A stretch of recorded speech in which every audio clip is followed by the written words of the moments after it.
The story begins with a bewildered question. What is this? Is it underwater? Breathing feels so heavy. A girl hazily questions herself. Where is the ceiling of this place? Oh, are these my hands? How strange. There is no way they are so beautiful. Before she can even compose herself, someone rushes forward and grabs her by the collar. Then a harsh, deafening shout rings out. You are the one who ruined our entire clan's future. How can you be so heartless? Why did you throw yourself into the water? Right before the wedding day, he calls out her name loudly. Helly, her eyes widen in shock. Helly. Who is that? Memories of her past life flood back. Teacher, Yikanyi is saying those strange things again. Yi, what is wrong with you again? There is no one here, people whisper about her. Why does she keep seeing those things? Is she possessed? She is an orphan too. Her fate is so tragic. I hear there is a powerful shaman in Jiangnam. Should we send her there? Tusk, one look at her face reveals her misfortune. How can the gods bless someone so thin? She is only fit for household chores. Everyone treats her like a curse, abandoned by her parents at birth, seeing things she should not see.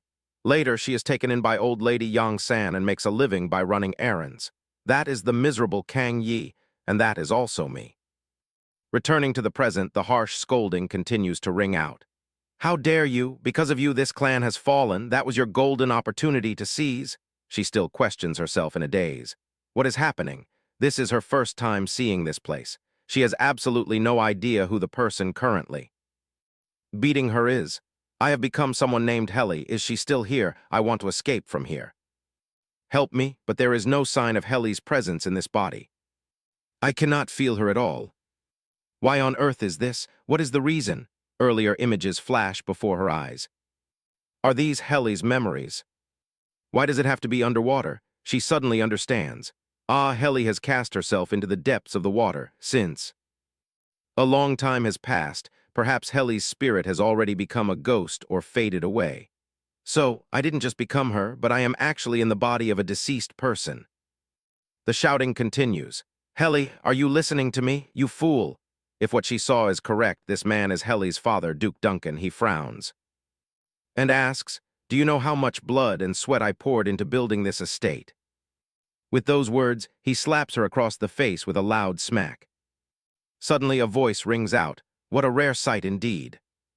Hearing those words, Duke Duncan quickly lets go, causing her to fall to the ground with a thud, then turns to look at the newcomer. Your Majesty, he sneers and asks, does the Duke usually raise his children this way? Then he commands, leave us. I have some business to discuss with my fiancée. His face pales, and he stands there dazed, refusing to leave. He places a heavy hand on his shoulder. Did you not hear me? His face gradually darkens and his tone grows cold. Get out, she trembles, trying to sit up. This man is also in Helly's memories, Helly's fiancé, the emperor of this empire. But what is this? I have never seen so many spirits before. What on earth did he do to have so many spirits clinging to him? At this moment he speaks up, asking why her body is trembling so violently. He thrusts the hilt of his sword down firmly in front of her. Stop trembling, Helly Duncan. She still keeps her head bowed low, not daring to look up. How can I be calm when I see so many unfamiliar spirits? He reassures her. It is true you have wronged me, but I did not come here to kill you. Helly committed suicide right before the state wedding, which sparked rumors that caused him great damage. Thinking of this, she says in a trembling voice, you're saying that only makes me tremble more? He stands there in silence, looking at her with confusion. Terrified, she thinks she has made a slip of the tongue. Suddenly, he bursts into laughter at her bewildered look. He is laughing. He uses the hilt of his sword to lift her face. Do not tremble anymore. I only came to talk. Come to think of it, we have never spoken more than 3 sentences, have we? Do you hate this marriage so much that you would end your own life? This marriage was proposed by the Duncan family. Seeing her silence, he prompts her to answer, I do not want to ask again. She is confused, thinking, I don't know. Helly's memories are still incomplete, but even if she doesn't know what Helly thought, she doesn't want to die. She quickly explains, it is not like that. It is not that I dislike this marriage. Then perhaps you haven't forgotten another man yet? Hearing this, she flinches. Oh heavens, Kang Yi has never experienced such a thing in her entire life. but Helly Duncan's life has. He says again, even if you are holding another man in your heart, I do not care. I would also like to support your pure love, but I cannot become an even more misfortunate emperor to be written down in history. An unfortunate emperor? So I suppose I must live longer than I wish to live. But if I am forced to die, Helly Duncan, you must at least wear the crown before you die, she calls out in her heart. Oh, old Lady Yang San, indeed no matter where I go, my fate is utterly miserable. Old Lady Yang San, who adopted me, a child who sees spirits, once says to me, Yi, you must not go near water. To avoid being harmed by spirits, she took great care of me, even restricting my speech. Do not linger near water, streams, or the sea. Whenever she has free time, she reminds me to stay away from places with water. I know it carries a deeply negative meaning. No matter how tragic my fate might be, no, even if it is worse, I still want to live a very long life. So I spent my entire life trying not to look at them, but when I regain consciousness, I have become the person named Helly, and I meet a man surrounded by a crowd of spirits, as if he is in hell. Furthermore, Helly Duncan, at least wear the crown before you die. A crown. Does he mean I will become the Emperor's companion? Was I not just doing chores on the mountain? If she wants to refuse, this is her only chance. Today is the only day you can choose. Those are the words of the spirits. The crowd of spirits looking at her is apparently waiting for her answer. She tells herself not to make eye contact with them. She stammers, I want to ask you something. Yes, speak. What if I refuse? The reason for delaying the wedding is that the bride has a severe cold. So if you refuse, I will change the reason from a severe cold to a terminal illness. And because of that, I will have to kill you. Hearing this, she is terrified. What kind of unfair choice is this? Seeing her reaction, he is highly amused. What an interesting reaction. Now it is your turn to answer, or do you want to jump back into the water? She shakes her head repeatedly and replies, No. I do not even need to think to answer this question. I still desperately want to live. She places her hand over her chest and answers with utmost determination, I will not give up on my life anymore. Absolutely not. At least I will not do so until the day I wear the crown, as your majesty said. I promise you. Suddenly he freezes for a moment. Very well, I will try to believe you. She wonders with suspicion, is that the expression of someone who believes me? Of course, he cannot trust someone who just attempted suicide yesterday. He stands up and wears a sly smile. I will turn a blind eye to my fiancée's mistake. She flinches. Can he read my mind? He turns back and says to his close attendant, Bring Duke Duncan here. Yes, your majesty. A moment later, the Duke enters. Your majesty, you summoned me? He grits his teeth and curses silently. He orders me around as if he were the master of this house. He rests his sword on the ground. I warn you, before long, your daughter will become the empress of this nigh empire, just as you wished. Therefore, someone like you must not lay a finger on her. Do not make me act. The atmosphere around him becomes extremely dark. The whispers of the spirits interweave with one another. Helly sees that terrible thing. I only want the best for you. You should think of me whenever you want to harm her.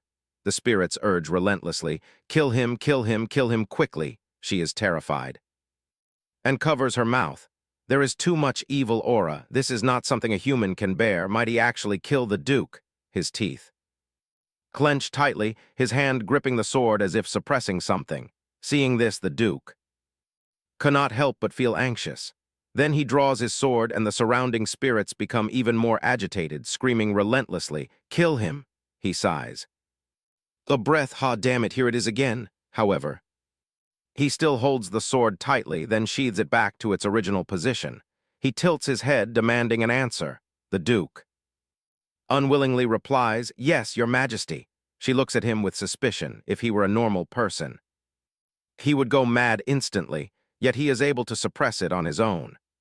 Suddenly, he extends his hand toward her. She looks down and realizes she is still kneeling. Without hesitation, she takes his hand and slowly stands up. Suddenly, he pulls her close, lifts her hand, kisses the back of it gently, and says softly, Are 4 days enough for you to recover from your cold, my love?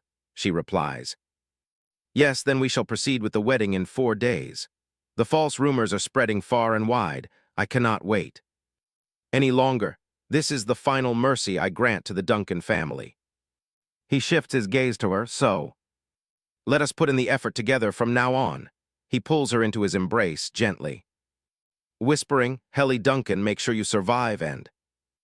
Come to me, you must come to the Imperial Palace. I will have some knights stationed around the Duncan estate before the wedding takes place, just to see if the Duke tries anything with the future Empress. Hearing this, he cannot help but grit his teeth in anger. Helly catches a fleeting glimpse of his terrifying threats. How can Roderick Piro's break of the Nye Empire still live while bearing such countless karmic retributions and resentful spirits? Who on earth is he? In the blink of an eye, 4 days pass and the wedding day arrives. The setting is magnificent, with countless nobles from all walks of life in attendance. People whisper incessantly. Fortunately, the wedding is still happening. These words accidentally reach his ears. Honestly, I know something will happen. What bride wants misfortune on her wedding day? She sits quietly listens to the whispers. Duke Duncan is truly cruel to actually push his own daughter into that position. This is also in Helly's memories. I still do not have her complete memories. There are so many gaps that I do not know clearly, but I know the Emperor has gone through 2 political marriages. He only requires a single condition, a minor noble with no desire for power. The Emperor wants no ties with the maternal families. They say that the first bride died in an accident, and the second bride died of poison. Poison, it is only on the 3rd try that he can marry. She tells herself secretly, no, the 3rd time is also impossible.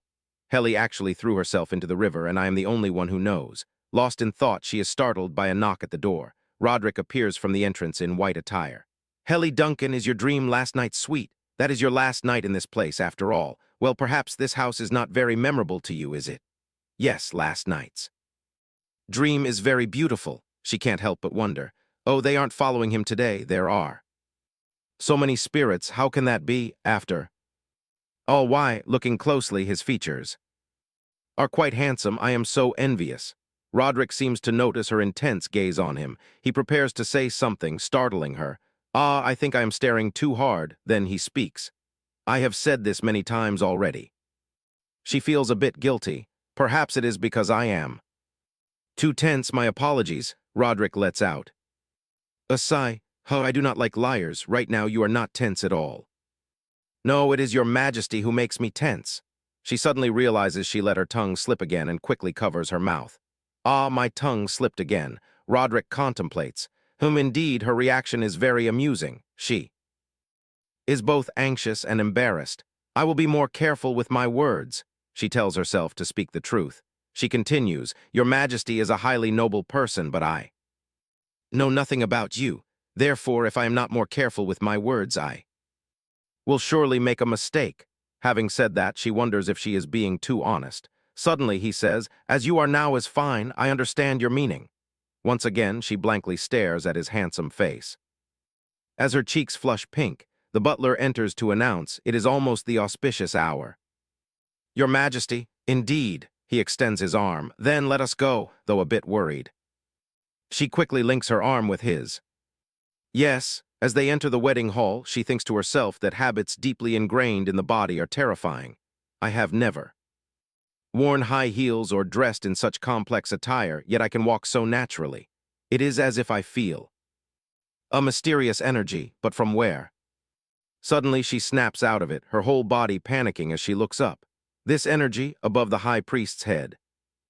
A light appears. She looks up and sees a white figure riding a white horse.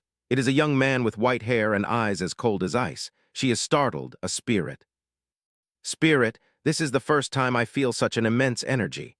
Roderick sees her zoning out and calls her name, but she remains lost in her thoughts. Unlike common ghosts or demons, this one is on a completely different level. Completely, as if noticing her intense gaze, he casts his eyes down. She immediately lowers her head to avoid him. I must pretend not to see. If I get involved, it will be very troublesome. Roderick calls her, Helly Duncan, what on earth are you doing? Startling her awake. I am sorry, her hand gently grasps Roderick's arm. Let us go. She thinks this world is so strange and terrifying with far too many resentful spirits. She must be as cautious as possible. That night at Roderick's castle. Roderick's aide asks, "Your Majesty, what do you think?" "Let us see, I am not sure either." "She must take our side, you are so charming after all." Roderick smiles upon hearing this. "No matter what, she is still."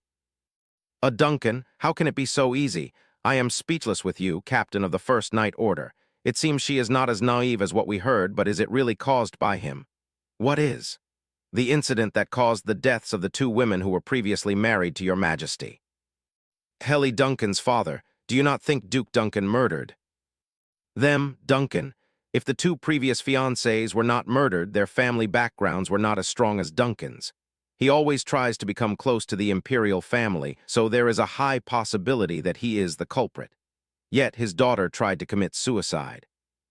Roderick continues, "Even if she was not murdered, she has no intention of becoming the Empress. Even so, we cannot clear the suspicion about her father. First, we should keep an eye on Duncan, and we must find a way to utilize Helly Duncan to our best advantage. Do you plan to drink more, shouldn't you be going by now? Are you worried that I will abandon the bride on our first night?" He orders, "Pour it quickly. Please do not treat her too cruelly. Truly, the Empress is very pitiable. Such a young lady dragged into the chessboard of the Emperor and the Duke." Roderick asks, "Pitiable? These are not fitting words for someone in your position. That girl is Duncan's pawn and is one of his people. Therefore, plant someone in the Empress's chamber and monitor her. Do not delay." "Yes, your Majesty, do not worry about that." Roderick slams his wine glass onto the table, then stands up to leave. "I am leaving. It is nearby, so do not follow me." Jay looks at Roderick and thinks to himself, "He looks quite fine today, doesn't he? Has his hysteria subsided for a long time?" The Emperor suffers from nervous breakdown and severe insomnia. As those symptoms grow worse, rumors say the Emperor is becoming hysterical, and now it is very difficult to quell those rumors. I hope he stays like this. If only every day could pass like today. Roderick walks step by step in the quiet hallway. Dark shadows cling to his feet, then up to his neck. Tusk, my health condition is very good today, though. My head feels like it is splitting in two. In the room, Helly is examining her nightwear. Isn't this nightwear too sheer? On my first night back when I was Yikangi, I never experienced this. Back then, I was living in seclusion in a village. It is not that I do not like it. On the contrary, I think this is a perfect opportunity. That is because virgin ghosts and bachelor ghosts usually harbor deep resentment. Is it not incredibly important to one's life? So why remain single and die for nothing? She springs up with determination. Yes, determination. Roderick stands leaning against the door watching Helly's monologue. He asks, "What is this?" startling Helly into a loud scream. He clutches his head and says, "My head is spinning terribly." Helly sees the dark shadows surrounding Roderick and panics. "Oh my God, how did it turn out like this? He looked completely fine during the day. Unless he walked in a cemetery or went to a battlefield, how could it be?" Roderick lowers his hands and looks at Helly. "You are the Empress." "Right, it seems the Duke is very diligent in selling off his children." As he speaks, he steps toward her, startling her. He passes her and sits down on the bed in silence. She is flustered. What should I do? This is so awkward." Are you all right?" She is startled to see the evil words of the spirits surrounding him. She thinks in a panic, too dangerous. I must not be bewitched by the words of those spirits. She screams, "Regain your senses. He is losing his consciousness." Then she shakes Roderick violently and cries out, "You are not that kind of person. Even though I do not know you well, you have endured all this time. You must not give in." Seeing him struggle to resist, she breathes a sigh of relief. Good, he hears my voice. Suddenly, Roderick faints, falling onto her. "Oh dear. Are you asleep? It must be better now." Indeed, his features are truly handsome. His nose, bridge, and chin are auspicious. He looks quite good, which is totally opposite to Helly. How nice. Furthermore, though he is extremely weak right now, the energy inside him is no joke. It resembles this mansion, and the spirit I saw at the wedding is also similar. How should I put it? A sacred energy that makes her wonder So why can these spirits cling to him? She suddenly remembers her grandmother's advice. Ye can ye remember? My words, if you are aware of those spirits, it means they can perceive you too. If you interfere with the afterlife, they can also interfere with your world, so do not do anything. Your tragic fate might become even more entangled. She quickly lays Roderick down. But grandmother, this is the person who stopped Duke Duncan from hitting me. I'm just an ordinary person who can see spirits, and I only learned a bit from watching how my grandmother did it. If I get tangled up in these spirits, I will only suffer more, but let's treat this as returning the favor. A little help should be. All right, right. She uses her magic to help Roderick. At least I can give him a good night's sleep today. A massive power envelops her body. She opens her eyes filled with determination as a black mist seems to intend to attack her. Within that energy, terrifying voices echo. Heh, we see you. Look here, girl, you can see us, right? Suddenly, she tears her dress with her hands, then bites her finger until it bleeds. She doesn't know if it will work. As she uses her blood-stained finger to draw something on the piece of cloth to deal with these spirits, one must use strength.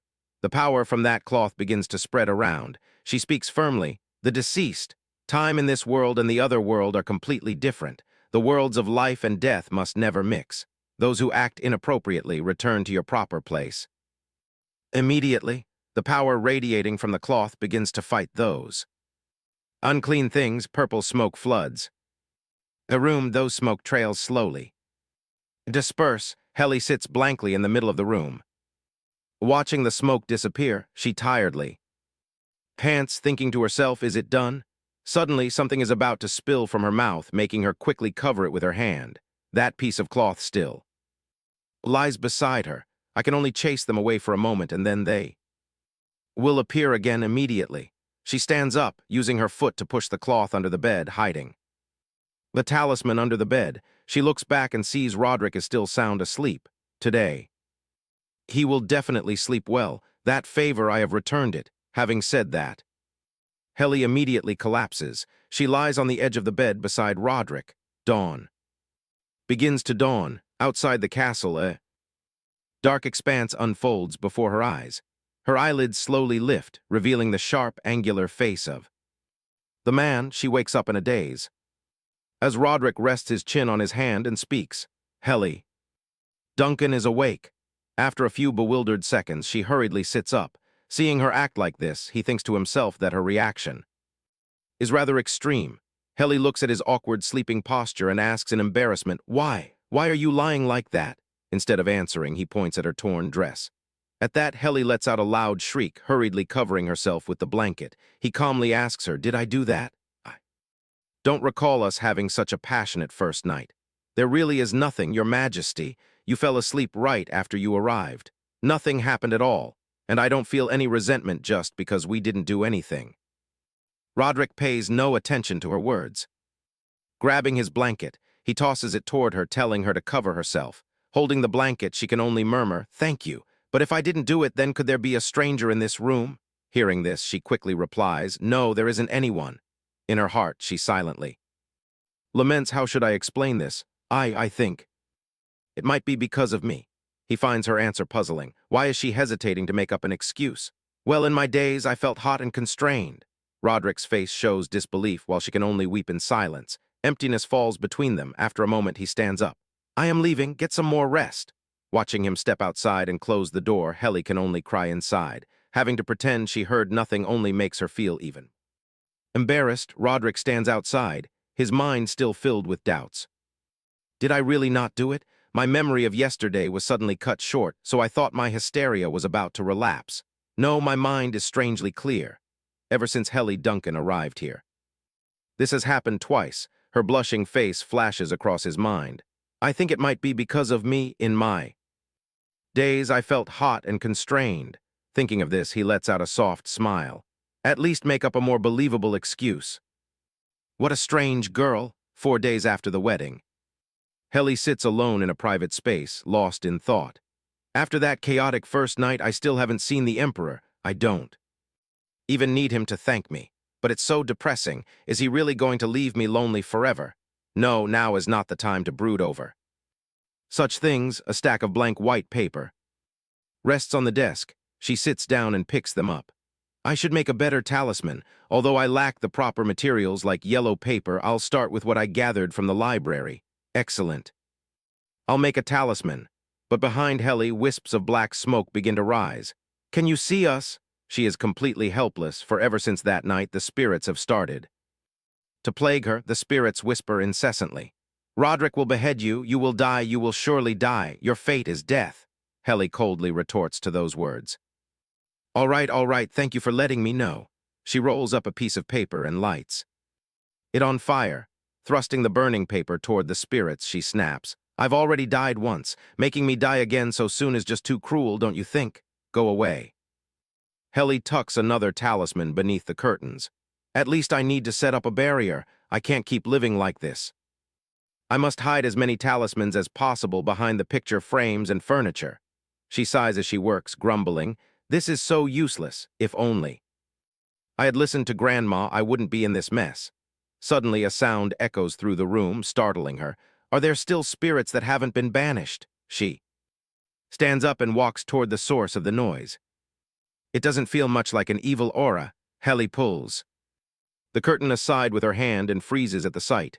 What is that? A small white creature is staring at her with tear-filled eyes, suddenly pulling firmly at the hem of her dress.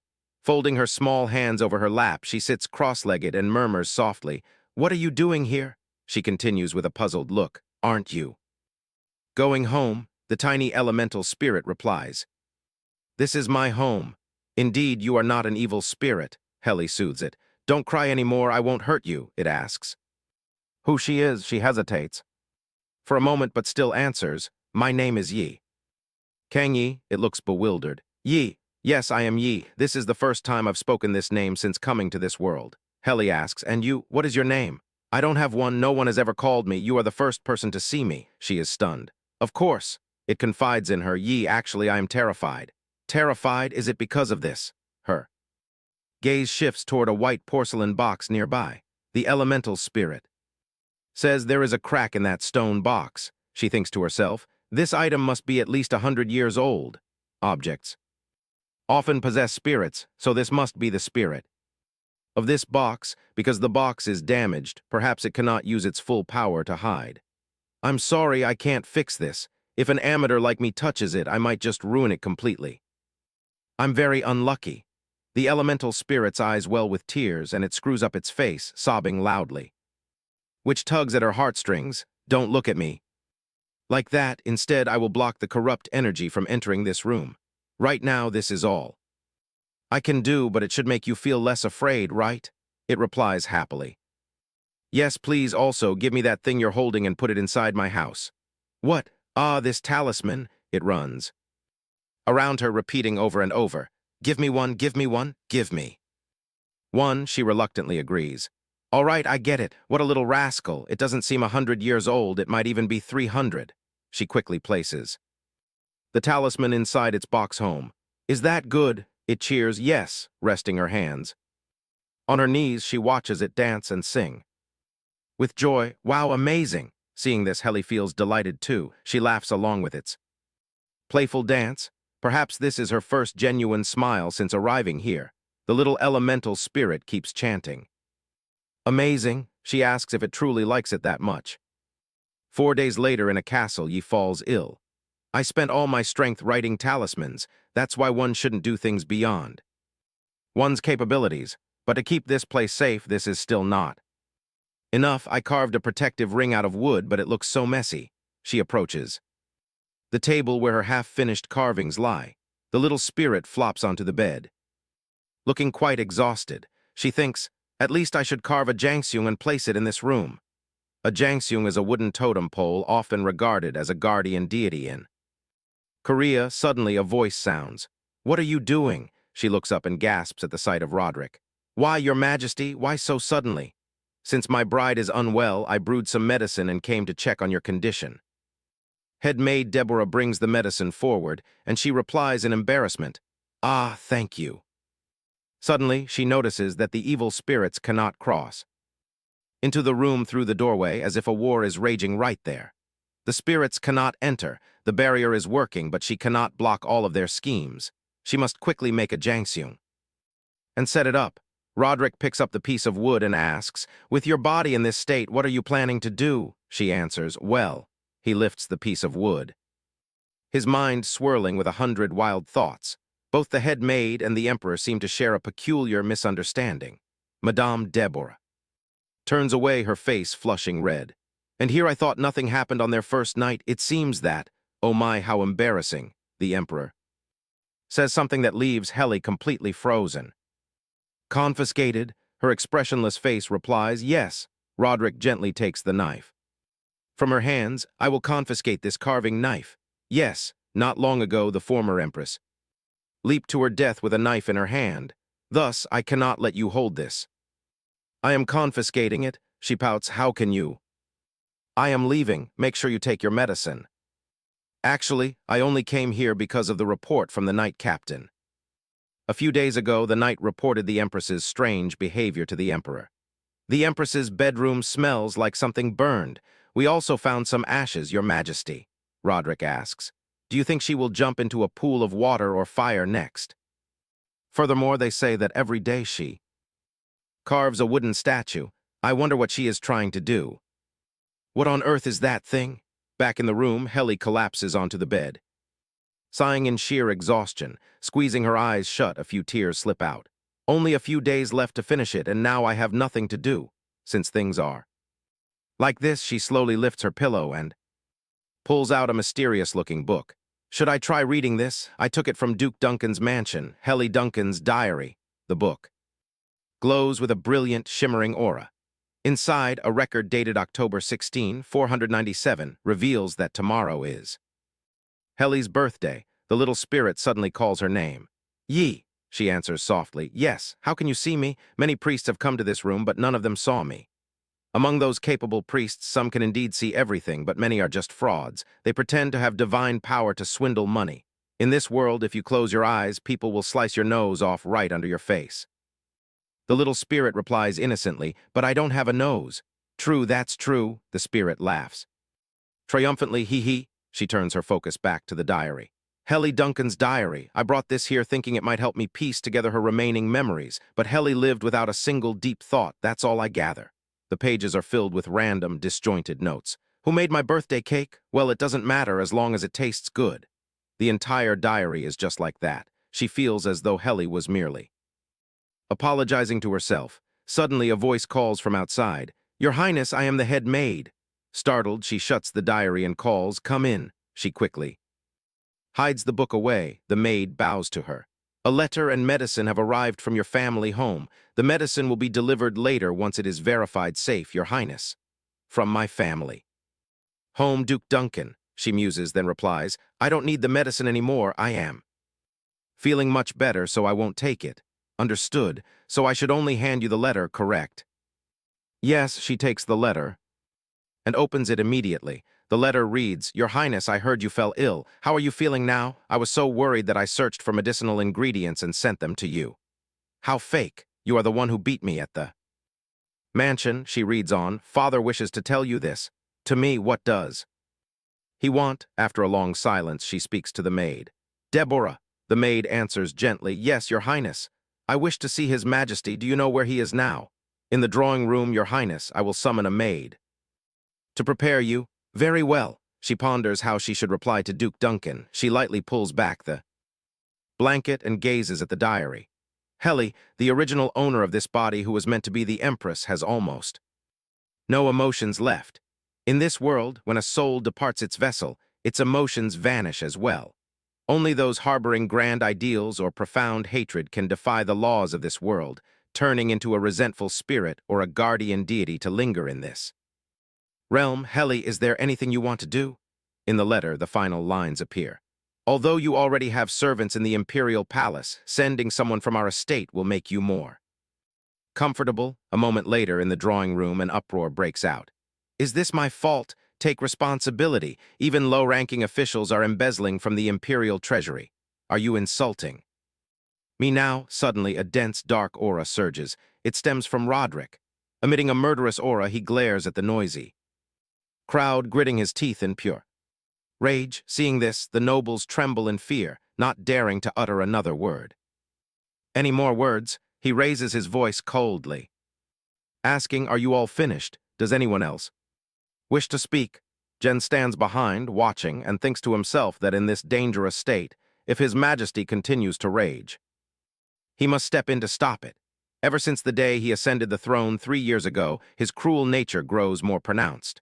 Though Jen tries to convince himself that the throne is inherently cold, drawing his sword and spilling blood over such trivial matters is truly bizarre. It is as if he is a completely different person compared to before. Helly arrives just in time to witness the entire scene. She and the maidservant standing beside her break into a cold sweat. Deborah whispers anxiously, "Your Highness, I believe it is best for us to return now." Helly thinks as she walks, "Yes, I already decided not to get involved anymore." But even as she thinks this, the image of Roderick's dark aura flashes in her mind. Why does it get more severe day by day? It truly weighs heavily on her heart. Then the image of Roderick about to draw his sword flashes before her. Realizing this, she suddenly snaps back to reality. Roderick seems to be on the verge of doing something terrible. Helly immediately brushes off her maid's hand and runs as fast as she can. Roderick looks absolutely terrifying, furiously ordering to execute them. "Your Majesty!" Helly cries out. She flings herself forward, grabbing his arm. The onlookers gasp in sheer shock. Helly panics internally, wondering why on earth she just leaped out like this.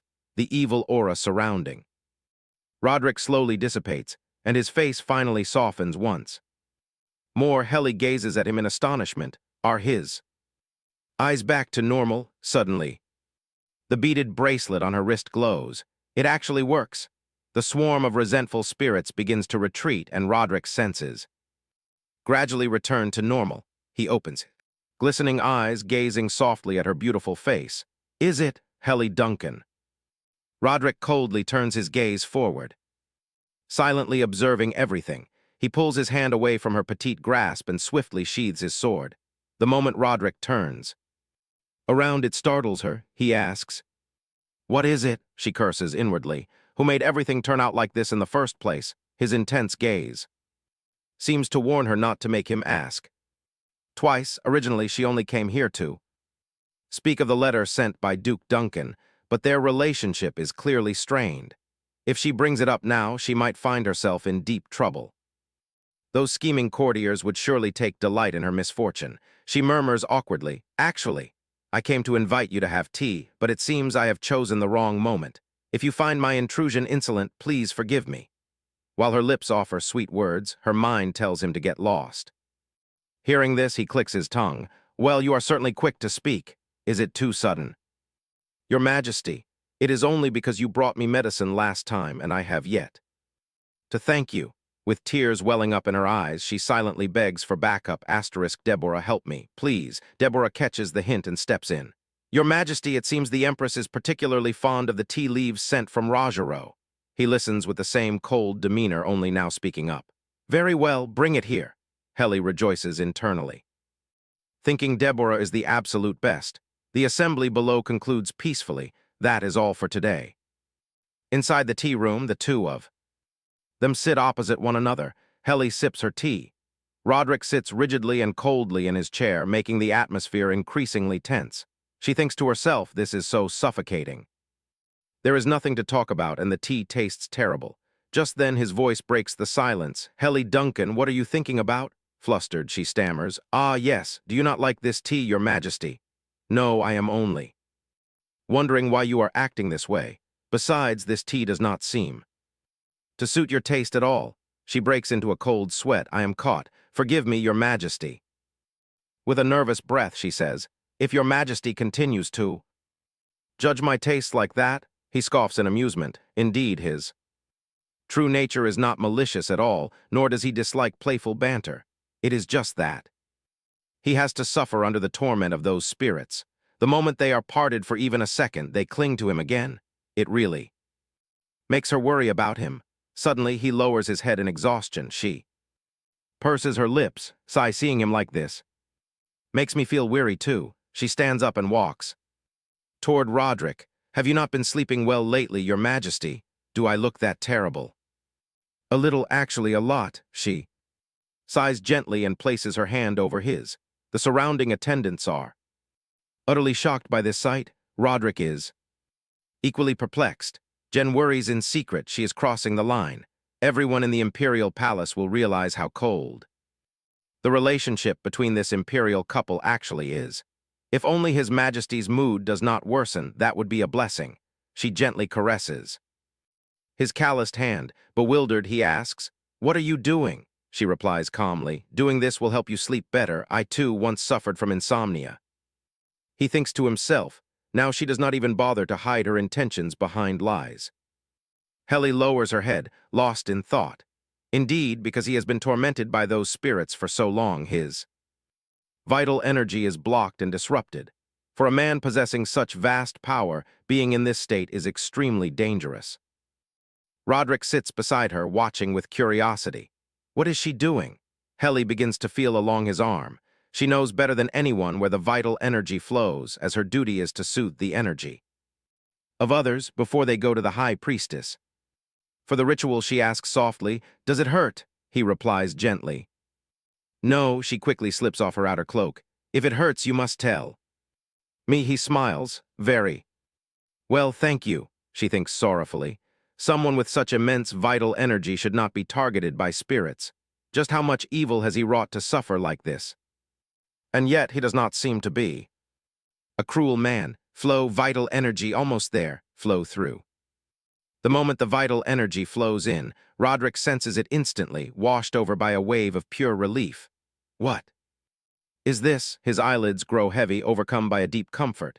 His body relaxes completely. She sits still, letting him lean against her for support. She soothes his troubled soul, helping him heal. She lets out a soft sigh. Now that his vital energy has improved, it should temporarily help him withstand the resentful spirits more easily. "I am sorry, but this is all I can do." For now, Jen approaches Helly and whispers curiously, "Is His Majesty truly asleep?" Flustered, she realizes her behavior is rather strange. She quickly replies, "It seems so. When one is exhausted, a massage like this relieves tension. He must be utterly exhausted. He has not been able to sleep lately, which is why Jen finds this so miraculous. He has always suffered from insomnia, but lately he has been even more irritable." Helly realizes Jen is trying to explain his master's earlier behavior. She speaks gently, "It is only natural for any human to have moments of extreme sensitivity. It is fine, I do not mind." This man has no other choice either. Jen bows respectfully, "Yes, Your Highness," just as the servant steps forward to drape a blanket over Roderick. Jen immediately scolds him. "Do you not see the Empress's shoulders are bare to the chill? Go fetch another blanket for Her Highness." Helly waves her hand, saying, "No need, I will leave once I finish my tea." At that moment, Roderick stirs, startling her. He unconsciously turns inward, causing the three onlookers to blush furiously. She looks at them in embarrassment. These people are definitely letting their imaginations run wild. His unconscious touch only makes matters worse. She can only cry inwardly. This is a complete misunderstanding. This is not some intimate display of affection. The inability to explain is deeply frustrating, yet she cannot deny that she herself has harbored such thoughts. This man, Emperor Roderick, is merely seeking a source of pure vital energy by instinct. The talismans she crafts act like a beacon of pure light after he's spent so long stifled in a dark, oppressive aura. That is why he is clinging so desperately to a place of comfort. Helly frowns and says, "You over there, please bring me a blanket." The three servants immediately spring into action, replying, "Right away, Your Highness." She feels exhaustion creeping in. Although she did not expend her energy writing talismans, she had to focus entirely on soothing another's vital energy. Indeed, dealing with people like him is incredibly draining. She gazes down at him, her eyes softened by a warm, tender sigh. Roderick suddenly stirs from his deep slumber. He sees her sleeping peacefully beside him and falls into confusion. Spying Jen, he demands, "What is the meaning of this? Oh, Your Majesty, you are awake. You were having tea with the Empress." I remember that part, but then His Majesty fell asleep immediately. Bewildered, Roderick asks, "What?" Jen blushes, at a loss for words. "You two were holding each other before you fell asleep. How am I supposed to put that into words?" Roderick sits up abruptly, casting a sideways glance at her. "How can the Empress sleep so soundly in a place like this?"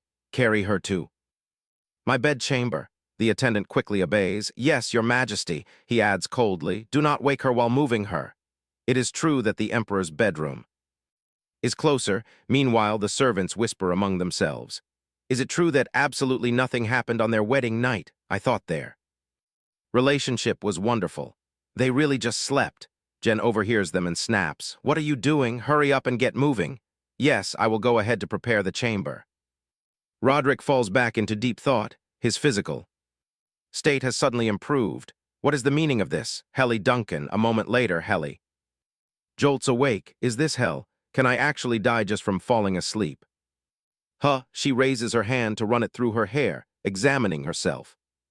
Pink hair, pale hands. It is indeed the body of Helly, so she is not dead yet, which means this place is definitely the room of the Emperor. This is not good. She hurriedly cries out, "Is anyone out there?" Outside.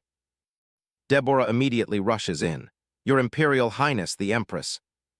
Are you awake? Are you surprised, Your Highness? You fell asleep, so they brought you to this room." Helly weeps silently in her heart and stammers, "Why?" Deborah adds, "The Emperor ordered me to bring you to the nearest room and not to wake you." "Is that so? He is a strange man. Even in my dreams, I never thought I would help him. I thought I would receive something like a tip." She does not know if helping him is right or wrong. She forgot to mention the letter. In Helly's diary, dated before month 0, day 7, year 499, her father tells her to marry the Emperor, but she loves Lauren. Her father does not love her. "I do not want to die." Helly truly writes a lot in her diary. Though written 3 months ago, they are all very short and the context is incredibly strange. She wants to know more about Helly. If she were Helly, what would she do at this moment? Besides, isn't the Emperor inviting her to dine together today? She is quite surprised by his sudden invitation. It has been 15 days since their wedding, yet they have never shared a meal. Conveniently, she also wants to talk to him about this letter. She stands up and sighs. She places her hand on the window and gazes at the scenery outside. She recalls Helly's diary. "I do not want to die." If she did not want to die, why did she jump into the water? Helly is such a fool. "I understand we cannot escape our predetermined destiny. We might avoid a few minor misfortunes, but we cannot change the unfolding trajectory of our lives. Helly died because that was her fate, and so will I. People often say to love one's fate, yet they are the very ones who cannot predict what fate awaits them. How many would love their destiny if they knew exactly how much pain it would inflict upon them? I have never loved my own fate. The next day in the palace garden, Roderick sits at the table, resting his chin on his hand. He wonders, is this the first time I am dining with Helly Duncan? I did not invite her here out of a desire for us to enjoy a sweet time together. He recalls a few days ago when Jen says, "Your Majesty, Duke Duncan has sent a letter to the Empress. I have brought a copy of that letter." Roderick asks, "Is there anything special in it?" "Bring the servant from the Duke's residence here." He says he is very worried because he knows the Empress is ill. Roderick reads the letter and sighs, while an official sitting beside him laughs and says, "Anyone can see he intends to plant his own people in the imperial palace." He sneers. "The Duke knows very well I will not allow that, doesn't he? Is he planning to play such a pointless game of tug-of-war with me?" The official speculates. "The Empress is a member of the Duncan family and also the Duke's puppet. Thus, she might become the focal point of the nobility. We must shatter that notion beforehand." Roderick falls silent. That is precisely why I placed a minor noble into the position of Empress.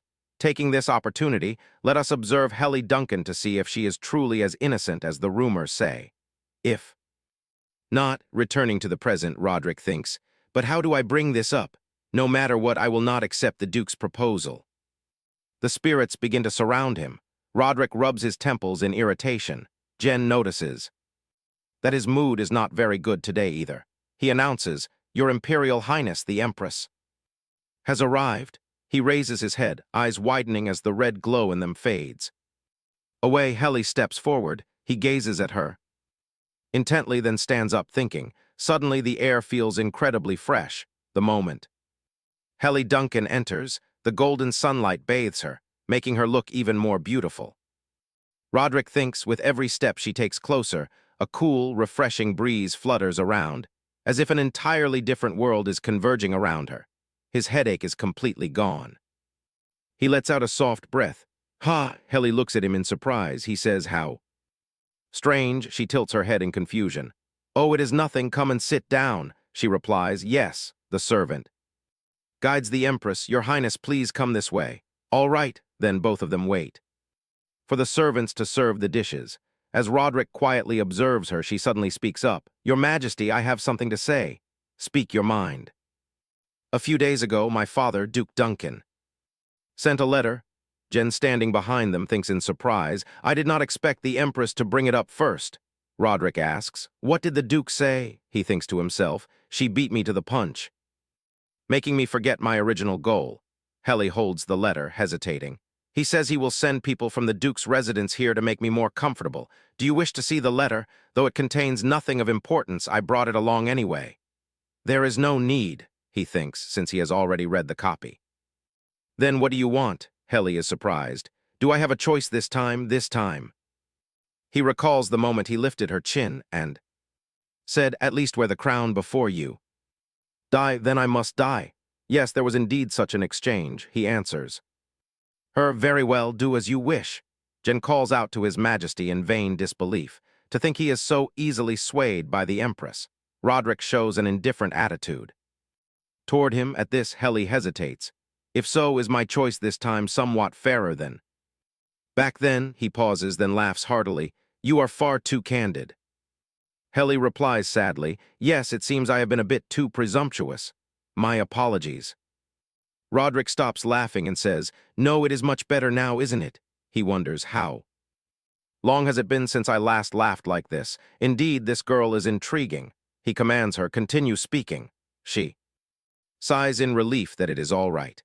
I do not know what Heli would do, but first I will speak my mind. I do not want to be caught between the Duke and the Emperor, nor do I want to take my life and Heli's lightly. She presents the letter and hesitates. I will write a letter to refuse my father, she thinks, so watch and see what I do. Hearing this, he is utterly astonished. She continues her explanation. I have only just arrived at the Imperial Palace, so I believe doing so is not quite appropriate. That is how I plan to reply. Jen sighs in relief, thinking, thank goodness we do not have to clash with Duncan. Roderick silently chides him. Good grief, you fool, this is no time for you to be sighing in relief. On the surface, this answer satisfies everyone present. Obviously, if she had asked for his opinion, he would have refused as well. And no matter what excuse he used to justify it, Duncan would find fault and argue. Yet the Empress uses her own current circumstances as the reason to refuse, not him. It could almost be seen as her paying back her debt to him, right? Meanwhile, Heli muses. Of course, I will refuse. But turning my back on the Duke just like that is a bit strange, since I do not know what will happen here in the future. Later, I will use the phrase, not yet, to keep an opportunity for negotiation. That should be it. It will likely be necessary. Each harbors their own thoughts. She plays innocent while taking exactly what she needs. Although she is currently deviating from her father's intentions, it only makes her look more politically adept. The more she resembles Duncan, the clearer it is that his blood flows strongly in her veins. Just like a fox, isn't she? Innocent. In what way? This woman named Heli Duncan is truly fascinating, even if she seems a bit suspicious. Suddenly she speaks up. I have finished speaking. May I eat? Now, he pauses, then chuckles. Go ahead and eat, do not wait for me. She smiles and replies, yes, he silently observes. The more I understand her, the more intriguing I find her. This is getting a bit dangerous. Isn't it? Is she truly Duncan's daughter? Little by little I am drowning in her. This is not good. Perhaps my hysteria is growing worse. Suddenly remembering something, he speaks up. Ah, that is right. I do not know if you have heard, but I will be away this week for a hunt, for 3 days and 2 nights. Is that so? She thinks in a panic. Wait, a hunt? Absolutely not. The first of the 5 Buddhist precepts is to abstain from killing. This man must absolutely not take any life.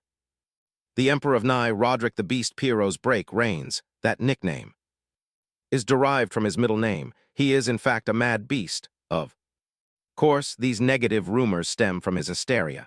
Conscious of his uncontrollable urge to kill, Roderick organizes hunts to suppress it.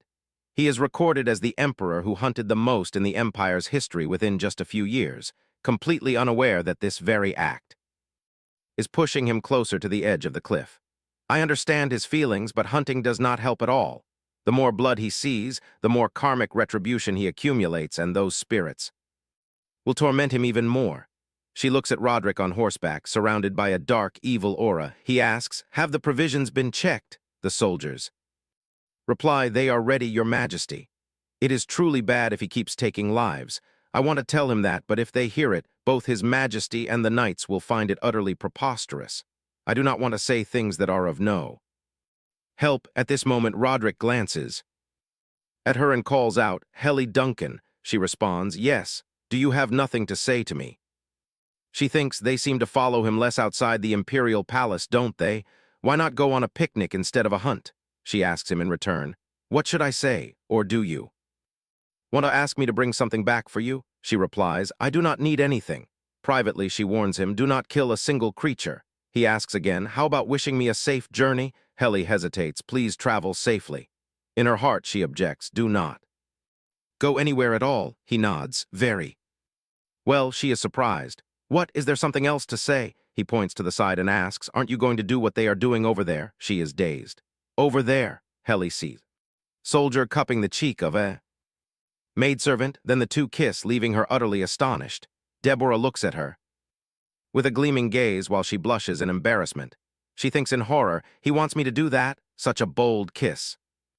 Like that, suddenly a burst of laughter echoes. Roderick, sitting on his horse, tries to hold back his laughter. I am only joking. Joking? He teases. Helly, your mouth is open so wide it has gone stiff. Close it. How ridiculous. Still it is rather nice to see you like this. I understand, please. Go and return safely. Do not get hurt anywhere. At all, I know, she mutters to herself, how obnoxious.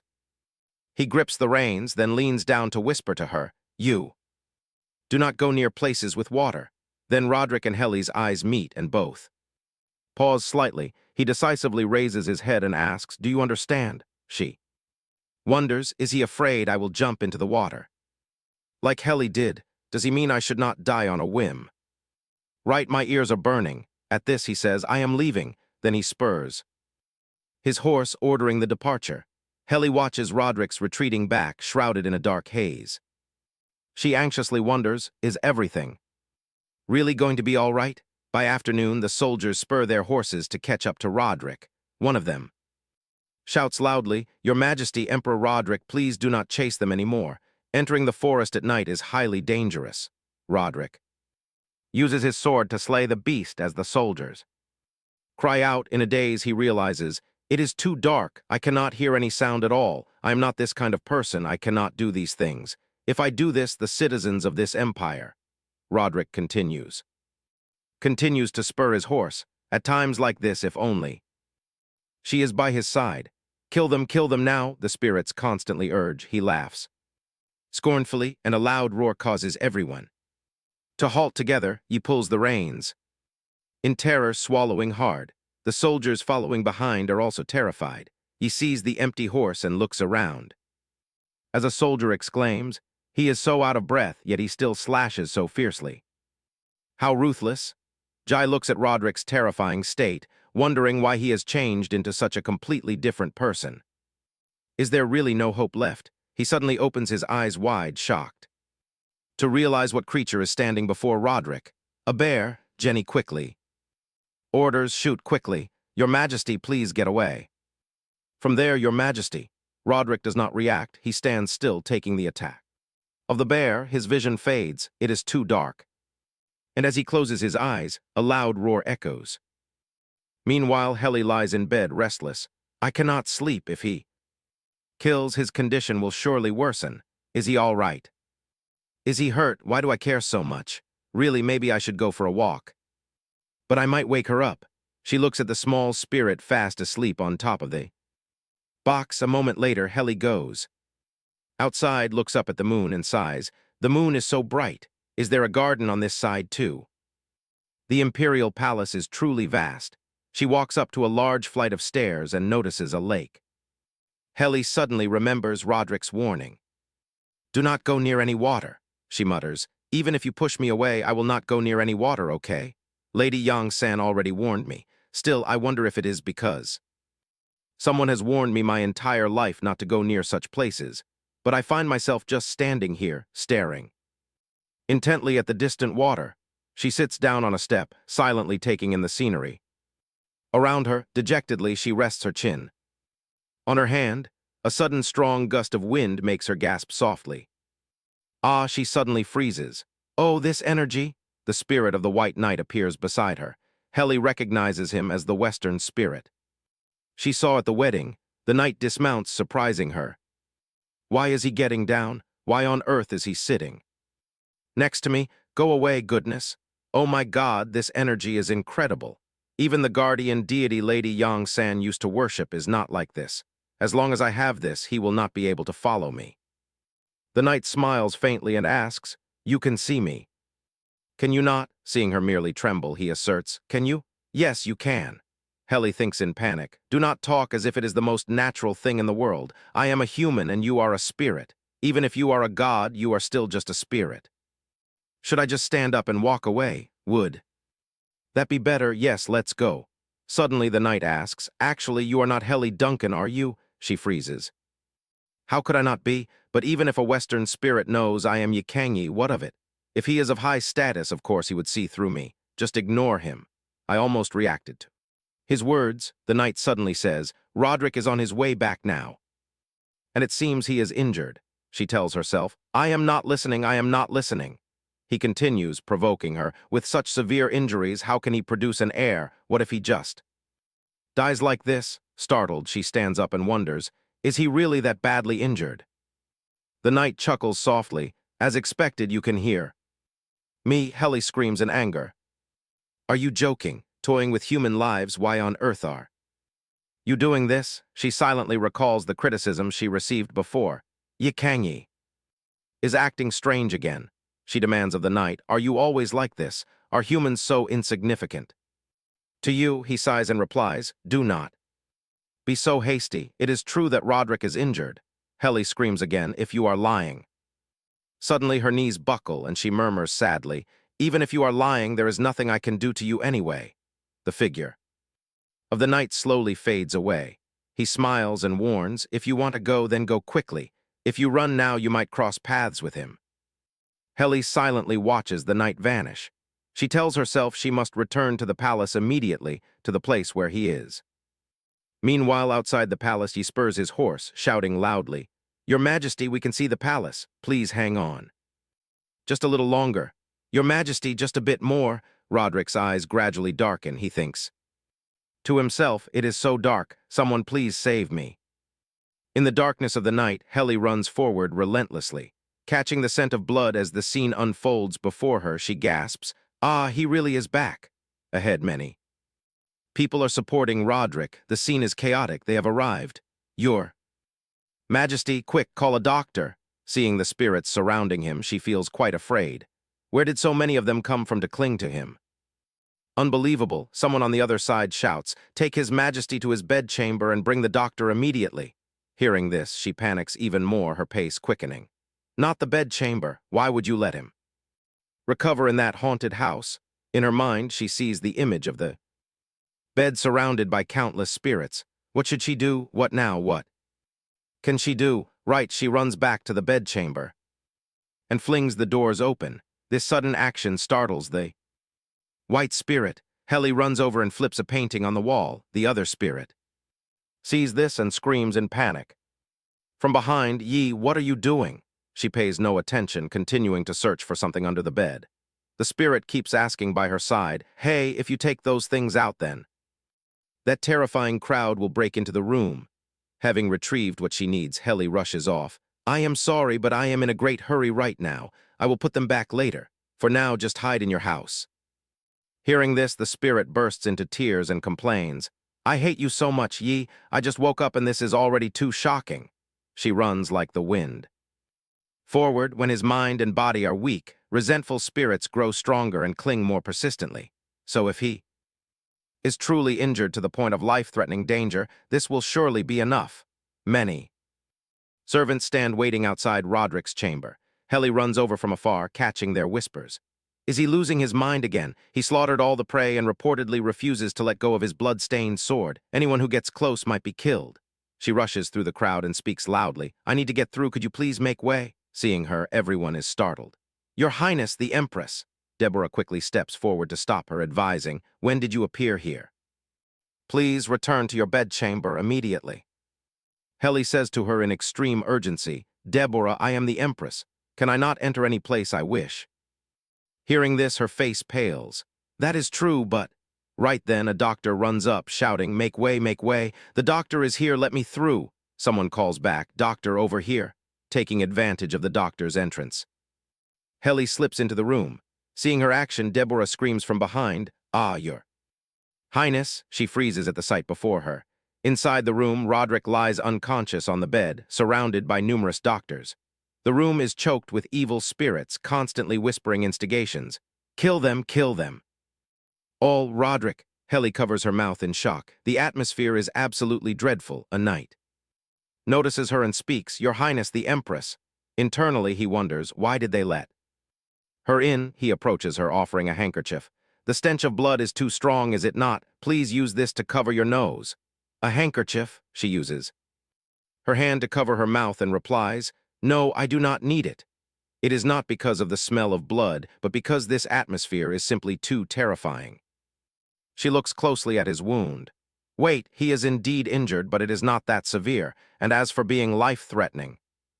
Finally, she begins to suspect something, helplessly lowering her head. The triumphant smirk of that other person flashes in her mind. Could I have been tricked? That horseman dared to deceive me, and yet I actually believed the joke of that horse riding. Spirit, you fool, Kang Yi. Suddenly, Roderick, who has been motionless on the bed, stirs. He weakly utters, Go. She sits beside him, unable to hear clearly. Ah, what is he saying? Roderick keeps muttering, Kill them, kill them now. The surrounding spirits relentlessly cloud his mind. Kill them, Roderick. He can do nothing but lie there, listening to the voices whispering in his ears. Kill them, kill. Roderick's hand holding the sword suddenly rises, terrifying everyone in the room. Seeing this, the doctor hastily hides behind the knight. Helly bites her lip, her face filled with heartache. If the wounds in one's soul can also be called wounds, then no one knows the cause, and none can heal them. He is completely alone. Helly takes his blood-stained hand. Seeing this, the guard speaks up to stop her. Your Highness, it is very dangerous. She ignores his warning. Your Majesty, are you all right? Roderick glances at her without replying. She stares into his eyes and assesses the situation. He is merely opening his eyes, but his consciousness is gone. These spirits have grown stronger. They will certainly not retreat. The surrounding spirits continue to cause chaos. Kill them quickly. She squeezes his hand tightly and begins to unleash her power. The first rule of battle is suppression. Her power radiates throughout the room. Sabin bows wrong. Evil cannot triumph over good. Pasapian rejecting falsehood to reveal the truth. Affected by her power, those spirits hiss in threat. You again? No matter how much you interfere, we will not give up. Hearing this, Helly lets out a faint smirk. Fine, let's see about that. I decided not to care about these spirits anymore. Yet what on earth am I doing right now? But the spirits still continuously plague his surroundings. Kill him quickly. A clear determination shines in her eyes. Only I am here, for I am the only one who can help this man. I will not back down anymore. You spirits, return to where you belong. Begone. The room falls into absolute chaos. Meanwhile, Roderick stands in an empty, different space, thinking to himself, It is so dark, I can see nothing, hear nothing. Is there really no other way? Am I destined to become a mad emperor, never to escape this darkness? A beam of light shines down upon him. How is there light? Staring at the small speck of light ahead, Roderick begins to walk toward it. Someone is calling me. Until now, I have always been entirely alone. Whose voice is that? He reaches his hand toward the light ahead. Meanwhile, the voice of Helly continues to echo endlessly. Your Majesty, are you all right? Can you hear? Do you hear my voice? Right now, do you? See everything clearly, the remaining evil spirits curse. Damn it. You wretched woman, I could have. Before the spirit can finish its curse, it gradually fades away, vanishing completely. The atmosphere grows quieter. Helly loosens Roderick's grip. She skillfully knocks the sword out of his hand. Reassuring him with relief, she says, "It is all right now." Roderick feels exhausted after just overcoming the temptation, his body drenched in sweat. He stares motionlessly at Helly's beautiful face as she picks up the sword from the ground, which startles the doctor. He frantically runs over to explain, "This is not a major injury." Hearing this, Helly breathes a sigh of relief. It is indeed fortunate. Because she expends too much strength to suppress those departed spirits, she is now on the verge of exhaustion. Cough, cough, asterisk, I have used too much energy, suddenly. Roderick speaks, "Why are you here?" She looks up, startled. "I do not even know why I came here. It is not like I am not afraid." Her hand unconsciously squeezes his hand, then lets go. But he should at least say thank you for coming. Oh no, why am I feeling upset with someone who is lying here so weak? He must be very tired. I must let him rest. Then she stands up and says, "Now that you are clear-headed, I shall take my leave. I might hinder your treatment." Right at this moment, Roderick suddenly grabs her hand tightly. Roderick murmurs weakly, "Do not go, please stay." A little longer. Jane and the servants stand bewildered. He suddenly becomes so gentle that I can barely recognize him. Ever since the Empress arrived, it is as if a miracle is happening. Helly, caught off guard by his grasp, feels her heart pounding as her face blushes furiously. "What is wrong with my heart?" She hides her emotions and stammers, "Your hand is injured, please do not use any more force." Hearing this, Roderick shows a look of profound sadness, making her flustered. "I knew something would happen when you left." She throws a small tantrum, playfully hitting and scolding him. "Next time you are not allowed to go hunting anymore." The butler and Deborah shriek in fear to stop her. "Your Imperial Majesty." Helly still maintains her indignant expression. Roderick asks why. "Why can I not go anymore?" Helly cries out, "I love animals so much it drives me crazy. Anyway, you are just not allowed to go anymore. Just listening to you talk like this makes me feel even more awake." Amusement wells up inside him. Jane and the head maid stand to the side, sighing at this childish display. They cannot comprehend it. It seems the Empress has gone mad from the shock. It is actually quite cute, though. Roderick gestures with his hand. "You have all worked hard. Everyone out, leave only the Empress." The servants immediately exit and close the door. "Yes, Your Majesty." At this moment, only Helly and Roderick remain in the room. She sits by the bed, blushing shyly, only now feeling embarrassed. "This is crazy, absolutely crazy. Kang Yi, what on earth are you doing? Why do I keep acting so abnormally lately?" She shivers and an involuntary groan escapes her lips. Roderick speaks, "I saw a light in the darkness." Confused, Helly asks, "Pardon?" Roderick continues, "Then I reached out my hand, and you were the one who held it. Just like this." Helly holds his hand back, thinking to herself, "Did he dream of that when I was banishing those spirits?" Roderick closes his eyes and sighs. "It must have been very terrifying for you to come here. I do not wish to say too much, but you need to know that, in truth, there is no other way.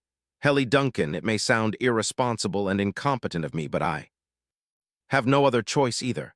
Helly immediately realizes that this man, as it turns out, also knows about what is happening to himself and how terrifying those entities are, yet his eyes remain so incredibly clear. Is this truly the eyes of someone who has committed countless evil deeds? She silently asks the original Helly, "What should I do? This is bad, really. Bad, I cannot continue to pretend I do not know." This person is slowly breaking down. Roderick asks, "Are you angry because this has troubled you?" She asks in return, "Do I even have the right to be angry?" "Why not? You are a Duncan and you are also the Empress. If you are not angry, then let us talk a bit more. I do not know why, but whenever I hear your voice, I feel more clear-headed." Helly smiles, thinking that it is due to the talisman and the prayer beads she brought with her, not her voice. "I understand, but if you find it boring, you must not blame me." And so, for the entire night, Helly sits by his bedside and tells him stories. 2 days later, "I hear that the Empress has fallen ill again." Duke Duncan fumes. "A frail girl like her cannot survive in this lavish imperial palace. Therefore, I beg of you, please allow her personal servants from our mansion to come here.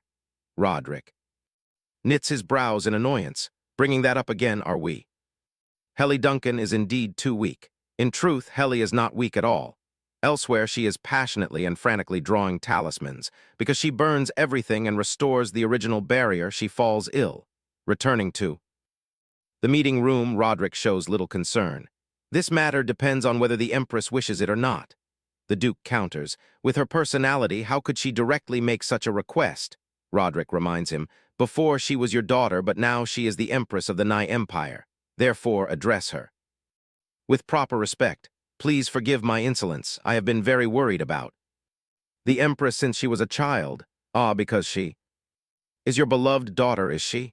Yet resentment rises within him. How could he beat and abuse her?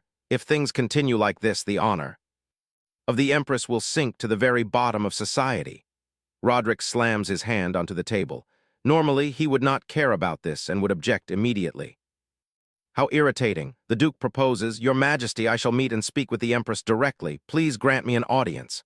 Roderick sees right through his scheme. The Empress is fragile and weak. Once they meet, she will surely obey her father. With that expression, that is exactly what he is thinking, is it not? And everyone else thinks so too, do they not? How strange. Helly Duncan, why does everyone, this fellow and that fellow alike, underestimate you so? Remembering how she comforted and reassured him all of last night. Now everything is fine. At this thought, Roderick chuckles. Who would stop someone from seeking an audience with the Empress? He does not understand why he even asks this. Jane is surprised. Hearing this, Your Majesty. Feeling assured of victory, Roderick smiles easily. Why do you not do as you wish? But she is not an easy person to sway. After the tense meeting, Roderick, along with Jane and the butler, steps out of the room. Jane immediately complains.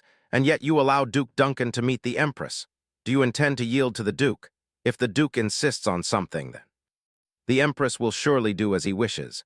Roderick calmly replies, Just wait and see. Jane, are you truly doing your job well? I asked you to investigate Helly Duncan before. Yes. Last time I reported on Helly.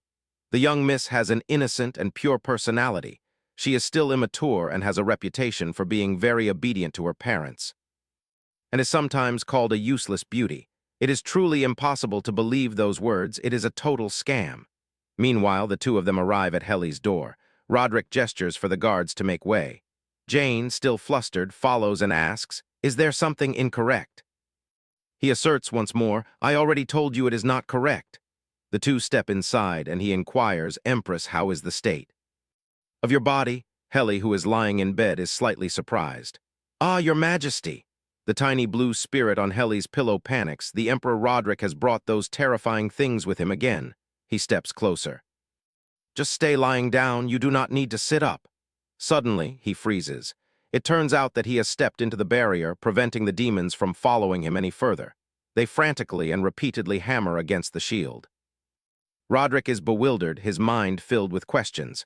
Why does my body suddenly feel so much lighter? Seeing this, Helly breathes a sigh of relief. She and the tiny spirit are overjoyed. Their efforts have paid off.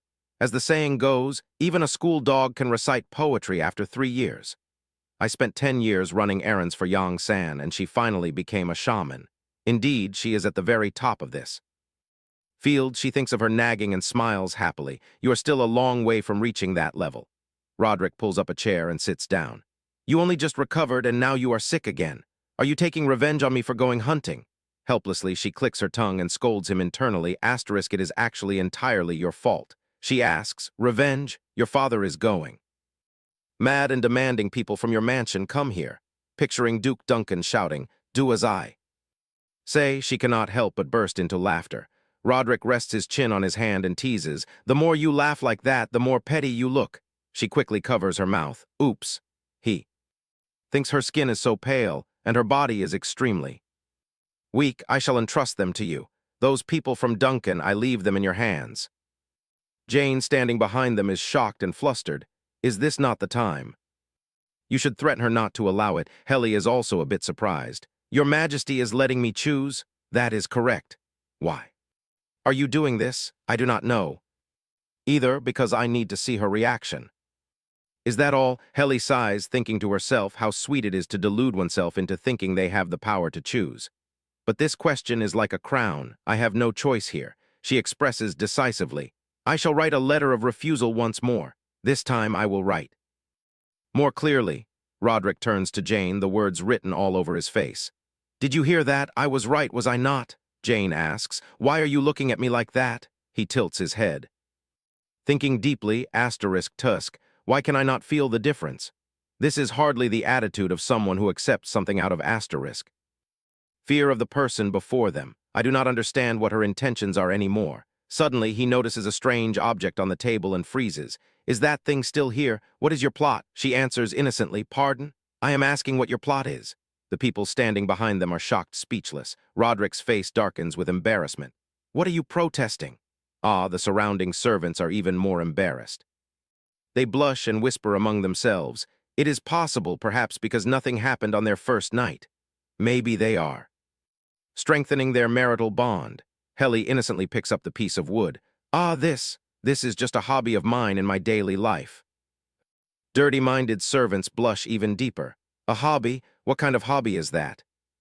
A nighttime hobby? She raises her hand to show off her bracelet. I made this bracelet myself as well. I am quite good with a knife, you know, but I need to carve it a bit more, so can you return my knife? There is no danger. Roderick's face looks blank, yet his gaze remains fixed on that piece of wood. What kind of bizarre bracelet is that? Does she absolutely have to carve it smaller, that stick? Helly nods. Yes, that is correct. He blurts out. It is just that I usually prefer larger things. Ah, no, this is fine. As it is. Meanwhile, the servants gossip eagerly. Helly picks it up. Ah, but just because it is big does not mean it works well. The oddly shaped piece of wood makes it impossible for people not to imagine. Something dirty. Roderick is no exception. He grimaces. That is true, but his words hang midair because he cannot say it out loud, only inside his mind. Mine is much bigger than that. The servants behind him seem to understand, jumping in outrage and cursing. You scoundrel! Roderick corrects himself. Ah. No, though I do not know what that thing is. It is so ugly that I do not want to look at it at all. Clear it away. Helly replies despondently. Yes, she mutters to herself that a Jangseon does not need to be beautiful. Deborah, face flushed, brings the medicine over with a forced smile. Empress, it is time to take. Your medicine? Yes, I know. He thinks she is truly strange. Helly is like a timid baby, still fearing the bitterness of the medicine. He feels the atmosphere here is so gentle, and then dazed, he slowly drifts off to sleep. Helly, who is drinking her medicine, also turns around. She calls out, Your Majesty. Jane and the butler are utterly astonished. Is he asleep? Where has his severe insomnia gone? Sleeping aids have no effect, yet just being near the Empress makes him this comfortable. Is the rumor currently spreading true? Does the Duncan bloodline really possess some kind of power? Helly calls out awkwardly. Excuse me, sleeping like that is not good for your body. She reaches out to wake him. Please wake up, Your Majesty. Only then does Roderick suddenly wake up. Startled, he realizes he has been asleep all this time. It is unbelievable. Did I fall asleep? No one around him answers.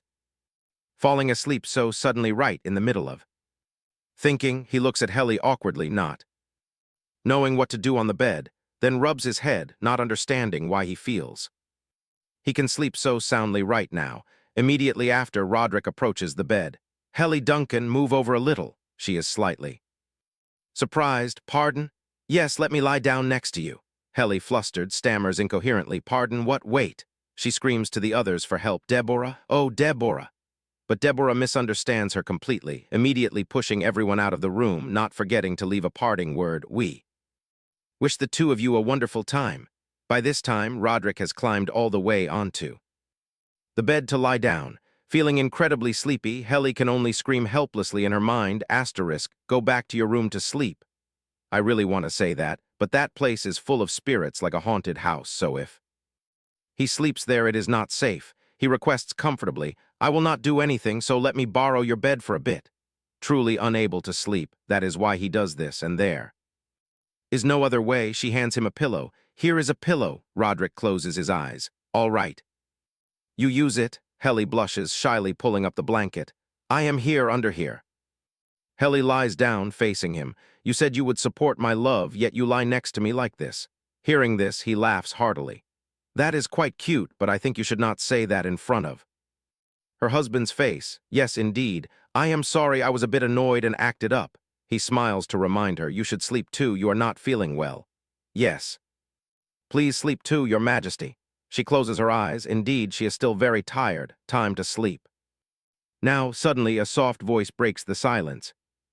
I apologize for our first night. Her eyes open dreamily, and she catches his gaze staring intently at her, her face flushing. Red, her heart fluttering wildly in startle. Since when is he watching me? Just. Now, what did he apologize for? What is he talking about? Roderick shyly offers an explanation. I did not mean to tear your dress like that back then. Though these words are not very believable. Helly is a bit dazed, not understanding what he is referring to. What is he saying? Roderick continues, if I am ever rough with you, do not just sit there and endure it. You can call the others to help you. Finally, she understands. Ah, could it be? The time she tore her nightgown to write talismans, Helly speaks up to soothe him. Your Majesty did no such thing. Really, she thinks. Truly, he didn't, it seems. He cares deeply about it. Roderick smiles contentedly. I understand. Go to sleep and stop staring at me. Like that, Helly does not answer him, keeping her thoughts to herself. What do you know? You do not even believe me anyway, but I cannot reveal the whole truth. Either he will not believe it, the fact that he is being haunted and hurting others. There seem to be so many other things. Honestly, my own situation is in complete disarray. Yet why do I keep feeling pity for a man so tall and strong like him? She gradually drifts off to sleep, wishing him a peaceful night. The next morning, the sun rises high in the sky. The palace servants begin their daily chores. Meanwhile, Helly is sleeping soundly when she suddenly feels uncomfortable. I cannot breathe, it is so suffocating. She slowly opens her eyes. What is this? Why does my body feel so heavy? It turns out Roderick is tightly embracing her. Unconsciously in his sleep, Helly panics. What is going on? He promised he would not do anything. She tries to wriggle her body, but she cannot budge at all. Helly tries to calm herself down. Truly, one can never trust the words of ghosts or men. Wait, calm down, be calm. This is only because Emperor Roderick is finally sleeping comfortably after such a long time. To this man, I am merely a human bolster, a sleep aid. That is all. Suddenly, he pulls her head into his chest. His soft, warm breath caresses Helly's hair, sending a wave of restless agitation through her. She tells herself, think pure thoughts, keep a straight head. This man is a patient, even if he is my husband or whatever. He is still a patient. I must not have any strange thoughts. I need to count sheep. 1 sheep, 2 sheep. Suddenly, Roderick drapes his leg over her body, making their posture unbearably intimate. We are touching. I know nothing. We are actually touching. Helly grows increasingly flustered. She desperately counts sheep, but her mind wanders so much that she imagines 2 sheep kissing. Wait, what are they doing? Are even the sheep corrupted now? Could this be my chance to escape the fate of dying a virgin ghost and enjoy a luxurious life before I pass?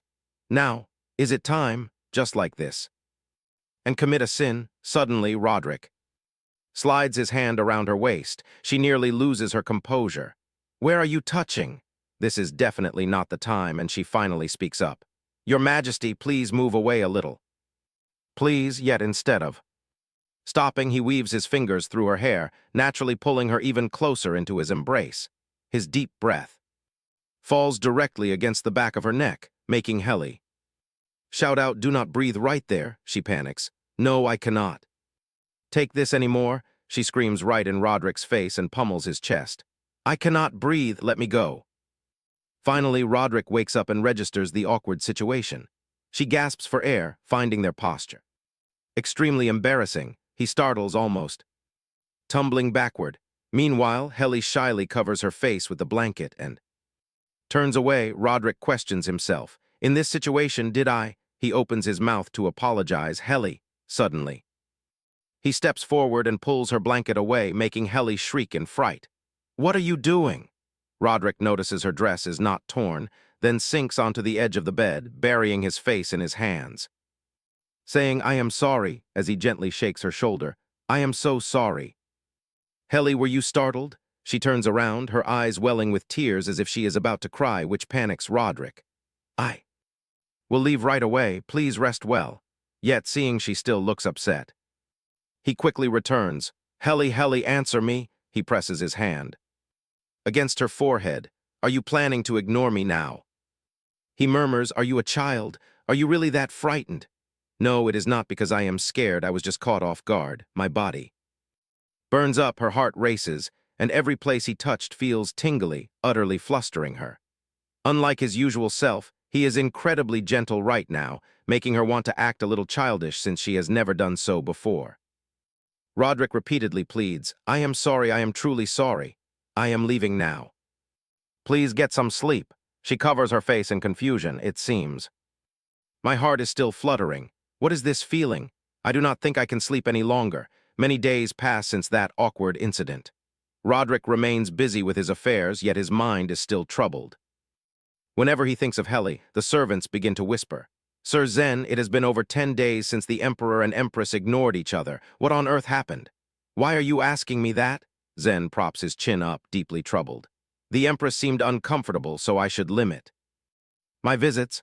But isn't her reaction a bit too much? She even screamed in his face, calling men beasts. Roderick feels annoyed, but since we are husband and wife, will we not do much more in the future anyway? What will we do then? He sighs deeply. Then again, the Empress never wanted this marriage anyway. The butler arrives to report. Your Majesty, the tributes from the mines have arrived. It is said that this year there are many exquisite gemstones. The box opens, revealing several pieces of jewelry meticulously crafted by skilled artisans. A bracelet, Roderick asks his servant. Zen, have you seen the bracelet the Empress is wearing? Zen recalls it and thinks it looks hideous, but of course he must reply, yes, Your Majesty. Roderick remarks, that is a true masterpiece. I cannot even tell if it is outdated or ahead of its time. Zen is utterly bewildered. Why is he picking on the Empress when she is just minding her own business? What am I supposed to say to that? Roderick remembers the moment that girl happily showed off her bracelet. I made this bracelet myself. She truly is a peculiar girl. Zen is surprised. Was he just joking and not criticizing her? Rather than picking a fight, he seems more like he is acting cranky towards someone he has feelings for. R letter 1ED1 TCU letter 1ED9 C la da. Co CHUY letter 1EC7 and Jai V letter 1EADY. Roderick Key Sang H letter 1ECF I Jimmy. TH letter 1E9 Nai Distroke letter 1B0 letter 1E3 CG letter 1EED I Distroke letter 1EBFN to letter 1EB Dow. Co letter 1EDF M letter 1E9 TDI letter 1EC5 and BI letter 1EBF and Cock. Hai Dang B letter 1EADN R letter 1E9N Tim TH letter 1E9 Jai Do Trong Thu VI letter 1EC7 and R letter 1ED9 NGL letter 1EDBN. Ta Dang Tim Ra PH letter 1E3 Hong TH letter 1E5T. No. La QUY letter 1EC3 and Nai Dung Kong. NG letter 1B0 letter 1EDD IQU letter 1EA3 and Lai Thu VI letter 1EC7 and TR letter 1E3 L letter 1EDDI. Kaido CH letter 1E9 Ko Hong T letter 1E9C M letter 1EDBI Distroke letter 1B0 letter 1E3 C Zem Thoi letter 1EA1.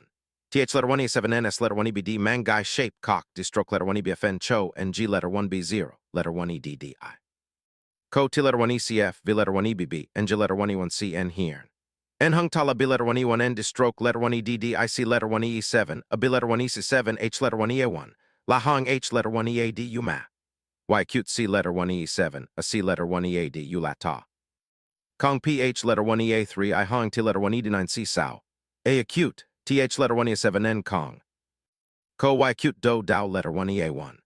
Dola B letter 1E3 N Guy Shape T letter 1EBM letter 1ED9 T S letter 1ED1 It Hong T letter 1ED9 C Da H letter 1ECD TH U letter 1ED9 CVI letter 1EBF T Ra. V letter 1EAD Y Nairn Hong H letter 1EAD U Distroke letter 1ECDC Kai Kok Thai S letter 1EBD. T letter 1ED1 T Han Distroke letter 1EA5 Y letter 1EA1. R letter 1ED3 IV letter 1ED9 IQU letter 1EF3 S letter 1E5P XU letter 1ED1 NG. TH letter 1E7N dot PH letter 1E1M T letter 1ED9 ICH letter 1EBFT and G letter 1B0 letter 1EDDI. High V letter 1ED9 ITR letter 1E5N and Kong Distroke letter 1EBFNM letter 1E Do Dao. No Langan and G letter 1EF Biam letter 1E80T Hey Jaya. L letter 1EBD now La TI letter 1EBF and G Latin. V letter 1EAD Y Thai Ta CH letter 1EC9 Zem Kwa Thoi.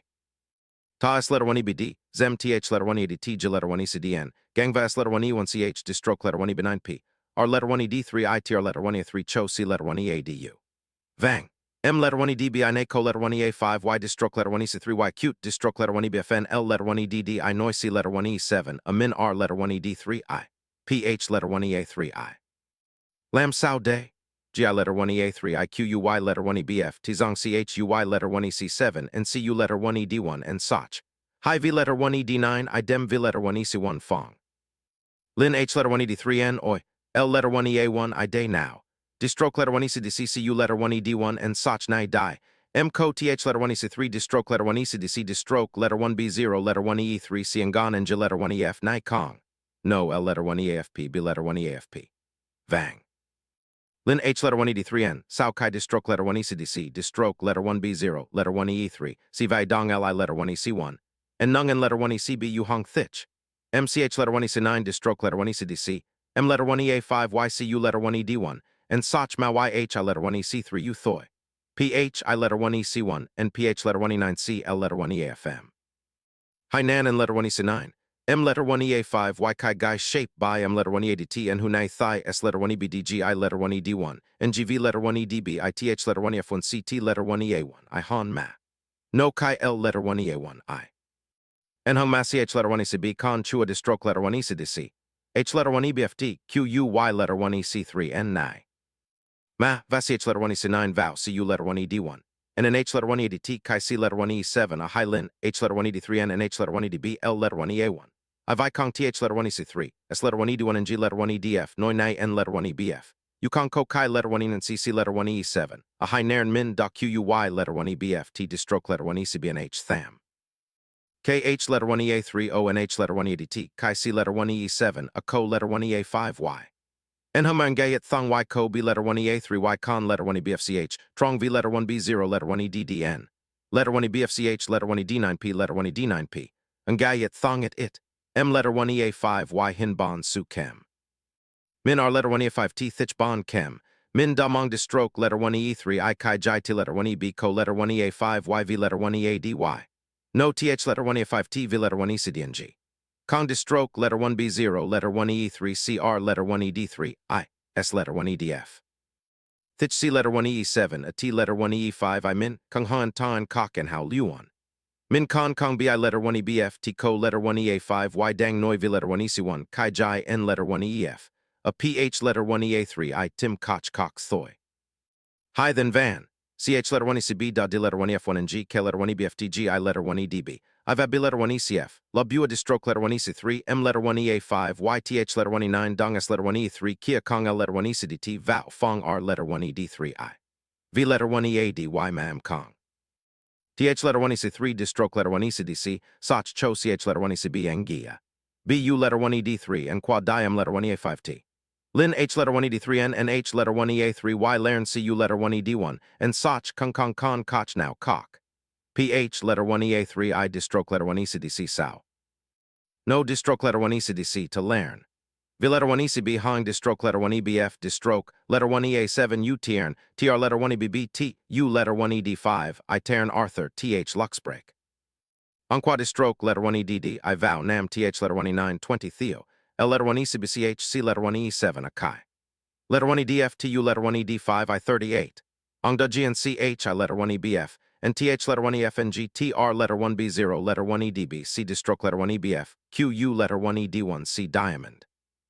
Letter 1 ED9 T distroke letter 1 EBF. QU letter 1 ED1 C Chi TR letter 1 ECB L letter 1 E5 C distroke letter 1 ECB.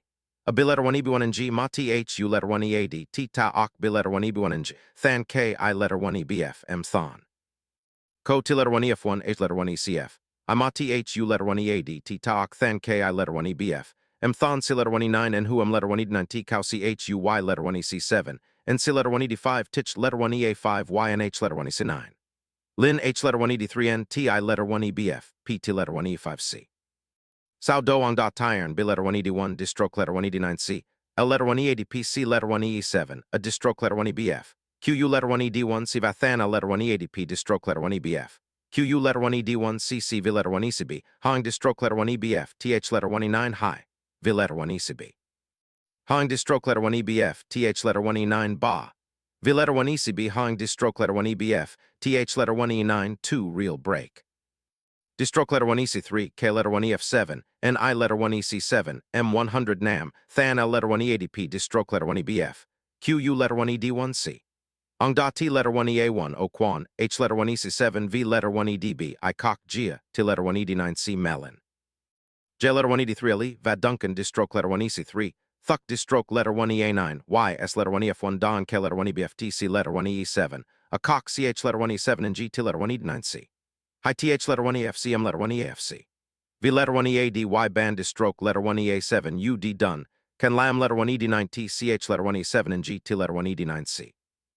Kaka, no TI letter 1 EBF, PT letter 1 E5C, hung distroke letter 1 EBF, TH letter 1 E9, B letter 1 EA3, YR letter 1 ED3, ITH letter 1 E9, 19, distroke letter 1 EBFN, day no then van. Why dare chan kwaha? Hey la letter 1 EB and GL letter 1 EA1, I die. Ko T letter 1 EB, CH letter 1 ED1, I. Kong distroke letter 1 B0, letter 1 EE3C. M Co VI letter 1 EC7, CJ distroke letter 1 EC3, Lam Dao. Lin H letter 1 ED3N, Dan C letter 1 EA5 TGI letter 1 ECD, and GTI letter 1 EBFP. CH letter 1 EADC. V letter 1 ECB, Hang distroke letter 1 EBF, TH letter 1 E9, 27, Roderick Piros break Ra distroke letter 1 EDD, I Nam 470, Valern Ngoy Nam 479 Thea. L letter 1 ECBCH, C letter 1 EE7, Akai. Distroke letter 1 EBFN day. No hate Lerns on KHI letter 1 EBF, and Co and J letter 1 E1C, and here and H letter 1 ECF, I Sow distroke letter 1 EBFN, B letter 1 EC7, H letter 1 E1 Thigh L letter 1 EA1, I and J letter 1 EFN, Qua V letter 1 EADY. No TR letter 1 EA3, L letter 1 EDDI. Co L letter 1 EBD, Duangay letter 1 EA5, Y V letter 1 EBN, Dang and G letter 1 ED3, I letter 1 EDF, V letter 1 ECB, Try and Guy Vang. V letter 1 E1N, Diam letter 1 ECD, I Than Tich C letter 1 E7, Ungay letter 1 EA5, YS letter 1 EBD, Du Hang distroke letter 1 EBF, TI letter 1 EBF, P Theo VI letter 1 EBF, T Ma. Hi J letter 1 EDT. Distroke letter 1 EA7 U. H letter 1 EF and GGI letter 1 ECD, and G Ra La V letter 1 EAD, Y Ra distroke letter 1 EDD, I Vow, Nam 470. Bay GI letter 1 EDD, La Nam 499. B letter 1 EC7, H letter 1 EA1.29. TU letter 1 ED5, IR letter 1 ED3, I Sow. Koch B letter 1 ED1N, TU letter 1 ED5, I So V letter 1 EDB, I TU letter 1 ED5, I. TH letter 1 EDT, C letter 1 E7, a Min. Con V letter 1 EDB, I Hi Koch and How, Tom TU letter 1 ED5, I and Hu V letter 1 EADY. Co L letter 1 EA5, Y Te Chi MI letter 1 EC7, and GC letter 1 B0, letter 1 EDDI. V letter 1 EAD, Y Ra De La Lai Du TH letter 1 EC9 and H, THO letter 1 EA3, and Jiangay letter 1 EA5, Y. L letter 1 EA1, I distroke letter 1 ED1, IX letter 1 EDV letter 1 EDB, I Min N Hu, M letter 1 ED9 T distroke letter 1 E9, a TR letter 1 EBB. Da 500 Nam, K letter 1 EC3, T letter 1 EB, Chi S letter 1 ED1, PH letter 1 EADN, C letter 1 E7, a distroke letter 1 EBF, QU letter 1 ED1, C Thay distroke letter 1 ED5, Ivada 10 Nam, K letter 1 EC3, T letter 1 EB, Kai Dan Chung B letter 1 EAFT distroke letter 1 EA7, U J letter 1 EB7P, V letter 1 EADN, L letter 1 EDBN. Nam Ne La Nam Ko Con, TR letter 1 ED3 and G, CH letter 1 EF5 TG, I letter 1 EF, a distroke letter 1 EBF, QU letter 1 ED1 CC. Vahang distroke letter 1 EBF Roderick. Trung H letter 1 E3P Thay Vow, Nam Nai Hong H letter 1 EAD, U Hai Da CH letter 1 EBFT, Valin H letter 1 ED3 N C letter 1 E7, a Min. M letter 1 ED9 T and G letter 1 B0 letter 1 EDD, IT letter 1 EB, TH letter 1 EBF, GI letter 1 EDB, I cock da CH, I letter 1 EBF, MH letter 1 EF, U co TH letter 1 EC3, co letter 1 EA5, Y. PH letter 1 EA3, I Chang De La K, I letter 1 EC3, UI Cute TR letter 1 EDD, I co H, I letter 1 EC3, UNH letter 1 EF5T. Lin H letter 1 ED3N. H letter 1 ECF, I co. En Hung Ma Yern D letter 1 EA1, Onai Hong distroke letter 1 EBF, Roderick Kong distroke letter 1 EBFN Day and letter 1 EF, NH letter 1 EC9. Kai NG letter 1 B0 letter 1 EDD, I. Do Kong distroke letter 1 EBFN, Nairn M Vui Qua TR letter 1 EDD, I Luan. Kong Ko TH letter 1 E9 Jai Dong S letter 1 E3, H letter 1 EBFT. CH letter 1 EC9, Con L letter 1 EA1, I Bin Yern. Ko Kong TR letter 1 EA3, L letter 1 EDD. I know mat T letter 1 F1 Noi V letter 1 EDB I B letter 1 E3N. Than Min Da C letter 1 ED1 G letter 1 EFNG distroke letter 1 EC3. Kong Sai Engai distroke letter 1 EBFN. CHUY letter 1 EC7. N Do R letter 1 ED3I. L letter 1 EBD now Ladu. Hondo Min KHI letter 1 EBF. And Ngai letter 1 EA5 Y Ko CH letter 1 ECB Unairn and Ngai letter 1 EA5 Y Kong MU letter 1 ED1 and Nhin M letter 1 EB7T Min N letter 1 EF. TH letter 1 EDT Ra Min Kung Kong Gate CHUY letter 1 EC7 and Ham. Do L letter 1 EAFM. Do Min B letter 1 EA5T and J letter 1 EDD Quanairn M letter 1 EDB IV letter 1 EADY. Ko and H letter 1 EDB L letter 1 EA1 ICU letter 1 ED9 C stroke letter 1 EDD I Min. Kong Sao Dao. And H letter 1 EFNG Ka letter 1 E and C Kong M letter 1 EA5 Y View EV letter 1 EBB L letter 1 EA1 IHI letter 1 EC7 and V letter 1 EC1. And H letter 1 ECF Do Kong Ko Cham letter 1 EB9 No and Hin TH letter 1 EA5 Y Ma Do. Ko T letter 1 EF1 TR letter 1 EA5N and Vi Min Da Quen V letter 1 EDB I. VI letter 1 EC7 CB letter 1 ECB Lam Lo R letter 1 ED3 I. And Gai Ham Sao. And Gyu Ko TH letter 1 EC3 Noi Toi TR letter 1 E3 Sach Jiup Ma. Kong C letter 1 E7 N Dao Deborah. Ta TI letter 1 EC7 and Distroke letter 1 B0 letter 1 EDD and G Dai D letter 1 EA1. O Quan Han Kung Luan letter 1 EA5 Y Ma. Distroke letter 1 ED9T N here and Co TI letter 1 EBF and G distroke letter 1 ED9 and G L letter 1 EDBN Fot Ra. A Hang distroke letter 1 EBF. Roderick and Dang LUY letter 1 EC7 and T letter 1 EADP distroke letter 1 EA5 UK I letter 1 EBF M. Lawa letter 1 EFM R letter 1 ED3 I Min M letter 1 EDB I J letter 1 EB7P L letter 1 EA1 I Ngay letter 1 EA5 Y. Jai V letter 1 EADY and H letter 1 EC9. Sao T letter 1 EF1 Dung Tim C letter 1 EE7 Amin distroke letter 1 EADP. Nhan TH letter 1 EBF Nai. NG letter 1 B0 letter 1 EDD IH letter 1 EA7 Unoi. Hang distroke letter 1 EBF Vangay Jern distroke letter 1 EC1 UH letter 1 ECDC Kungam letter 1 E9 T Jio Viern distroke letter 1 EA5 Y letter 1 EA1. TH letter 1 EDT Sao. Vang High NG letter 1 B0 letter 1 EDD IH letter 1 ECD. Than THI letter 1 EBF TV letter 1 EDB IN How L letter 1 EAFM. V letter 1 EAD Y Nairn H letter 1 ECD TH letter 1 B0 letter 1 EDD. And G Zion LUY letter 1 EC7 and KI letter 1 EBF. MV letter 1 EDB IN How TR letter 1 B0 letter 1 EDB. C Kai B letter 1 EC7. H letter 1 E1 Lairn and G letter 1 ED3 I. Lao R letter 1 ED3 ITH letter 1 E7N. M letter 1 EDB, ITH letter 1 EA5, YH letter 1 ECD, and V letter 1 EADY. Ko M letter 1 EA3, I Mer and J letter 1 EFM, and Hin Road Derek. C letter 1 E9, and Hu Hai Kon Man Thu Tao En Ha. C letter 1 EA3, High Distroke letter 1 EC1, U Ko Vok Dong R letter 1 EA5T, Distroke letter 1 EB9P. M letter 1 ED7, I Kai B letter 1 EC7, H letter 1 E1 DCHUY letter 1 EC3, N. Nang L letter 1 B0 letter 1 EE3, and GC letter 1 EE7. Ngai letter 1 EA5, YR letter 1 EA5 TJ letter 1 ECD and Gang. Letter 1 EBD now, Kai Kung B letter 1 E1 and B Than TH letter 1 EBF. T Lam Jai Do Thai Ko TH letter 1 EC3 G up Cho Nang L letter 1 B0, letter 1 E3, and GC letter 1 E7, Ngai letter 1 EA5, YC letter 1 EA3 ITH letter 1 EC7 and Han. C letter 1 E9 V letter 1 EADY. Distroke letter 1 EBNG, San N letter 1 EF. And Hunai Ko T letter 1 ED1 T Hong Kong. Rala PH letter 1 EA3, I Chuang Tok V letter 1 EDB, I Jayan Hu V letter 1 EAD Y PH letter 1 EA3, I Dai Thoi. CH letter 1 EFC Langay letter 1 EA5 Y. Kong MU letter 1 ED1, NCH letter 1 E1M, M letter 1 EB7 TV letter 1 EDB, I Min Dao.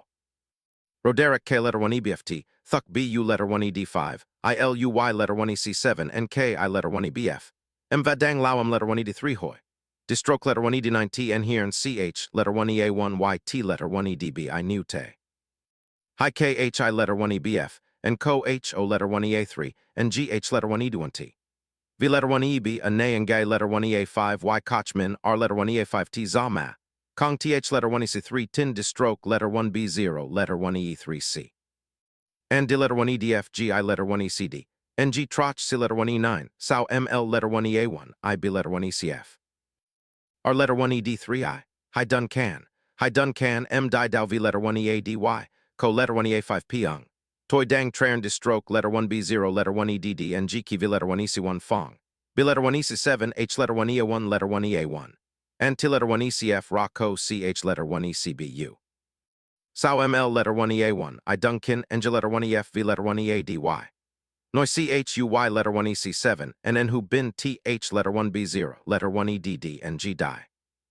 Dumin Ngai and Gay letter 1EA5, Y Dang Tron M letter 1EB17 Min Nairn, M letter 1EDB IGI letter 1EF, KHO letter 1EA3 NG Koch and Hu V letter 1EAD, YCH letter 1E9, B letter 1ED9. N Hung Ngai M letter 1EB7 TR letter 1E3 L letter 1EDDI.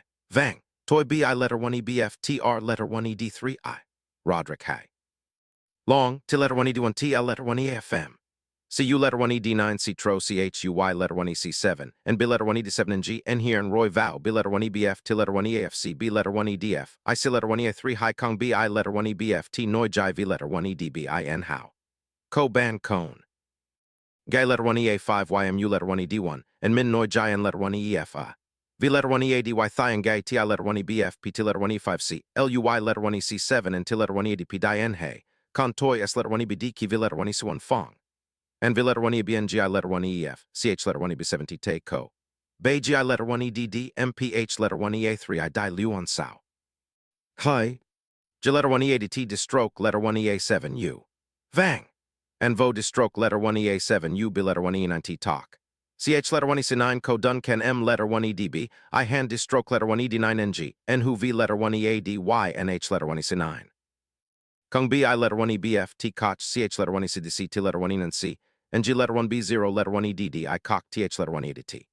TH letter 1EA5 YV letter 1EBBM letter 1EB7T Co CH letter 1ECB UC letter 1E7 a Co.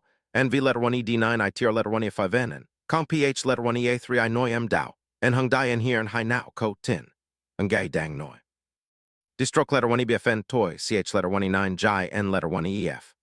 Roderick GOCH I letter 1EBF. Sivong Te V letter 1EB. A distroke letter 1B0, letter 1E3, CT letter 1EB7 and G learn TR letter 1B0, letter 1EDB, CM letter 1EB7T Co. Here, surprised, Helly cups her hands to receive it. Is this a bracelet you are giving me, Your Majesty? He explains that the bracelet she is currently wearing is not beautiful at all. She feels bewildered. How can His Majesty judge someone's personal taste like that? Lauren laughs out loud from behind. He always says things like that, Helly calls out.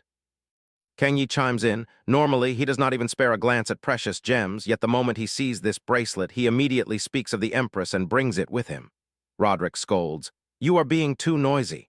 Yet Helly finds this incredibly endearing. It turns out he is simply the type who is terrible at expressing his emotions. He truly has a sweet side. Doesn't he? A bright, radiant smile blossoms on her lips.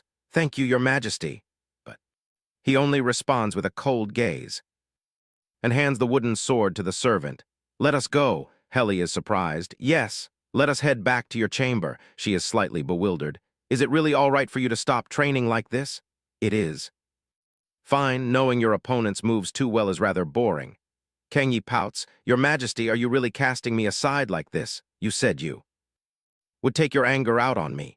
Helly thinks happily to herself. Can they be considered close friends?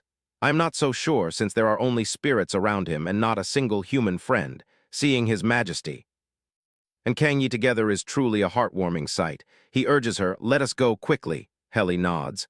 I understand. Ah, please do not push me. The servant happily remarks, indeed, a bickering husband and wife are like water split by a knife. They always flow back together. Meanwhile, Lauren lets out a sigh. In the end, the one His Majesty vents his anger on has to endure it. On this side, Roderick speaks up, asking, are you feeling better yet? Yes, at least I am doing much better. He suddenly grows irritable. When someone asks after your health, it is quite impolite of you not to ask back. She is taken aback. Why is he attacking me so fiercely today? She stammers. Then, how are you? Actually, since I have not seen you lately, I am curious to know how you are doing. I do not visit you because I am afraid you will feel uncomfortable. She wonders to herself. Wait, is it not His Majesty himself who feels uncomfortable around me? Helly asks him back. Me?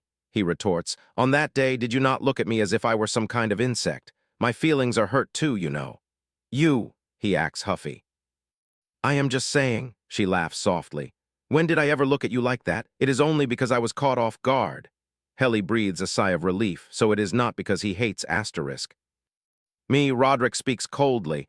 If that is not the case, then it is fine. Secretly, he thinks to himself, indeed, keeping my distance from her is entirely pointless. Seeing that she is still wearing her old bracelet alongside the one he just gave her, he questions, "Do you not?" "Like that bracelet?" Helly waves her hands dismissively. "No, that is not it. I love it. Thank you so much. Carving bracelets myself is my hobby. I pour all my heart into it, Your Majesty." He is intrigued.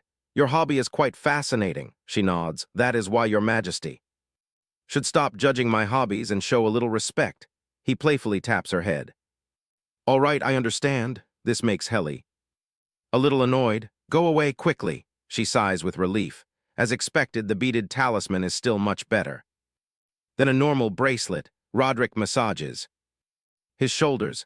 "My shoulders suddenly feel so light," he remarks. He then asks, "In any case, I hear that you went to borrow the records of the royal genealogy. Can you actually read that book? It seems to be written in characters that you have never learned." She thinks to herself, well, that girl knows how to read. Beside me, that girl is indeed the spirit. Is it because I am a Duncan that I am not allowed to read it? She explains to him, "Not at all. I am just curious, so I brought it out to look at it." So it turns out. Even her smallest actions are reported back to him. Is it because I am the daughter of his enemy? She thinks I must be more careful. In truth, his knowing about this is not entirely intentional. The librarian flusteredly admits to him, "I misspoke to the Empress when she borrowed the book. I fear Her Highness might take notice of the statement that she is not of our royal bloodline. Perhaps the Empress no longer decides to stay in the Imperial Palace anymore." At this moment, he asks, "The Imperial Palace, there is a place called Arthur Forest. Have you ever heard of it?" Helly is surprised.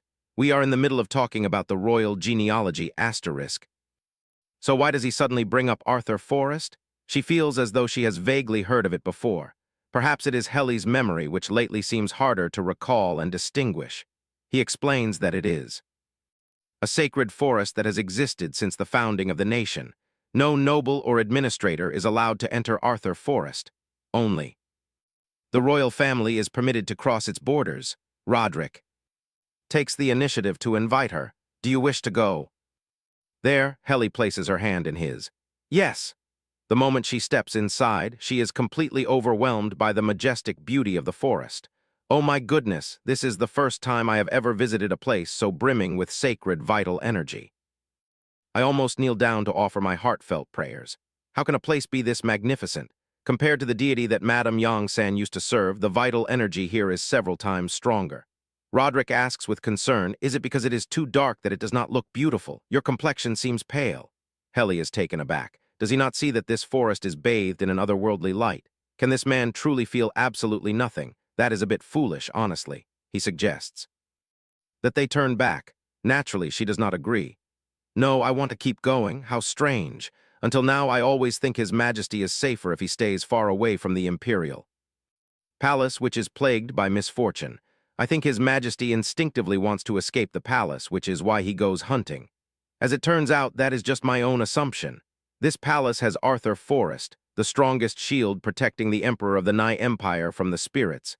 If that is true, then where on earth did things go wrong? Enveloping the forest is a giant, invisible barrier. It not only protects the forest from outsiders with malicious intent, but also blocks evil spirits from entering. So it turns out, those resentful spirits cannot enter this forest. This is the first time I have seen His Majesty's vital energy look so pure. After they walk for a while since the wedding day, they reach some stone slabs, and he tells her, "Let us stop and rest here today." Roderick thoughtfully drapes a cloth over a boulder. "Sit here." Helly feels little unfamiliar with this. Seeing him show such consideration for her feels quite novel. "When I gather wild greens in the forest, I sit and rest wherever I please." He cautions her, "Do not come here alone without me. Since I have not ventured deep inside, I do not know what lies deep within." She glances around and reassures herself. Surely nothing terrible can happen in this forest, right? It looks so sacred. Helly asks him, "Do you not come here often? Do you not find the air here incredibly pleasant?" Roderick shakes his head. "Of course I do, but after ascending the throne, there is simply too much to do, so I have no time to Come here, she cheerfully invites him, in the future. Please come here once in a while. Also, you and Kangyi should practice together often like you just did. She calculates, only then will he have a chance of winning. This battle, Roderick looks bewildered. You speak as if you will vanish in an instant, like you are leaving a last will. She has startled me, she silently, insisting that I have absolutely no desire to die. Perhaps it is because you do not believe the words of someone who plunged into the water not long ago, even though it was Heli who jumped, not me. She continues, I will try my best not to die on purpose, but at some point humans will eventually die anyway. But your majesty, could you return my belongings to me? You took them away because you were afraid I would do something dangerous, didn't you? I am merely carving wooden statues. Heli has an ill premonition. She feels that the state of the beaded bracelet is gradually deteriorating. As expected, having just one is too much to handle. I must carve more Jangseung too. Must make more, he chuckles softly, saying, You are far more stubborn than you look, aren't you? I understand, I will return them to you. She joyfully. Cheers, wonderful. Suddenly, Roderick's expression grows serious. But Heli, your words sound a bit strange to me. Saying you will try not to die on purpose, is that not the same as putting no effort into living? After all, when the time comes, humans will die anyway. Heli freezes, completely at a loss for words as he hits her right in her weakest spot. She wants to tell him, Your Majesty, in truth, I want to live so desperately, and I have put in so much effort. But no matter how hard we try, we can never defeat our predetermined fate. Roderick senses that something is amiss. It is truly strange. This girl is clearly a member of the Duncan family. Yet, why does he occasionally feel as though she belongs to an entirely different world? The next morning, she sits in her usual spot. Meditating out of habit, the little spirit chirps and asks, Kangyi, are you reading a book today as well? Yes, today I will read this one. It is the history of the Nai Empire.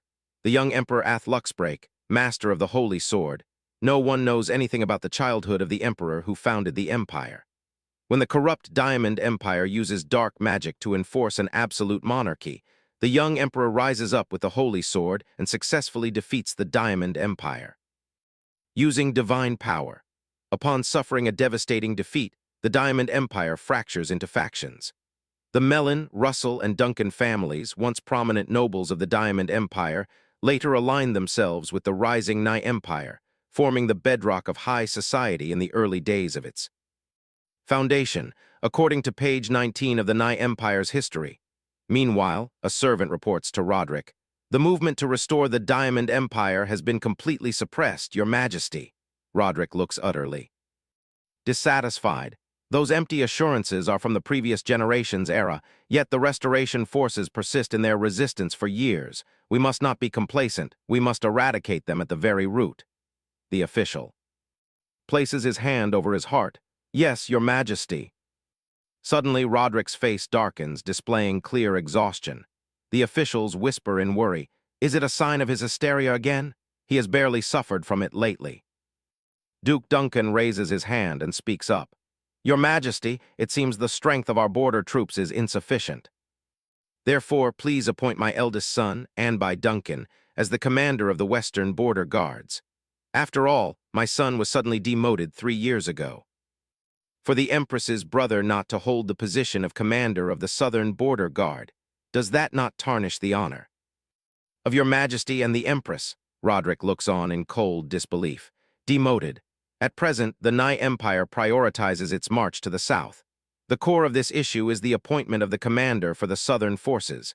Does the Duke truly not comprehend the gravity of this matter? The late emperor bestowed a noble position upon his son.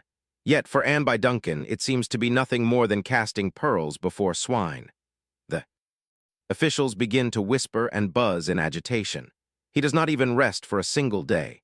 The psychological warfare between the emperor and the head of the faction opposing the empire reaches a boiling point. Duke Duncan! Roderick slams his hand onto the table, shouting in sheer fury. That statement of yours is an insult to the imperial family. Duke Duncan, you had best value your own life. Even if you are the father of the Empress, I will not overlook this. With those words, he coldly departs, leaving Duke Duncan both humiliated and deeply embarrassed. The scene shifts to Helly's room, where she is idling away with some trinkets when Roderick arrives. "The Emperor is here," a servant announces. Helly is taken aback. "His Majesty is here. He certainly visits quite often these days, doesn't he?" The moment he steps inside, he sighs in frustration. "Helly Duncan, your father is throwing a mad tantrum again." A maid whispers softly to the person beside her. "He has been here 9 times in just 3 days. Why does he run straight to the Empress's palace whenever anything happens lately? I thought he would only drop by once in a while. Could it be that His Majesty is trying to display a romantic side, too?" The Empress, but in response, Helly bursts into laughter, catching him off guard. "I am so vexed, yet you laugh." He asks, she replies, "Should I be angry instead? Surely your Majesty knows I will laugh. What happened today?" He slumps into a chair. "He demands that I reinstate your brother. I truly married into quite an impressive family." The little spirit, having its favorite spot taken by him, looks utterly displeased. "This Roderick fellow suddenly comes over to my side. And look at that terrifying crowd following behind him." She is secretly taken aback. Helly's brother. Reinstate him to what position? She has absolutely no memory of this. She must look through Helly's diary later. Just the thought of the diary brings a wave of weariness. Dealing with such an eccentric character is exhausting. They speak of nothing but nonsense. She feels she truly needs to steel her mind further. Observing her uncomfortable expression, Roderick asks, "Does what I say displease you?" Kangyi thinks to herself. Of course she is displeased. You insulted her father and brother to her face. Is that not an open challenge, even if this is merely a political marriage? Helly placates him. "It is of no consequence." Roderick is taken aback. "Why, you know how it is. The atmosphere in my family is not particularly warm. You have witnessed it yourself." He nods in agreement. "That is true," and says no more. Kang Yi muses silently. Helly Duncan is often ridiculed as a mere ornamental vase. Initially, she does not understand why His Majesty questioned that nickname. But in just a few short days, she comes to comprehend it. No matter what the most powerful man in the empire says to her, the Empress receives it with absolute composure. She always maintains a gentle and mild demeanor, yet to be precise, does she not appear utterly indifferent to everything. She is a true Duncan through and through. Indeed, the blood flowing in her veins is nothing to be trifled with. Roderick speaks up. "In any case, Helly, when someone comes to speak with you, you should at least look them in the eye." She replies, "I am only afraid of cutting my hand. If I get hurt and find myself in danger, you will surely confiscate it again." Kangyi continues her train of thought. "The problem is that while His Majesty is indeed vigilant, he seems to harbor a peculiar emotion toward the Empress." Helly says petulantly, "I humbled myself so much just to get it back." This amuses him. "I will not take it away. After all, I am not so despicable as that." "Indeed." "No, you promised. This thing is truly very important to me." Roderick nods. All right, all right." He picks up the jangseung, which is carved with the words "Great General under Heaven." Usually there are 2 jangseungs standing side by side to symbolize male and female. One is the Great General under Heaven, and the other is the Great General underground. Clears throat, he asks, "I hope you will slowly explain to me what on earth this is that it is so important to you." The servants also find it strange. Indeed, at first we thought it was just that sort of thing, even though it doesn't seem to have any specific purpose. What on earth is that? It doesn't look like an aesthetic ornament at all. Is she making another bizarre piece of art? Roderick asks curiously, "What are you making this time?" "It is just like the one you are holding," she replies. "Do there have to be 2?" She answers. "Carving like this helps stabilize my mind." As she speaks, Helly thinks to herself that actually she should not be carving and talking at the same time, but His Majesty keeps grumbling for no reason. Sure enough, Roderick looks back and forth. "Honestly, I cannot believe that at your age you have such a hobby." Helly fires back, "Your Majesty does not look your age either." He is surprised. "Me? In what way? You look younger than your actual age. It does not seem like you are 8 years older than your wife." He is speechless. "Do you really think so? Are you teasing the Emperor right now?" Truly speechless.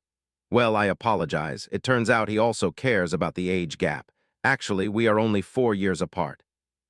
Helly hands him the newly finished Great General Underground. "Take this, I am giving it to you, seriously." I refuse to accept this. It is quite creepy. I know, but this is my heartfelt gift, not because it is beautiful that I'm giving it to you. Heartfelt, even if I receive a gift from my wife, Before he can finish, she snatches it from his hand. If you do not like it, give it back to me. He immediately snatches it back. Give it back to me. Who takes back a gift like that? She instructs him. Please place it under your bed. This is a bit scary, is it not? But it is a lucky talisman to help you ward off bad luck and nightmares. With a face like that, I think instead of warding off nightmares, it might wake me up. From my sleep. I made this to help you sleep well. If you do not want to see it, you can place it where it cannot be seen. With her current talent, she cannot make a grand talisman, but right now, Roderick needs help, no matter how small. She says, Your Majesty, I do not really want to say this, but I want to say that sometimes the sincere prayers of others can protect you. Her sincere words move Roderick so deeply that he is speechless. Hearing this, everyone gasps, Oh dear, oh my, Helly. Thinks solemnly, it is just that it is very difficult to find. Such a person, that truth makes his life so miserable and makes me even sadder. Roderick scratches his head. For a moment then says, Stop it. You do not need to go that far for me to accept it. Did you really think I would refuse? So you will. Accept it, right? Wait, in that case, please. Take this one too. She hands him the other one carved with Great General under heaven. You are giving me both, you said. You liked it. I can just make a new one. I told you it is my hobby. If I only give you one, the remaining one will be very lonely, so please take both of them with you. He is flustered for a moment. I am leaving, do not follow me. She wonders what is wrong with him. Jen says he is probably embarrassed. Helly picks up a piece of wood and examines it. Let's make a new one with this. Jen finds it. Hard to understand. She truly is a strange person. The small spirit looks annoyed. Yi, when are these people going to leave? Tell them to. Hurry up, night falls, on the table next to Roderick's bed. The two objects carved with Great General under heaven and Great General underground are placed neatly side by side. He supports himself against the bed and sits up. Dawn is just breaking and sunlight streams through the window into the room. He thinks to himself that he only slept for a little while, even though his dream was a bit creepy. He turns his head to look at the two Jangseung statues, unable to help, wondering if they are actually effective. Unbelievable. He pokes the statue with his finger. At any rate, she is indeed a strange person. The evil spirits that were suppressed last night see Roderick stand up and begin to stir. He puts on his coat and gently praises, the morning is not too bad. Seeing Roderick leave the room, the evil spirits are thrilled. They whisper, he is going out, Roderick is going out. Uncanny. Laughter echoes continuously. Haha, perhaps those two Jangseung statues made it difficult to brainwash Roderick. An evil spirit mutters with a chuckle, even though the vital energy here hinders us at night. You cannot escape us, Roderick, hehe, some tiny butterflies fly past the window of Helly's room. Currently, she is meditating with the little elemental spirit. The elemental spirit tries its best to imitate her, making little whining noises. Finally, it gives up, plops down on the ground, and asks, Yi, it seems we are sitting longer today. Yes, because my mind is a bit troubled. She thinks to herself that she read Helly's diary at dawn. Normally, she would be speechless and have a headache, but today is different. In the diary it is written, May 10th. 499. Tomorrow I will speak with Lauren. I will cast everything aside and leave Nai. But I know he will refuse, even so I still want to say it. The original Helly writes in her diary, wondering if she is truly as foolish as the rumors say. Her heart aches constantly whenever she thinks of the person Helly loved, Lauren. But when she thinks of Duke Duncan, Helly's father, she feels nothing at all. Helly must have loved Lauren deeply. Although Helly's soul has vanished, those emotions still remain in this body. Like the remnants of ash in a furnace, did Helly tell Lauren that she would leave? Yet she has already entered a political marriage. She wonders, how does Lauren feel? While she is deep in thought, a noise suddenly echoes outside. She turns her head to look at the door. It is quite noisy outside. Spirit, can you hear what they are saying out there? The spirit responds with an aha and then turns to her saying, Roderick is going mad, it seems.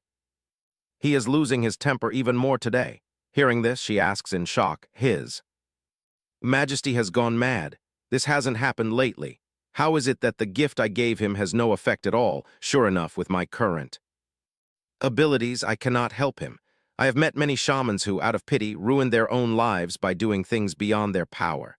Therefore, it is best for me to give up and stop caring. However, while she is thinking, the images of Emperor Roderick and Lauren suddenly flash in her mind, making her head ache so much that she cries out, "What was that just now?" Suddenly, the images of His Majesty and Lauren overlap and appear in her mind. It seems Helly has not let go of Lauren yet. The little spirit beside her asks what is wrong. She sighs inwardly. She has not let go of that person. Spirit, I will go see His Majesty. At this moment, Roderick's office looks like a battlefield. Evil spirits surround him, their laughter echoing endlessly. A group of knights are pinning Roderick down in the middle while the evil spirits keep whispering in his ears, "You belong to us," urging him, "Kill them, kill them, kill them all." He is still trying his best to hold back. Jen wipes the sweat from his cheek and whispers. He is calmer than before when he hears the Empress calling out. Startled, he cries out, "Your Highness." She runs over in a hurry. How is His Majesty? He thinks that no matter how much they try to stop him, it is useless, and replies to her. He is no longer struggling as violently as before. "Your Highness, but please be careful. Actually, I do not want you to go near him. We just need to wait a little longer and he will calm down." She steps forward urgently. This situation is not good at all. It is only His Majesty's strong mind that is triumphing over the hysteria, but no matter how strong he is, he still needs help. She calmly walks toward Roderick. "Your Majesty, I am here to have tea with you again today. This tea is even better than last time." Her hand touches the prayer beads. The current condition of the beads is terrible. If she uses them normally, they might break, though it is a bit strange there is no other way. Despite the fear gripping her heart, she still steps forward, swinging the beads to one side. Roderick's eyes flash with a red light. He bites his lip, trying to control himself so as not to hurt her. The attendant standing on the side asks anxiously, "Is it really all right?" His Majesty's gaze looks as if it could swallow someone alive. "If it becomes more dangerous, I will run in to stop him." Why does the Empress always enter whenever this situation happens? She should feel terrified seeing a massive man who looks ready to kill her, right? The Empress's hand is trembling so much, yet she tightly clutches the beads in her hand. Fear fills her, no matter how many times she goes through this. Her entire body still trembles like this. Her hand grips the beads tighter and tighter. But a person's heart is easily swayed. So when one holds on to their true intention, everything will proceed as normal. She subconsciously chants, "Those who obey heaven survive, those who defy heaven perish." As the last words are uttered, the entire room is filled with a pale purple light. The silk sash draped over her shoulders also gently floats up. Roderick snaps out of it, unable to hide his surprise. Everyone in the room is also dumbfounded. One of them thinks that His Majesty's body is gradually relaxing. How did this happen so suddenly? She gently supports Roderick, saying to the knight holding his shoulder, "You can let him go now, everything is fine." The knight replies in surprise, "Ah, yes." She quickly checks on him. Good, he is better now. He regains consciousness with a groan. She responds in surprise, "Yes." He opens his eyes and struggles to speak. I slept very well. It is not because of that ugly statue you gave me, nor is it because I could not sleep that I became like this. So do not wear that guilty expression anymore." Saying this, he closes his eyes, lets out a heavy breath, and collapses onto her. She catches him calling out in panic, "Your Majesty, Your Majesty." He rests his head on Helly's shoulder, his steady breath puffing against her silky hair. The butler's eyes widen in amazement. Just like last time, the moment the Empress arrives, His Majesty falls asleep instantly. Jen says in a low voice, "Jimmy, be quiet." After a while, he slowly opens his eyes. Roderick startledly realizes that a warm hand is tightly holding his. He murmurs dazedly into her ear, "Helly, is that you?" She gently answers, "Yes." He warns her, "When I am in this state, do not come near me. I cannot guarantee your safety." She rolls her eyes and silently thinks that is quite heartless to the person who made those talismans, but I know he has his own thoughts. She sticks out her tongue playfully and says, "Your Majesty, it seems you have forgotten that I am a Duncan. I can find a way to survive better than anyone. You should treat me just like the other Duncans." But in her heart, she thinks, after all, I will back away if I feel my life is in danger. Besides, we need to maintain our distance. So of course we should not get any closer. He asks curiously, "Helly, you asked me this before. What trick are you trying to play?" She quickly changes the subject. "A massage after. Exercise will help you relieve muscle tension." "Lies, it is always like this. You keep lying and tricking me. You just vaguely maintain a distance between us," the butler gasps, covering his mouth in shock. He is asleep again, but she frowns, pouts, and pulls Roderic's coat. That action surprises the butler even more. If His Majesty has to be compared to an animal, he would surely be a beast. Yet why does it look like the Empress is the one attacking him? Beneath the shawl, his hand gently touches hers. Suddenly, Roderick lunges forward and tightly hugs her. Jimmy thinks, this time the fox. She is pinned down. She softly calls out his name, "Jen." He turns his face and replies, "Yes." Helly asks, "Since when did your Majesty become like this?" His Majesty's condition has been poor since early on. "Already," he replies. "Oh, I am not curious about that matter." "Yes," Helly stammers in confusion. "Since when is his personality so terrible?" She cannot think of any better words to express it. He seems to understand and chooses his words carefully. After ascending the throne, he always seems to complain of headaches, not long after they become much more severe.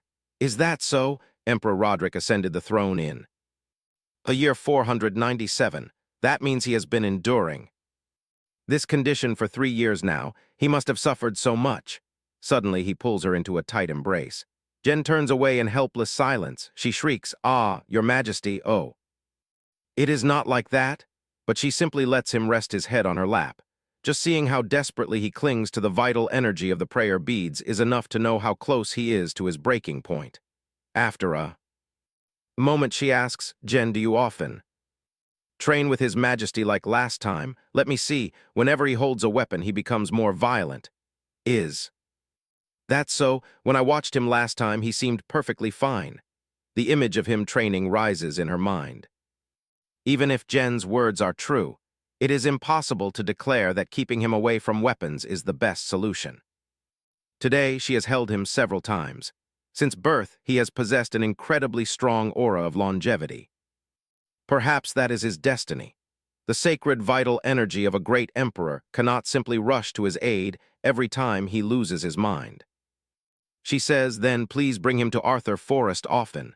"But your Highness, no one is permitted to enter there except for the royal family." Her deep eyes seem to conceal a secret. "What? Ah, that is true, isn't it? Goodness, I only learned about this recently, yet I already forgot." Her original memories and Helly's seem to be blending together, leaving her mind in utter chaos. "Please forget what I just said. Suddenly my head hurts terribly. I shall return to my chambers now. Jen, please look after His Majesty." The next day, golden sunlight filters through the window. Helly lies sprawled on the bed. "Ah, I slept for an entire day.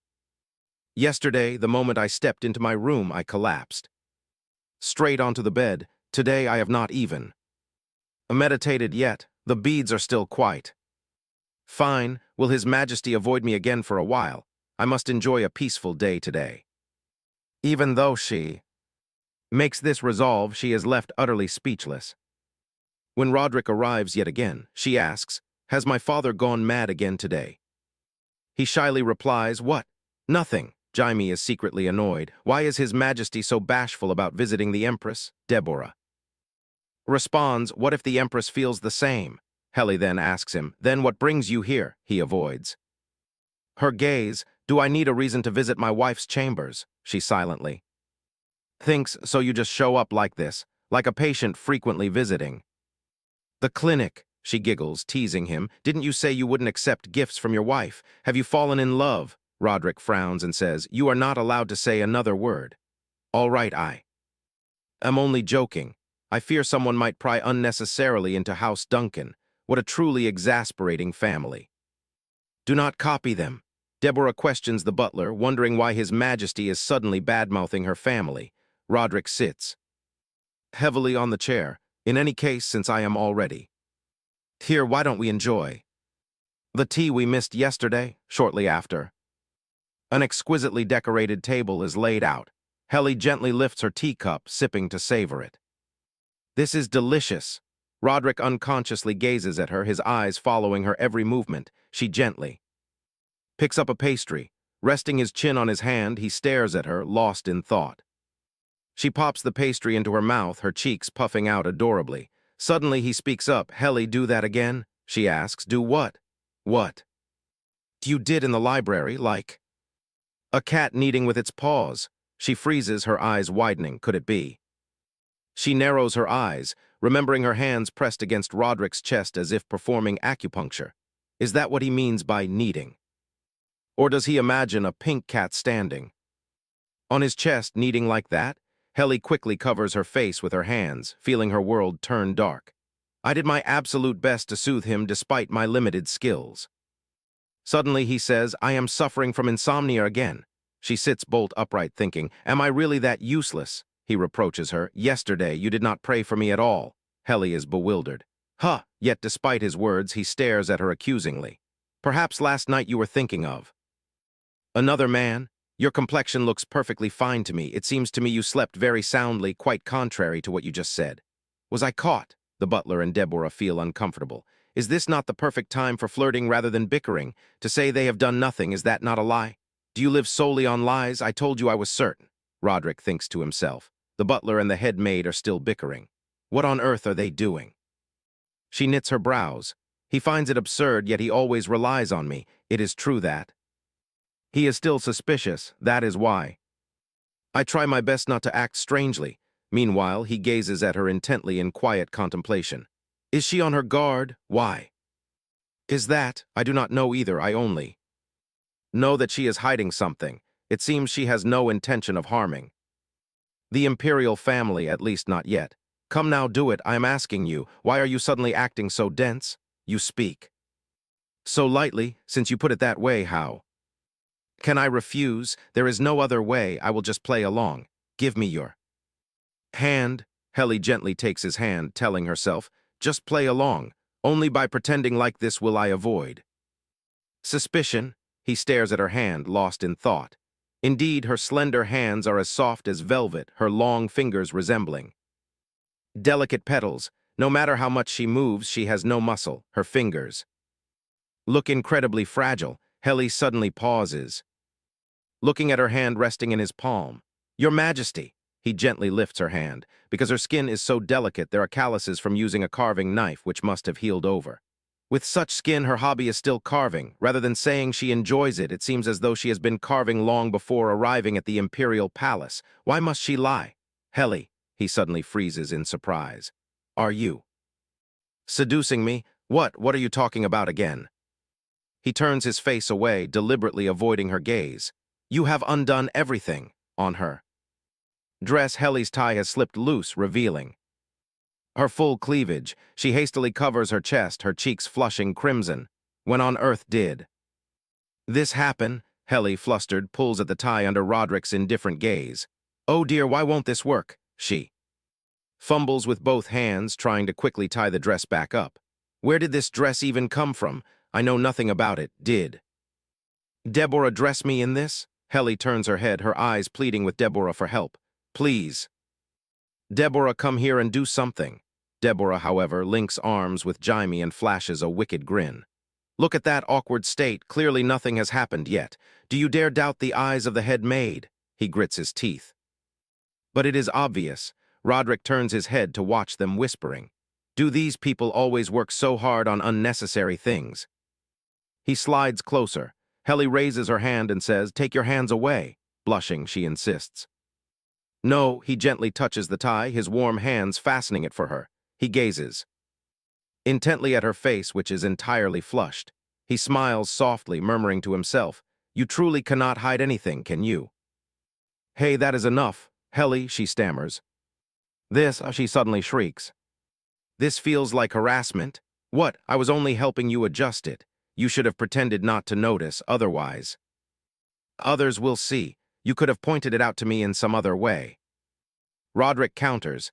Then what should I do when someone pretends not to notice but secretly? Stares, must I fold a note and pass it to you? Fine, it is all. My fault, Helly, I apologize, answer me. I do not know, I simply detest. That, it is fine if you do not like me. But just do not hate me too much, because I find you far better than when we first met.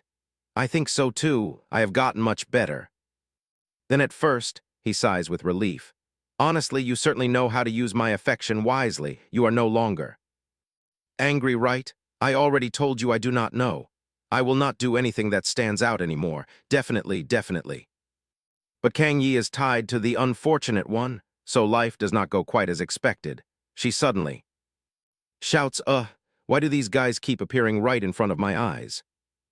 I already decided I would not do this anymore. I already made my decision. Shaking, she takes heavy steps back to her chamber, collapsing face first onto the bed the moment she arrives. But I cannot simply pretend not to know. The little elemental spirit beside her quickly comforts her. Yi, you are so amazing. Yi, you are super wonderful. Helly sighs, feeling self-pity. Thank you, but I am not happy at all. Bright sunlight pours into the palace. Jen steps forward, bowing. To Roderick, I greet the glory of Nai. Yes, what is it? Jen thinks to himself. His Majesty's condition seems to be improving day by day. What could it be? This is the report you ordered me to investigate last time, Your Majesty. The cause of death of the first woman who married Your Majesty is believed to be lethal poison. As expected, we should have investigated this. Long ago, before your second fiancé was poisoned, I did not know Duke Duncan was so obsessed with marrying into the imperial family. You must ensure the evidence is absolute, as the Duke will likely not confess so easily now. Understood. Also, Your Majesty, I heard the Empress brought a diary from the Duke's estate. There seemed to be around 10 volumes, but she stopped writing after arriving here. Instead, she occasionally takes them out to read. They might contain critical information regarding House Duncan. Should I investigate it? Roderick gazes at him in silence for a moment, his expression thoughtful. Suddenly, he slams the documents onto the table. Duke Duncan has not made any major moves lately, correct? Yes, but he still insists on reinstating Anne by Duncan. No wonder. I have an unsettling feeling about this. Then let the Empress handle this matter. Kang Yi looks briefly embarrassed as if he has something to say. Your Majesty, but he immediately cuts him off. I do not want to become a shallow man who merely goes around reading his wife's diary. Those words pierce Kang Yi's heart like a knife. If only you were like that before ascending the throne. He silently recalls Roderick's previous words. Can that secret protect your throne or your life? You said so yourself, did you not? Isn't the Empress manipulating you a bit too much? Roderick stands up and says, let's leave the Duncan family at this. Kang Yi, relax your body. He startles and replies, yes. Ah, yes. He is starting to feel worried. Outside by the peaceful little pond, a voice suddenly rings out. Hey, why do you pretend not to see me? Do you not like talking to me? I think I am a handsome man adored by tens of thousands, you know. Helly has no choice but to bow her head helplessly, silently muttering. He appears again. Is this face of mine not charming at all? And you talk so much. Even if it did have some charm, what do you plan to do with it? Go. Seduce a banshee, haha. What? You are so amusing. Please, can you stop striking up conversations with me? Why, I am not some resentful spirit. It is only because I care about you that I do this. Are you interested in me? He hurriedly explains. That is not what I mean. I only care about you as a person. Besides, I am not a resentful spirit, but a guardian deity, so do not be afraid of me. Even if you are a resentful spirit or a guardian deity, because of you, I keep getting entangled with the afterlife. I want to live a normal life. He steps closer and whispers softly. More than that, it seems. You are trying to change your destiny, aren't you? Helly can only remain silent. To think a mere spirit could pierce her right through the heart. Like this, she picks up a small branch from the ground and scribbles a few words. Demons and monsters. Begone at once. He laughs heartily. Is my face not beautiful? Even as a spirit, I am still beautiful. Helly immediately retorts. Not beautiful. Besides, I do not like men who are Younger than me? I might look like this, but I am actually quite old, over 500 years old, in fact. She ignores him. I am not curious about that. Elsewhere. A wooden sword grazes past, forcing Kang Yi to dodge in a hurry. He silently cries out, I really cannot endure this anymore. Roderick stands there with his wooden sword resting across his shoulders, his voice full of complaints. Kang Yi, you are the knight captain, yet you are weaker than me. I will train harder. He speaks up, requesting another match, but suddenly he stops in his tracks, his eyes looking up to stare intently at the distant space. What is it? Suddenly, Roderick drops his sword and turns to leave. Let's stop here. I am leaving first. No need to escort me. Yes, your majesty. Roderick rushes off. I do not even know why. Perhaps it is because of the other side. At this moment, he stops, his gaze turning toward the garden by the pond. But if he walks in this direction, it leads straight to the garden with the pond. Helly Duncan jumped into the water while unconscious, and no one knows if she will ever wake up. His chest feels as though it is being squeezed tight. He breathes heavily, both anxious and frustrated. I do not like this. Near the pond, the spirit is still hovering around Helly. On the sand, as a clumsy drawing of Roderick gradually takes shape, she suddenly speaks up. Her voice hesitant, but the spirit immediately replies, What? If you are the guardian deity of this place, why can't you do anything to help? Roderick, has that man committed such a grave sin that he must suffer this much? I want to know the reason. Roderick. Committed a sin, you say? Let me tell you. A flash of sadness crosses Helly's face. Just kidding, I cannot tell you the reason. Hearing this, Helly tightens her grip on the branch. He seems entirely unbothered as he continues. So try to find out yourself. Helly thinks I knew it and does not hesitate to utter bitter words. Indeed, talking to spirits like you only hurts myself. It is best to just follow my own path. He laughs and says, I can hear everything, you know. What on earth is going on? What is really happening? She sinks into deep thought, feeling as if she is standing in a dense, inescapable fog. I know nothing and no one is telling me anything. Now Grandma Young San is not here to stop me from approaching danger. It turns out this life is just as terrible as the last. Suddenly her gaze lands on her palm. What about my palm lines then? My features are unfortunate. Yet not special at all, not a single bit better. And I am even near Emperor Roderick. Indeed, my fate is always tied to misfortune. The spirit standing beside her smiles gently, as if seeing right through her. Mind, suddenly he calls out the name Kang Yi, startling her into turning back to look. At him, I have never introduced my name to him. Indeed, he is no ordinary spirit.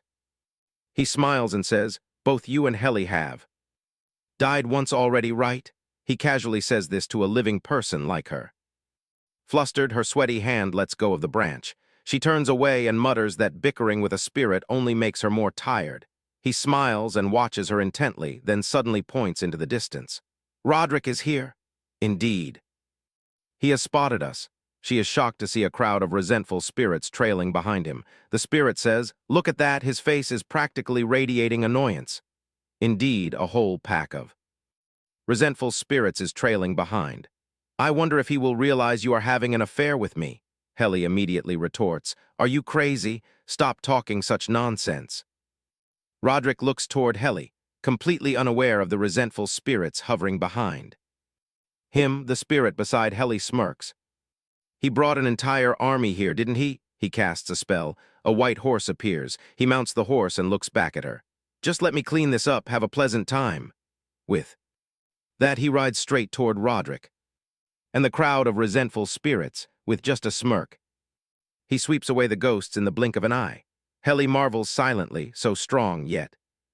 He hesitates to help his majesty. Arthur's image seems to draw close, his face magnified. He waves a gentle goodbye to her. At that moment, Roderick runs over. She cries out softly, Your Majesty. Helly, why are you here? So what? What if I am here? Is he worried because I came near the water? I am not imprisoned. I am the Empress, so I can go to your Majesty's bedchamber as I please. You are talking back again. How can I accept those words of yours? She smiles gently and says, I only came out for some fresh air. I have no intention of jumping into the lake. Roderick scowls in annoyance, then suddenly sits flat on the ground beside her. He asks, Are you playing with dirt? Why are you speaking so cutely? Yes, I am playing with dirt. Is it fun? Are your hobbies always this strange? Did your Majesty also train with Kang Yi today? He looks at the drawing on the ground and thinks, is she drawing my face?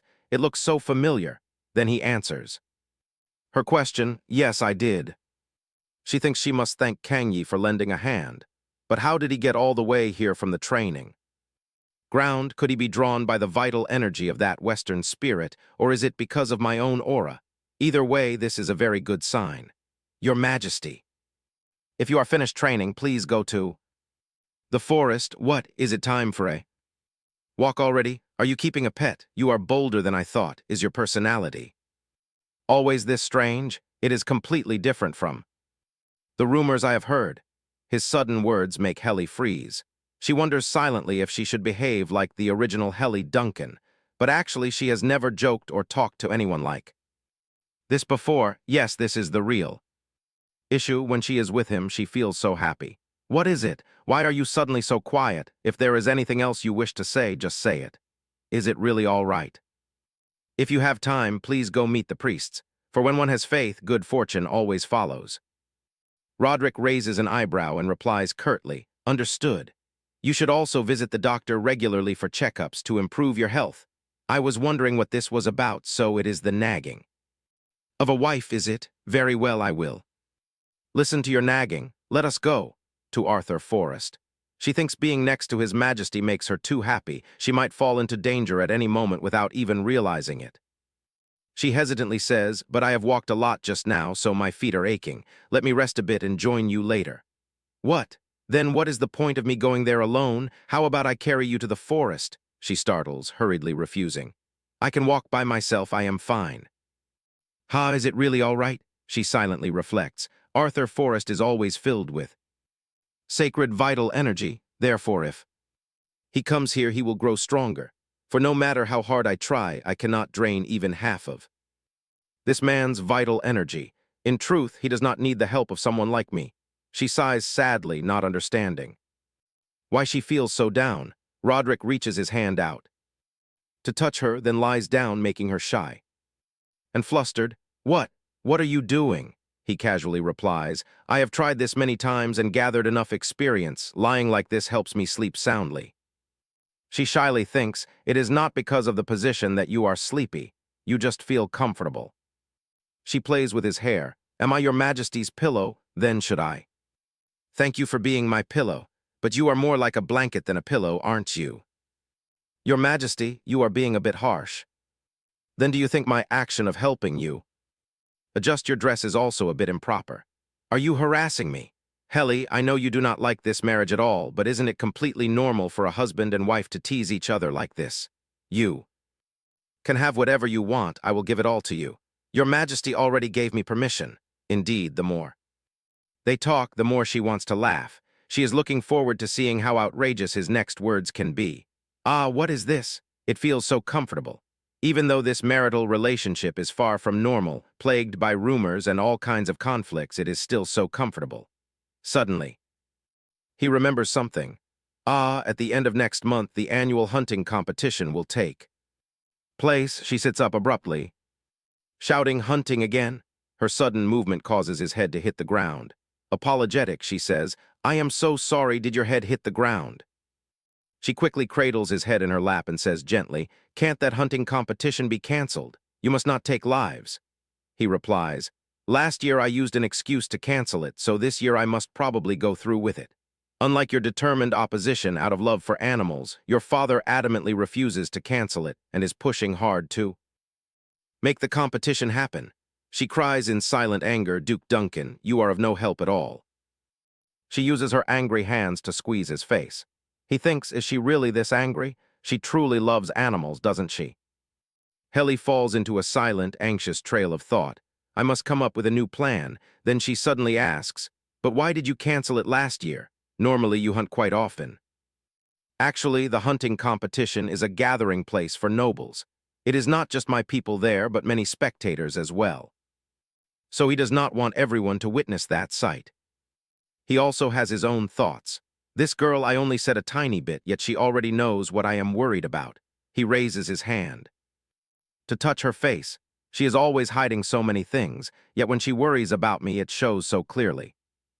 I have never directly admitted to having hysteria, because the Emperor's words can shake an entire empire. The moment I utter the truth to anyone, I fear I will truly become a mad emperor. But why do I feel more comfortable when I speak of it to her, the daughter of my mortal enemy, the one planted in the palace to restrain me?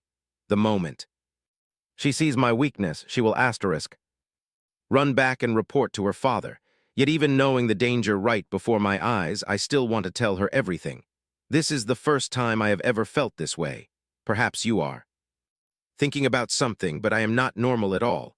I am nothing like a normal human being. Every day is bizarre. Right now, I do not know what to do anymore. Thinking of this, he hesitantly calls out, "Helly, actually, Before he can finish, she already interrupted him.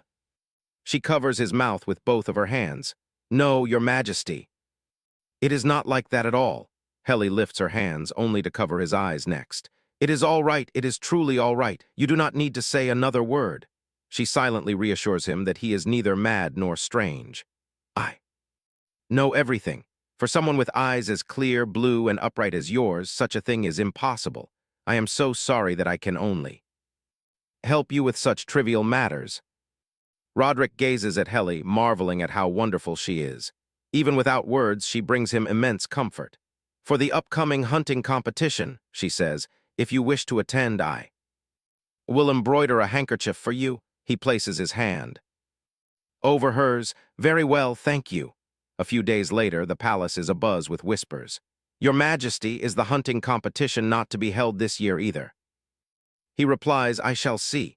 Duke Duncan inquires, "Are you unwell, Your Majesty?" Roderick retorts, "Where exactly do you wish for me to be in pain?" "How could I ever?" the Duke responds. "I only speak out of concern as your humble servant." How could a man like this father Helly *? Roderick thinks, they even look alike. What a tragedy.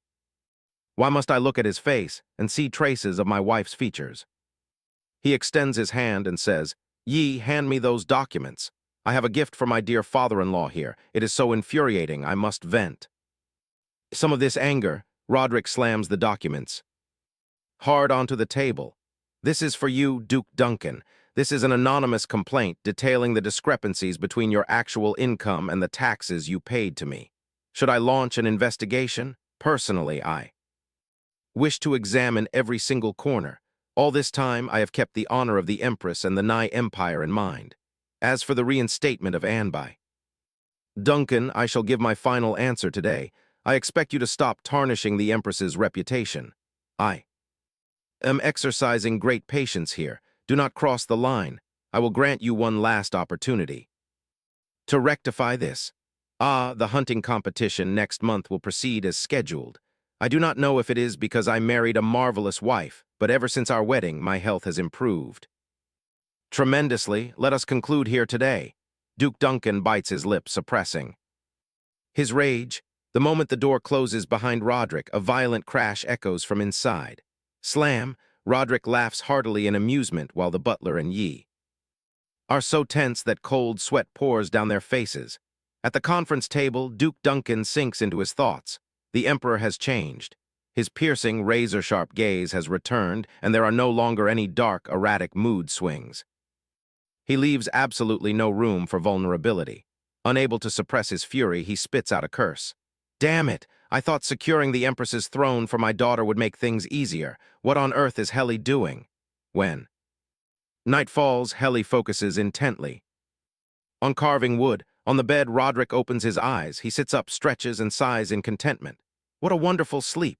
Yi, standing guard by the bedside, thinks helplessly he tormented the elder Duncan so mercilessly, yet here he is, resting on the younger Duncan's bed. He looks at Helly's back and wonders, is she still working on that second bizarre bracelet, *? What does that play-like carved pattern actually mean? At the table, she focuses on carving the piece of wood, her thoughts racing. As she works, with the strongest wish I can muster, I must finish the new prayer beads before this old string is completely destroyed. My very life depends on it. Beside her, Roderick watches her in silent, bewildered resignation. She is so absorbed in her task that she does not even utter a single word. Suddenly his voice breaks the silence, making Yi flinch. "According to the reports, Helly, Duncan is supposed to be a trend follower. Is this the latest fashion of this era? Who on earth submitted that report?" Hearing this, Yi guiltily averts his gaze. Heli places the carved wood onto the table as the spirit watches in awe. I'm not doing this because it looks pretty, you know, Roderick asks. Curiously, then why are you so intensely focused? In response to his query, she softly giggles. Because I am sharpening my mind, of course.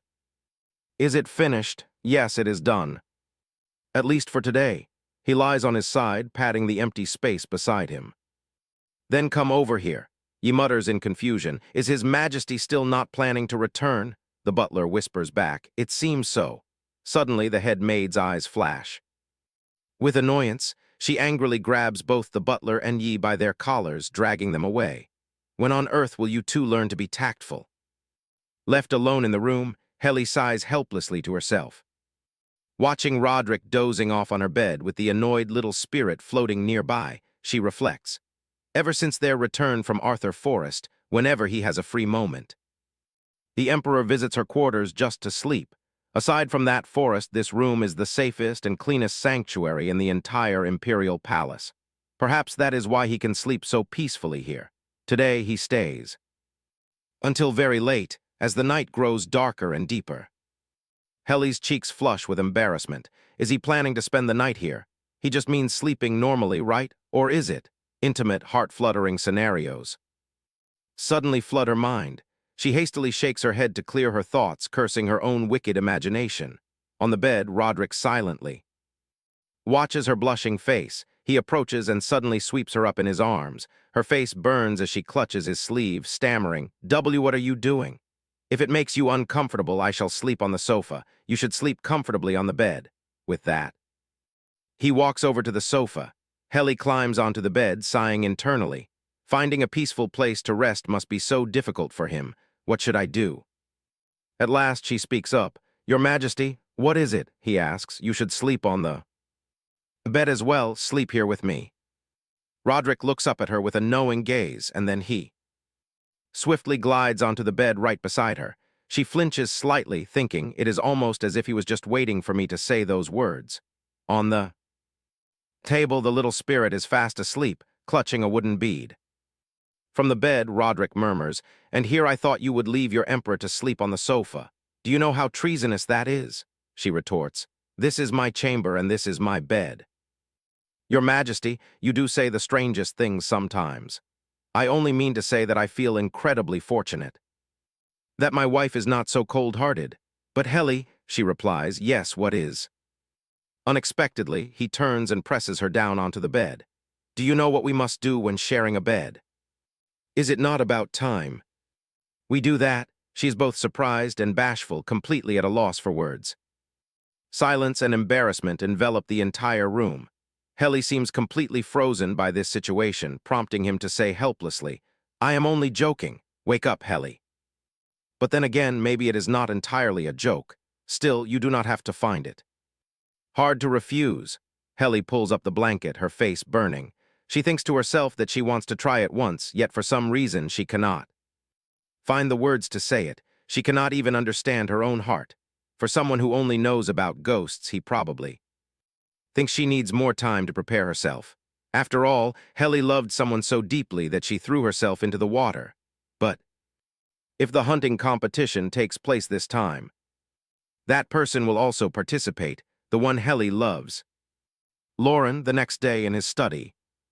Roderick seriously reviews the documents in his hands. Lauren, the one Heli likes. I have heard that name before. He is a famous swordsman in the Empire. Before my engagement to Heli, I truly paid no attention to him. Those are the investigative reports. About Heli before their marriage, I must read them again, under the crystal chandelier. The sound of turning pages echoes continuously. Frowning with irritation at the documents, he calls out sharply, Day, I have re-examined the reports on the Empress. From 1 to 10, absolutely nothing in here matches reality. She has rather strange hobbies like sculpting. What is this, Heli Duncan? Like sweets and desserts, in his mind he recalls her serene expression as she refused the chicken. He is certain that she hardly eats anything but bland dishes. A tiny bit of strong flavor makes her unable to eat, and she skips the meal entirely. Even though she eats like a bird, I have personally observed and confirmed this. So what is this information? Were they half asleep during the investigation? How can their work be so utterly useless? Investigate everything from scratch and bring it to me. The deadline is before the hunting competition ends. The subordinate says gloomily, I did my best, though. Beside him, Jay comforts, it is also my fault for not double-checking. Roderick slumps into his chair, exhausted. Closing his eyes, he wonders, why is he so irritated? Could it be because he still suspects Helly is hiding something? Thinking. Of this, he stares silently out the window. Helly and her maid have parted ways. She is wandering by the lake now. Keep a close eye on her, if anything happens to her. I will not let it slide. I understand, Your Majesty. I shall take my leave. Stepping outside and closing the door, Roderick leans back in his chair with a weary sigh. A few days. Later, Helly's figure stands alone in the garden. With her hands on her hips, she narrows her eyes, focusing intently on something. The clusters of flowers sway gently in the breeze. Suddenly, the spirit appears and asks, What are you looking at so intently? His sudden appearance startles her. Why do you just pop up like that? You know I have been looking for you. You also know I have been waiting for days, yet you refuse to show up. You jerk. I am not that easy to summon, the spirit replies. Helly sighs helplessly. What bad luck. He asks innocently, but why do you have to wait for me? You already know why. Can you accompany His Majesty to the hunting competition to help him? I mean, it is extremely dangerous for him to leave. The palace? Then what will you give me? What? I will. Accept anything, except things that threaten my life or cause me injury. Ah, so your love is not grand enough to risk.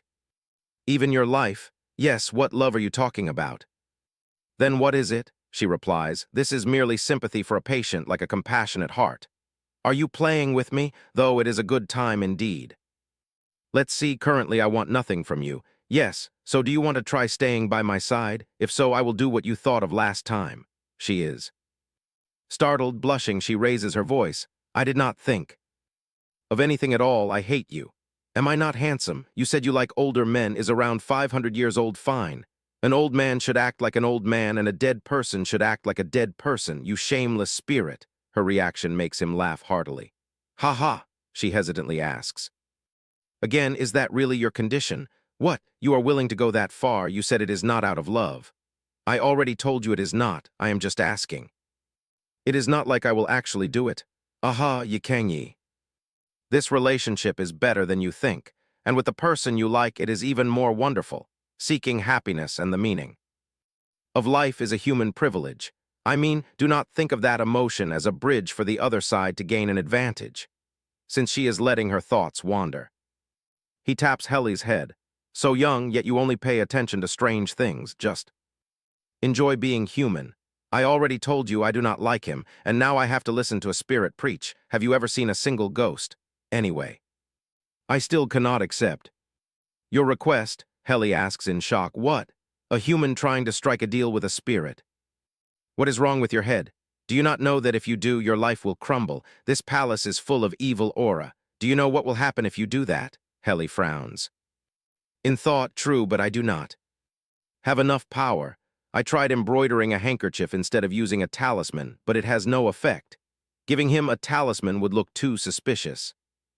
There is no other way. Since I lack power, I must work harder. Her memories show her sitting and embroidering a handkerchief, while the little one on her head exclaims, Ye Kanyi, why are you so talented? Ah no, I am only good at crafts. Do not make me cook. She frowns with annoyance. I must put all my sincerity and wishes into this, no matter how many nights I stay up to pray. I still lack the confidence to protect Emperor Roderick with my own strength. Thinking this, she says in irritation, If you are not going to help, why do you ask? I am very serious. From the very beginning. I have disliked you. What bad luck. What, Kang Yi, bad luck? What does that mean? What is with all this fuss? I am in a hurry, so my tone is a bit rude. If it bothers you, I apologize, all right? He smiles and calls her Kang Yi, a person who is gradually losing their way. He raises his hand and points directly at her. Do not forget my words. Make sure to enjoy being a human. Having said that, he vanishes, leaving Helly alone in a daze. He is gone. Enjoy what? Exactly am I supposed to enjoy? That spirit ultimately refuses to help. Is he really a guardian deity? There is not much time left until the hunting competition. Ah. My mind suddenly goes completely blank. Ah, am I exhausted from overworking lately? This is not good. I told Deborah not to follow me, and she faints on the grass. After that, in Helly's room behind the closed door, ye stands guard outside. Roderick says in anger, "You are clearly protesting." I did not mean that. How embarrassing. He finds her collapsed and carries her back on his back. A helpless scene unfolds. He anxiously carries the unconscious Helly on his back and runs. "His Majesty will kill me." Helly continues, "Is my father throwing another fit?" Of rage, "I am sorry." Roderick frowns helplessly at her. "Does it hurt a lot?" She quickly replies, "Not at all. I am really fine. The doctor also says it is just a normal spell of dizziness. He even says I can stand up right away." "Do not stand up. You have only been in the Imperial Palace for a short while. How many times has this been already?" Ah, she thinks to herself, he should try counting how many times he has lost his temper recently. That would be much faster to count, because every time that happens I faint. He still laughs. "Quickly show me where you are hurt. Oh, if I caused trouble for you, I am truly sorry."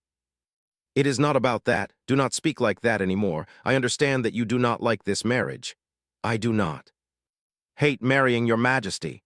She is someone who only thinks of it as her destiny, so she decides to adapt. Roderick asks helplessly, "What do you mean by that? Do you mean you hate me?" "I do not hate your Majesty." "I do not believe you. Then do you know what my name is?" "Is there anyone in this empire who does not know your name? Then what is my name? Say it." Roderick Pierrot's break. Why does she suddenly feel so embarrassed? Roderick also blushes and thinks, she knows it well. "Even though you have never called my name once, you can call me Roderick or Rose." Helly is Sir prized and thinks to herself, "His nickname? Thank you, but I still prefer to call you your Majesty." Having said that, she pulls up the blanket to cover her entire face in front of his irritation. "What? Why is that?" "I just think we need to keep our distance, because if we get closer, I will not be able to control myself and will keep wanting to help him." "Ha, you really are. Even a single word of yours makes me angry. You truly are the daughter of Duncan." "What, is it that amusing?" He frowns. It seems she really likes that name. Every time she keeps her distance, he feels annoyed, but as long as she smiles, his mood becomes relaxed. "Tell me the truth, are you actually a fox spirit? I once saw a pink-furred fox in the forest." "Me, a fox? It seems you think too highly of me." "What do you mean, too highly?" She thinks that fox spirits usually seduce men, and in the demon world they are even considered a high-ranking race. Tusk, how terrifying. "I only say that because I am annoyed, but it is also a compliment." Suddenly, Helly calls out, "Your Majesty." He responds to her, "Yes. The hunting competition. Do you really have to go? Can it not be changed now?" Is she still thinking about that? What an animal lover. "Yes, while I am away, you must be careful with knives and water. I cannot rely on that perverted guardian deity, and my hand-embroidered handkerchiefs are not very effective. What if something like last time happens?" The image of hands holding a blood-stained sword appears along with an urging voice. Kill them." Roderick sees her silence, so he pokes her cheek with his hand and says, "Helly, do you hear what I am saying? Answer me." "Your Majesty, if you break an arm, can the competition be cancelled?" Her question makes his eyes widen in surprise, wondering what he is hearing. Indeed, a broken leg would be better. Right, her seriousness makes Roderick tremble with laughter. "Can you break my arm with those slender arms of yours?" "Why would I do that? Ye is here, I can just ask him." Feeling mentioned, he shivers instinctively. "What is this?" Hearing Helly say that, he laughs even harder. "Are you serious?" "Indeed, there is no other way than embroidering handkerchiefs." "Handkerchiefs? Do you plan to give them to me?" Hearing this, she looks at him in surprise. "Does it sound like a lie? Let's see."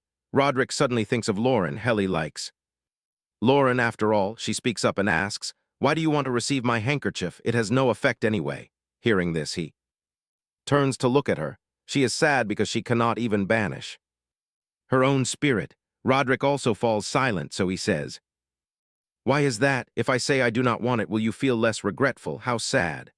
"Ah, it is not like that.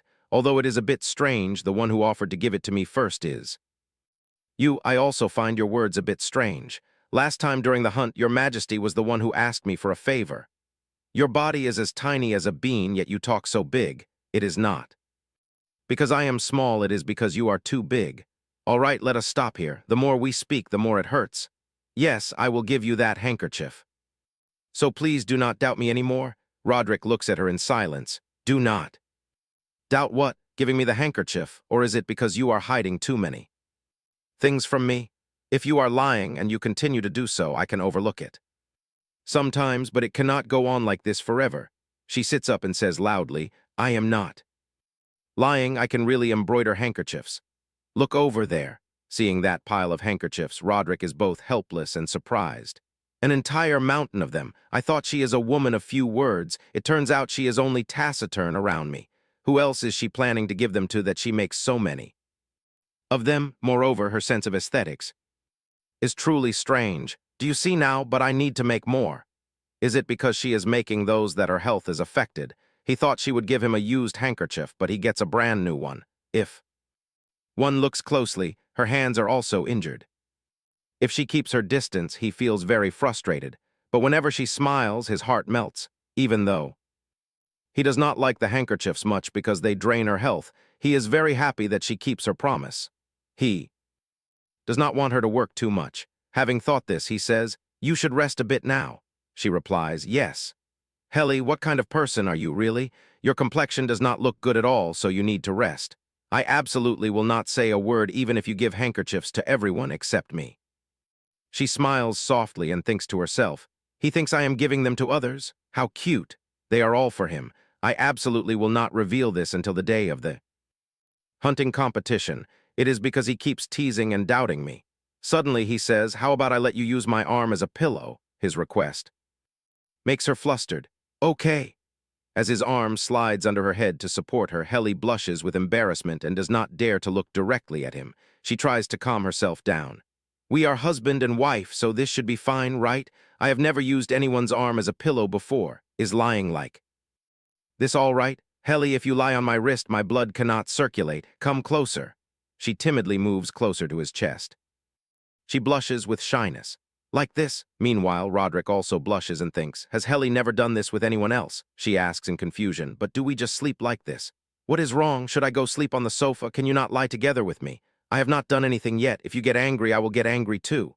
The tiny white creature curling up in the pile of handkerchiefs sighs and thinks, here we go again. Then Roderick asks in amusement, what? You know how to get angry. Why do you think that? I'm a very, very fearsome person. What? His soft chuckles surprise Helly. He is laughing. I can also get uncontrollably angry, you know. Then she growls like an angry kitten baring its claws. Her adorable gesture makes Roderick laugh so hard that tears well up in his eyes, seeing his joyful laughter. She pouts and judges, not bad. You have quite a sense of humor. Indeed, she does not know how to get angry at all. She always takes a step back as if she could leave at any moment. It is strange, sometimes she looks so lonely and sad. His hand uncontrollably reaches up to gently stroke her face. This sudden action surprises Helly. He thinks again, is it because of Duke Duncan, a father who raises his children with beatings? But with such a tiny body, where could he even hit her? In any case, he does not like him at all. Helly wonders what is wrong with him. Suddenly, he asks Helly, what on earth is the problem with you? Yes, why is it that every time you look down at the lake, you look like you want to die? If that is the case, your majesty is the problem, but I cannot say that. Thinking this, she replies to his question, do not casually say that I look like I want to die, but if there is really a problem, do you plan to help me? He immediately replies, of course. Really, why? Is that because you care about this? Because you are my wife. I am only stating the obvious. I have witnessed it with my own eyes, so I understand. But his words are cut short by Helly's voice. I understand he is truly a very good person. Then she repeats her own words. I understand. Your Majesty, he himself had no choice but to marry. But why does he treat me so well? The gaze he gives me, his hand, and even those feelings. The affection that I once thought is so small is gradually piling up bit by bit. And I realize that this is exactly what I have yearned for my entire life. It makes me not want to stop, even if I have to pay a very high price. What Emperor Roderick gives me is warmth. The problem here is, Your Majesty, I cannot pretend not to No, seeing her prolonged silence, he hugs her tightly and says softly, "If you cannot answer any more, then go to sleep. Sleeping early helps you grow taller." Helly replies, "I am not short. Now you will be my pillow, right?" "Yes, and I can also be your blanket. If you are the blanket, it will be too heavy and crush me to death. Why are you so difficult in any case? Go to sleep," she thinks in surprise. He is not asking in detail anymore. Suddenly she calls out again, "Your Majesty." "What is it?" "Really, good night today. You must have a very beautiful dream." "What? She really can make a person go crazy. Time flies like an arrow, the day of the hunting. Competition arrives, everyone is preparing for this hunt. The coachman drives the carriage. Inside, Helly looks out and secretly admires. The scale this time is so grand, there are even luggage carriages. It is so crowded, and His Majesty looks very busy as well. At this moment, Deborah approaches and asks with a smile, "Is the Empress ready?" Yet, Helly hesitatingly replies, "Ah, yes." Seeing Helly's outfit, Deborah praises her. If His Majesty sees this, he will surely gain the strength to win. Hearing those compliments, she tells herself in her heart, "What is so great about winning a hunting game anyway? I hope he comes in last." Deborah says, "We will see off His Majesty's team here, then stay for a bit before returning. The competition is about to start. Do you plan to go out now?" "All right." Saying this, she steps out of the tent. In Helly's hands are handkerchiefs emitting a strange aura. "These are 3 handkerchiefs, the most sacred and the best I have ever made. I must give them to His Majesty." Remembering her discussion with Deborah about the handkerchiefs, she had to try to convince her to let her bring 3 to give to Roderick, even though she wanted to give him all of them. Just then, Roderick is preparing to mount his horse. At that exact moment, the shouting of the crowd erupts, catching his attention. "The Empress has appeared. What kind of terrifying handkerchief is that?" Roderick looks at the situation and guesses. "It seems Helly is also ready. She is so small that I cannot see anything at all." Suddenly, he turns his head to look towards behind him with a wary gaze. In the distance, a young man approaches. Roderick silently utters his name, Lauren, while Lauren focuses his attention on someone else. Another person, Helly. On this side, Helly frantically searches for Roderick's silhouette amidst the crowd. "Where has His Majesty gone? I cannot see him anywhere." Deborah, following closely behind, hastily advises, "Your Highness, please come this way. First, please do not run and leap about like this." Rows of people are packed tightly, jostling against one another. After a while, Helly finally spots Roderick. She cries out in delight, "Ah, there he is." As she makes her way toward him, Roderick also looks down from his horse and catches sight of her figure. Helly slowly walks towards him. The moment she stands before him, he cannot help but tease, "Is life quite a struggle when one is so short?" Helly retorts in annoyance, "Are you looking for trouble again, Your Majesty? But it truly is difficult to spot someone in this crowd. I was actually waiting to hear you scream." At this moment, the air undergoes a subtle shift. Catching Roderick's attention, he turns to her and shakes his head. "How unpredictable. The moment you arrive, the very air changes." His words startle Helly, leaving her flustered and speechless. Deborah stands behind them, screaming in her heart. "Does His Majesty mean she is incredibly ethereal?" Roderick speaks again. "I only say so in passing. It is not out of malice." She thinks to herself that it is actually because the cursed energy is gradually fading away. Only now does Roderick notice the item in her hand. A handkerchief? "This is my hope to ward off spirits, as well as a talisman for victory, a talisman to avoid karmic retribution." With this thought, she says to him, "Take these handkerchiefs. You must carry them with you throughout the festival." "Actually, I made many, but I only selected the best ones to bring here." Receiving the handkerchiefs, Roderick asks suspiciously, "Are they all for me? Who else would they be for? My husband is standing right here after all." Roderick flushes crimson, silently complaining in his heart. "She is just like a fox. Why only say it now, and why prepare as many as 3 handkerchiefs? Just consider it as me making them in advance for the next 3 years." In truth, she plans to make up for quality with quantity. "Very well, thank you, I will use them with care." Looking at the stack of handkerchiefs in his grasp, Roderick still finds it hard to believe. Did she truly give all of them to me? Helly watches him, secretly delighted. How adorable he is, using his large hands to touch the delicate handkerchiefs. It seems he is even a little shy. Roderick asks, "Helly, do you want me to catch any beast for you?" Lauren stands in the distance, witnessing the entire scene between the two. She answers his question, "Why do you ask that? I have no interest in such things. I oppose senseless killing, yet if a husband goes hunting and returns empty-handed to his wife, is there any man so lacking? So is your majesty a lacking man, then?" The moment the words leave her mouth, he flicks her forehead.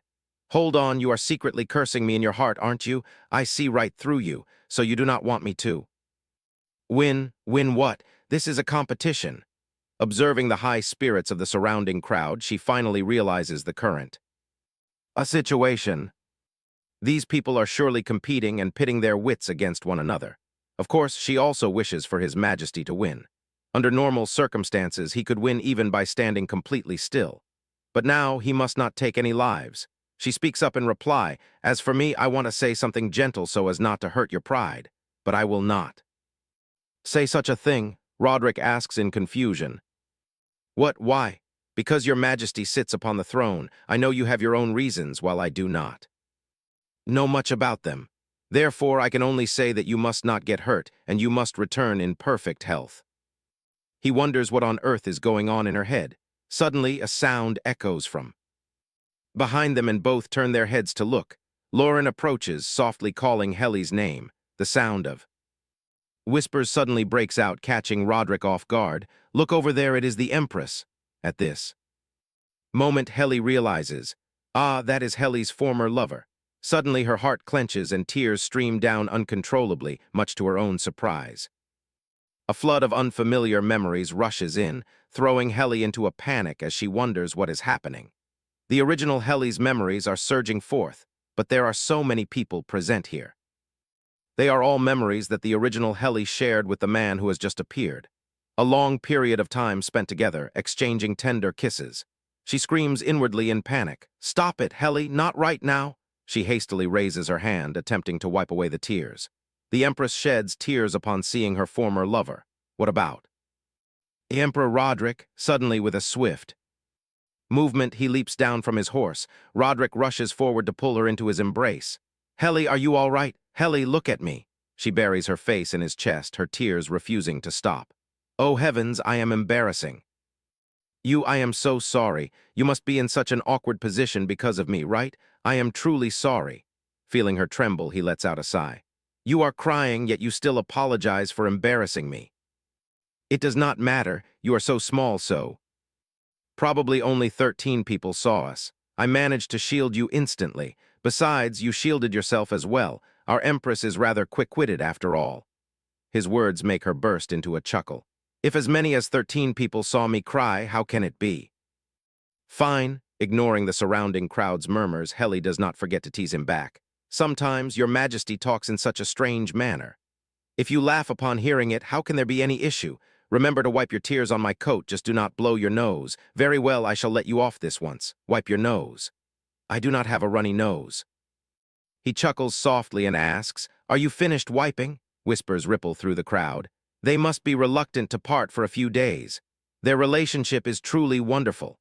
Those remarks make Lauren's expression turn even more sour. Roderick suddenly says, "Then raise your head. Remember to smile as if nothing happened." She nods in agreement, and he teases, "If you cry and then laugh, hair will grow on your nose. There is a saying like that. Let me verify if any hair is growing." "Is there anyone in this world as shameless as you?" She bursts into delightful laughter. "Marrying your majesty is indeed wonderful. Seeing you joke like that, then. It is truly worth it." "I am sorry, I did not mean to do that," although her words carry little weight. "Very well, it is fine. You have said those words so many times already." "But," Roderick smiles helplessly. Helly, his face slowly draws closer to hers. "Let us give them something to gossip about." His hand gently tilts her face upward. "Everything is your responsibility, I admit that much. But today you must take responsibility too. Let us cooperate a little." Even though his mind is filled with self-disdain, thinking, this excuse is truly despicable, looking down at her flushed face. Roderick pauses, letting out a soft laugh at the sight. Then he leans down to kiss her soft lips. Their lips pressing tightly together with no space left between them. Roderick then lightly brushes his tongue over her sweet, soft lips. Helly's mind gradually grows hazy as she thinks, it seems to last a bit too long. Unconsciously, she raises her hand to clutch his clothes, her small hand. Grips his lapels, flushing crimson with embarrassment, the handsome, flushed face of. Roderick suddenly lets out a gentle chuckle. Then the two lose themselves once more in the sweet taste of their deep kiss.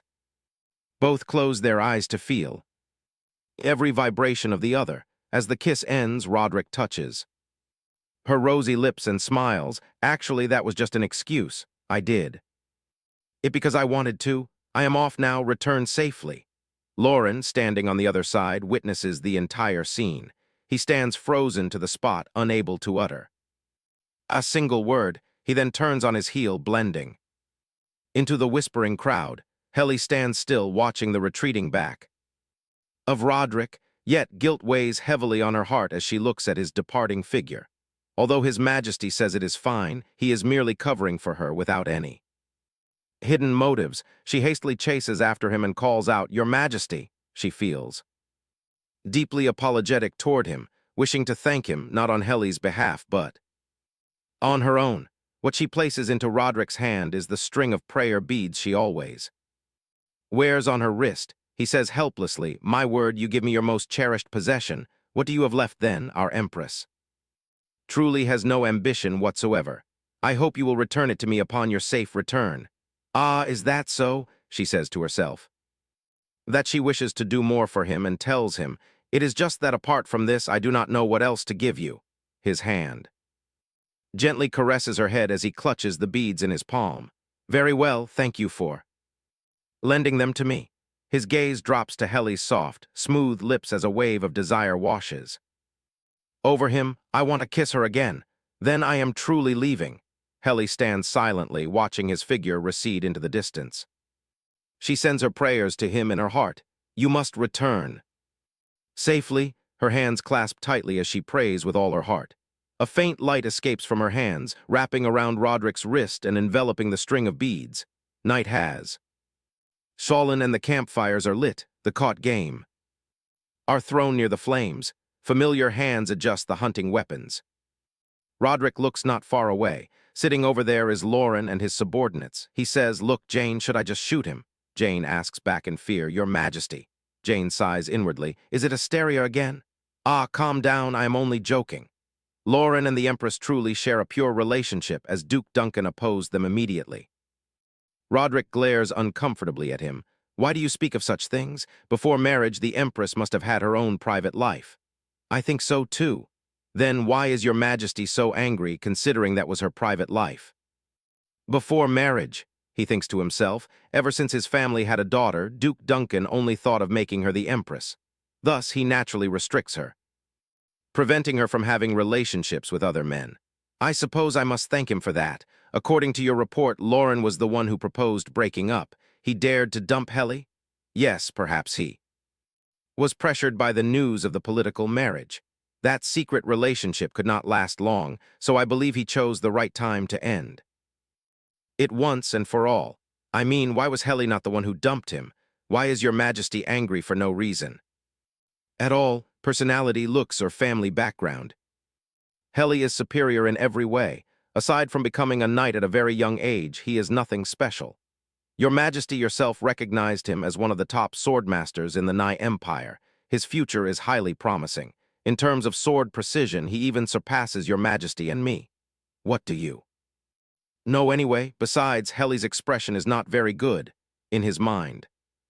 Her face, filled with deep pain, appears.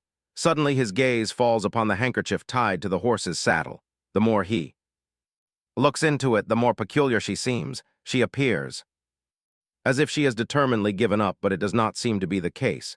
She is definitely hiding something. How strange. Jane asks, "Do you like the Empress that much?" While the Empress does not seem to care. "So just let nature take its course. It seems you are too affected by your own thoughts. Who do you think the Empress is? I believe she is far from ordinary. She also knows that I suspect her. Do you think you are very observant?" He recalls what she said. "As for me, I speak gently so as not to hurt your pride, because your Majesty sits upon the throne. Therefore, I can only say that you must not get hurt and please return safely." He mutters that such words are even more terrifying than telling him to do nothing. So this is why married men are usually afraid of their wives. Jane, why don't you hunt in my stead?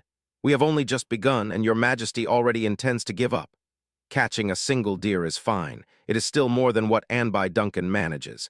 If the Duke comes to demand reinstatement again, I shall trample upon his pride. I understand, but we must hunt more than Lauren. You can do it, can you not? You are the finest swordsman in the Empire. I can do it, but is it wise? Saying no more. Roderick leans his head back, lost. In deep thought, what is she doing right now, the next day as dawn breaks? At the castle, Helly is burning a talisman over a blazing candle, the spirit. Curiously asks, Kang Yi, what are you doing? I am showing my sincerity. To Emperor Roderick, she continues to murmur. The one of great power who has descended into the mortal realm is immortal, therefore no matter where he is or what he does. Nothing can cause him harm. The moment she finishes her words, the talisman in her hand flares up intensely, the little spirit. Witnesses this and gasps, wow. After the talisman burns completely, she covers her mouth in a moment of self-satisfaction. Somehow, I feel I did much better than last time. Grandma Yongsan, did you see that? The harsher the environment, the more we grow. It is just as you said, life is a practical battle. Morning meditation. Is complete. Next, she must finish this. Write the list of things that weigh on her mind. The list contains the following. 1. Visit His Majesty's bedroom. 2. Find a way to talk to that perverted spirit. 3. Try exorcising some of the spirits in the palace. 4. Skim through Helly's diary. 5. Understand the history of the Nai Empire. Helly has added small notes on what to keep in mind. She prepares to execute them. The hunting festival lasts for 5 days.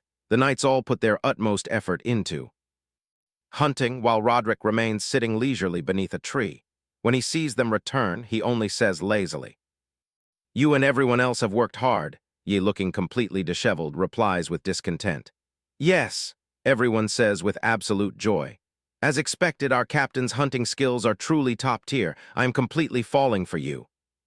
Hey, Kang Yi asks, are you still sitting there looking at that?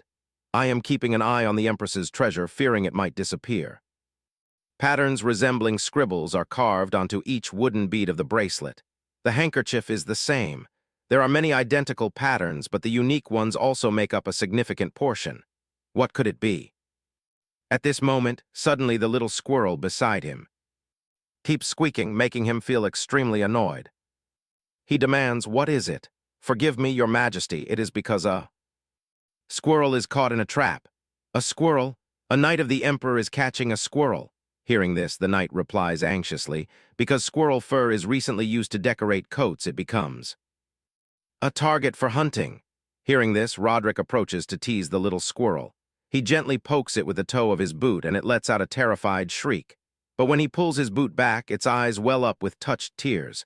Taking advantage of this moment, he kicks it aside, and it screams in fear. When he retracts his leg, it looks at him again with sparkling eyes. Seeing its expression, he finds it utterly baffling. What is wrong with it? Let me take a look, Your Majesty. Looking at its pitiful face, he gets a headache, wondering whether he should approach it or not. Is it asking for my help, or is it telling me to go away? At this moment, he suddenly thinks of Helly and wonders if she is lonely or if she is doing fine. Roderick stares at the little squirrel, lost in thought for a moment, then turns and says, Kang Yi, make a squirrel cage. He grumbles and asks, Why me? I am going to bring this pea-sized thing to the Empress. Are you planning to use its fur to decorate a coat? No, Helly does not care about those fashion trends. I will capture it alive. He wants to see her smile. It seems there are only 2 days left. Meanwhile, inside the palace, Helly is currently reading the diary of this body's original owner. On May 11th, 499, it reads, Do not run away. Dream of another relationship, and I will become the Empress's knight, so we can continue to be together. But I know that will never happen. It is so painful. Reading this, she sighs. Has the original Helly's soul become a ghost? Yet her resentment is truly terrifying. She pauses. Actually, I know nothing. That is true. If Helly's soul has not left this world yet, I want to comfort her and make her happy. Just by reading the diary, the hunting competition has already ended. But she cannot read much because the lingering emotions of the original Helly are still there. She continues to turn each page of the diary when suddenly she notices something. In the diary right now, there is an extremely baffling entry. May 10th, 497. Father is planning to do something terrifying again. I told him not to, but he does not listen. I do not want to be beaten anymore. How strange is this sentence? What on earth did Duke Duncan do? I cannot remember. While reading the diary, I discover that Helly always tried to understand the Duke's motives. Her nature is so gentle, yet she was born into the wrong family. Between parents who abandon their children and parents who abuse them, which do you think is worse? Both are. Terrible parents, right? Both of us are truly unlucky. It seems Helly was abused since she was a child. The final diary entry from about a month ago before Helly died contains absolutely no words. Was she already thinking about dying back then? I completely cannot remember anything about that period of time. So I have no way of knowing. It feels like a moment from Helly's childhood just flashed through my mind. But they are all childhood memories, right? Whereas recent memories are extremely blurry, shouldn't it? Usually be the other way around. Yet I remember absolutely nothing from the past year. Why is that? Meanwhile, the scene changes. To the knights on their way back, the knights constantly praise Kang Yi.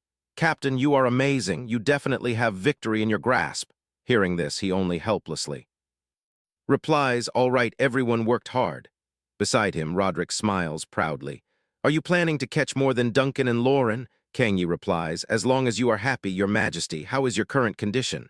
I am fine, although I cannot sleep. My hysteria does not flare up even once. Every other time he went hunting, it always flared up. He only hunted a single deer, yet surprisingly, he remains completely normal, has his hysteria improved. At this moment, the little squirrel in the cage suddenly squeaks repeatedly. Seeing this, Kang Yi says in total confusion, why is this creature suddenly? Meanwhile, Roderick's expression turns vigilant. After that, he shouts loudly, get back, and throws a dagger backward. The knife stabs straight into the snake's head and pins it to the ground. Seeing the snake, everyone is extremely terrified. It is a venomous snake, Roderick says coldly. Its venom can kill a horse. Can you be a little more careful? Forgive me, your majesty. This little fellow is actually quite impressive. Let us go. Helly is still waiting, leaving the snake lying in a pool of blood, which looks gloomy. We are about to return to the forest entrance. The closing ceremony takes place in the evening, so let us rest the horses near the entrance and eat first. Yes, your majesty. At this moment, not far ahead of Roderick, there is a familiar figure. He narrows his eyes, trying to see clearly who it is. The person ahead immediately stands up upon seeing him. Recognizing the person, Roderick cannot hide his surprise. He does not hesitate and immediately rides his horse over. Helly stands there, waving and smiling brightly, calling out, Your Majesty. The moment he arrives, Roderick leaps off his horse and runs over to pull her into an embrace. I am glad you are back, Helly. Did you come to welcome me? Yes. Are you doing well? Yes, I am. Shouldn't you ask about me in return? Hearing this, Helly laughs out loud and thinks, just by looking I can already tell. Thankfully, he returns safely. It seems her sincere prayers and handmade handkerchief are not in vain. Although Roderick's fate is challenging, fortunately, he still does not give up. After that, he hands her a little squirrel. Oh, what is this? Why did you bring this little creature from the wild? It might die if its habitat changes. But if I do not bring it back, it would have died. It was caught in a trap after all. Your Majesty saved it. Why is that? Just because I wanted to show it to you. Its fate was to die, but it met its savior, so it must live, right? Suddenly, the little squirrel leaps out of his hand and clings to her. Then it climbs onto her shoulder. He says, I heard it bites anyone it meets, yet look how it clings to you. She thinks it is probably because of her vital energy. He hands the beaded bracelet to her. Here, back to you. She happily slips it onto her wrist. It is back. You seem more delighted to see that bracelet than to see me. Is that true? We have not seen each other for a week, and is this how you treat your husband? Suddenly, the little squirrel is startled. Seeing this, Helly asks anxiously, what is wrong? She gently turns her head to look. It seems the atmosphere is not very good. Where on earth did it come from? At this moment, a snake with its body covered in blood gradually approaches. It stares at her with eyes full of killing intent. Heli now cannot hide the terror on her face. A snake. Trembling, she turns to ask him, Your Majesty, did you perhaps kill a snake? How do you know? Why is it a snake of all things instead of other creatures? Well, because it was about to bite the horse. This is bad. Snakes hold deep grudges. Even if its neck is severed, it still moves, just like the prolonged agony before death. Unlike other spirits, it can remember who killed it. But the bigger problem here is that it looks way too terrifying. What, do I have to face it? Really? Even when she lived on the mountain, she already found them repulsive, and yet here she is encountering. One, she looks at Kang Yi. Your Majesty, this might sound a bit strange, but can we not have someone else kill it? Hearing this, the knight sadly replies, We did not notice the snake coming at all, he explains. Heli, it was an emergency. No, so do you want me to walk back to the palace? The moment she hears him say this, she screams, I am truly sorry to say this, but why don't you walk back to the palace? I am the emperor, you know, you speak so adorably. Yes, my apologies. All right, sometimes there is no other choice. That is just life. Kang Yi adapt to it. This is a battle of wills, but the moment she comes face to face with the snake, she still cannot hide her fear. He looks at Heli with a hint of helplessness. Let me go and then return. You wait here for a week and I will go and come back. As soon as he finishes speaking, she shrieks, It is too scary, and runs far away. Seeing her flee, he worriedly calls out, Heli. Even though she has run far away, her scream remains incredibly clear. So disgusting. Her actions leave him utterly shocked. What did she just call disgusting, the snake or me? Kang Yi replies, Let me see. I did exactly what she asked, yet I still get scolded. Ah, the hunting competition has ended. Kang Yi won and helped elevate His Majesty's honor. Kang Yi asks in disappointment, Is there no reward of a vacation? Roderick replies, No. As for Heli, after returning to the imperial palace, she brings the squirrel Roderick brought back to the lakeside of the palace, having always carried an anxious heart now that Emperor Roderick returns safely. Her mood is much lighter, but because she is too afraid to step out of her room for fear of encountering that disgusting thing, she has not checked on the Emperor's condition for 4 days. She has not gone near him, so she does not know if he is having nightmares. Could he be suffering in pain all alone? I wish His Majesty would come find me, but there is no news at all. Why isn't he coming? Is everything truly all right? Suddenly from outside, a knock on the door is heard. Your Highness, I am Kang Yi. May I come in? She says, Come in. The moment she sees him enter, she is slightly surprised. Meanwhile, outside by the lakeside, the little squirrel is playing with the night's spirit. In Roderick's room, sunlight is streaming through each window frame. Roderick wakes up with a start. Bewildered, he wonders why he is resting here. Clearly, he is sitting in his office, reading documents. Moreover, where is this place? While he is in a daze, Heli strokes his head and asks, Are you awake? Backtracking slightly to 4 days ago after the hunting competition ended, Roderick is gloomy with a broken heart. Does the Empress hate snakes or does she hate me? The wound in my heart just keeps bleeding. Kang Yi advises, Your Majesty, please do not be like this. Why not try visiting the Empress once? She said she did not like it and even found it disgusting. She did not say you are disgusting. The Empress probably just hates the act of killing snakes. Actually, many knights think the same, Your Majesty. Those who cannot even catch a snake yet call themselves proud knights. Re-educate them, you are their leader. Kang Yi helplessly thinks to himself, What a pain. Ah. Yes, it is indeed unbelievable. He thinks that compared to that, he truly does not know how to behave after witnessing her crying miserably in front of another man. Now they cannot even sleep in the same bed. Just as he said to Heli, this marriage is his and Duke Duncan's responsibility. Therefore, he does not want to force her. But the next day, the dark aura emanating from Roderick makes Kang Yi restless. The day after that, the gloomy aura thickens. He drops his head onto the desk, exhaling a sigh, telling himself, Focus on work.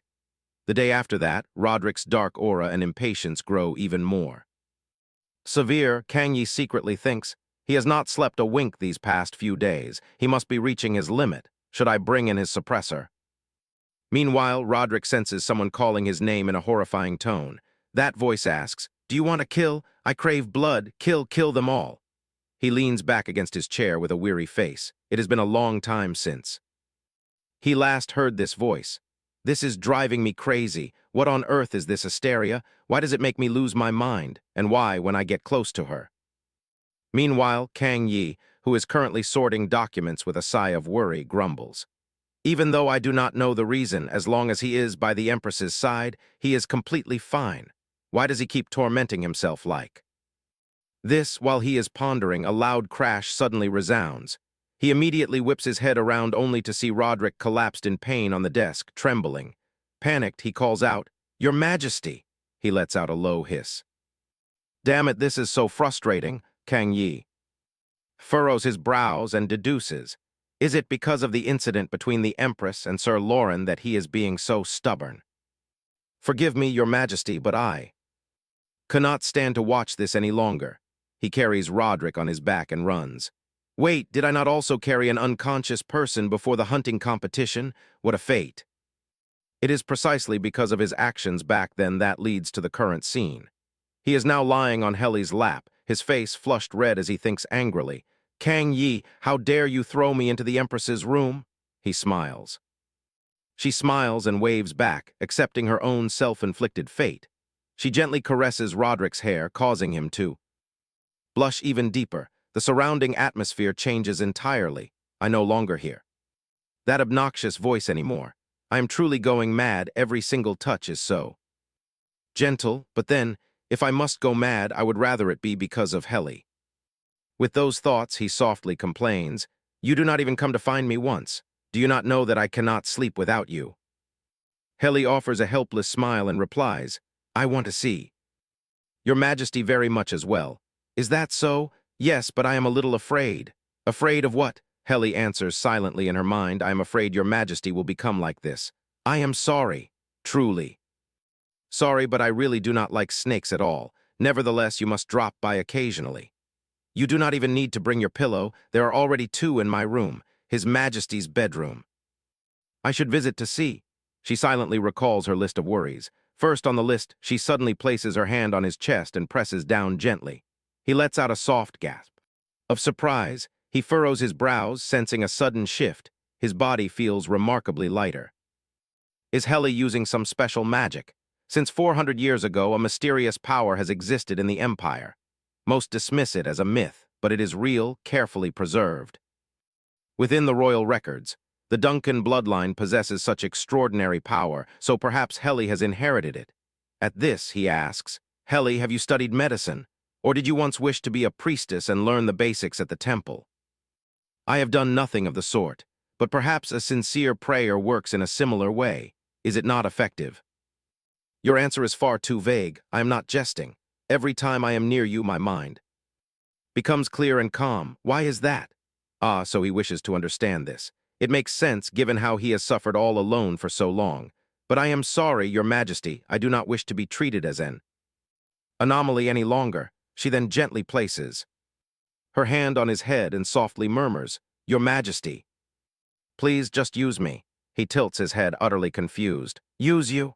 Yes, if you cannot sleep, use me as your pillow, though using me as a blanket is still out of the question, do you truly intend to be my blanket? But as husband and wife, speaking of using each other sounds far too cold.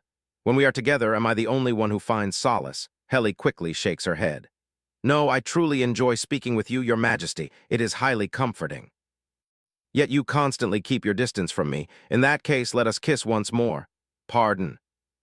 Does Your Majesty not see that I am trying to ease your burdens? Why do you say such things? I am trying my absolute best.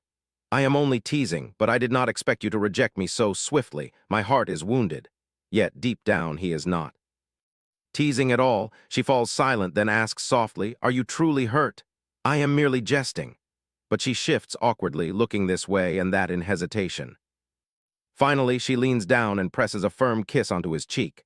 Then, she showers him with a succession of soft kisses, leaving Roderick utterly speechless. Indeed, I knew it. You are most certainly a little fox. Where do you hide your tail? Ah, since I cannot search you, I have no way of knowing. He pins her down against the bed. Ah, where is it? I believe I caught a brief glimpse of it on our first night. Startled, she stammers. Where are you touching? What do you plan to do, though you do look adorable?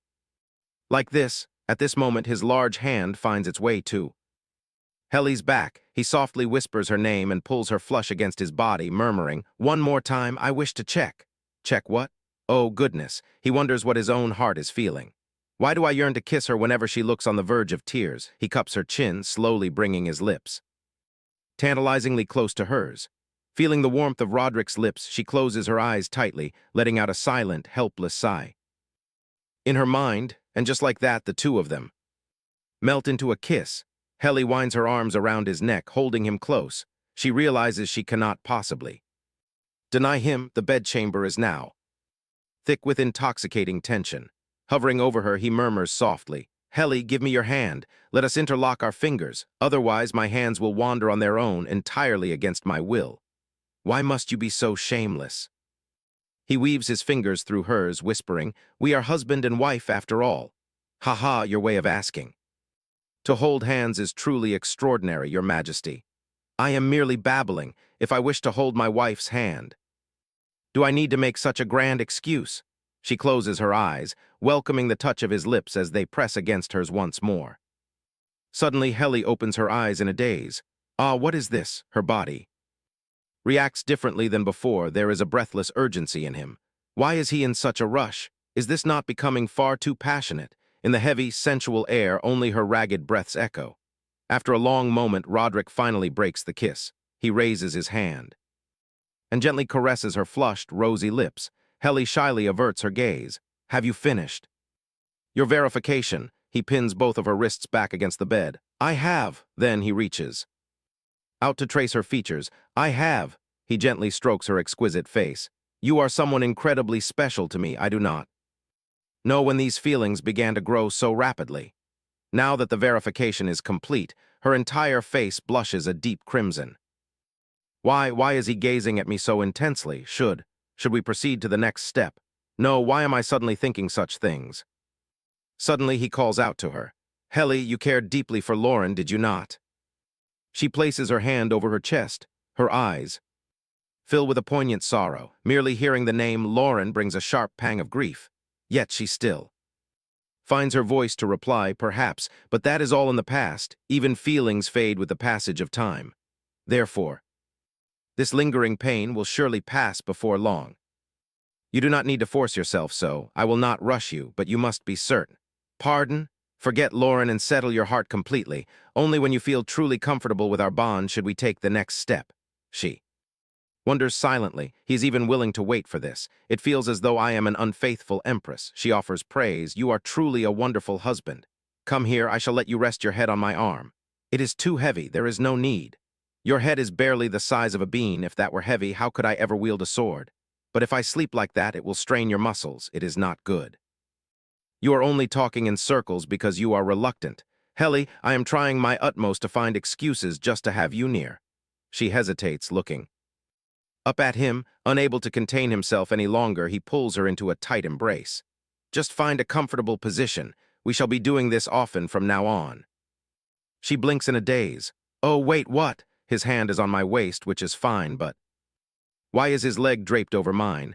Once you fall asleep, it ends up this way anyway. I still need time to prepare myself mentally. Are you still so awkward and shy around me? I know.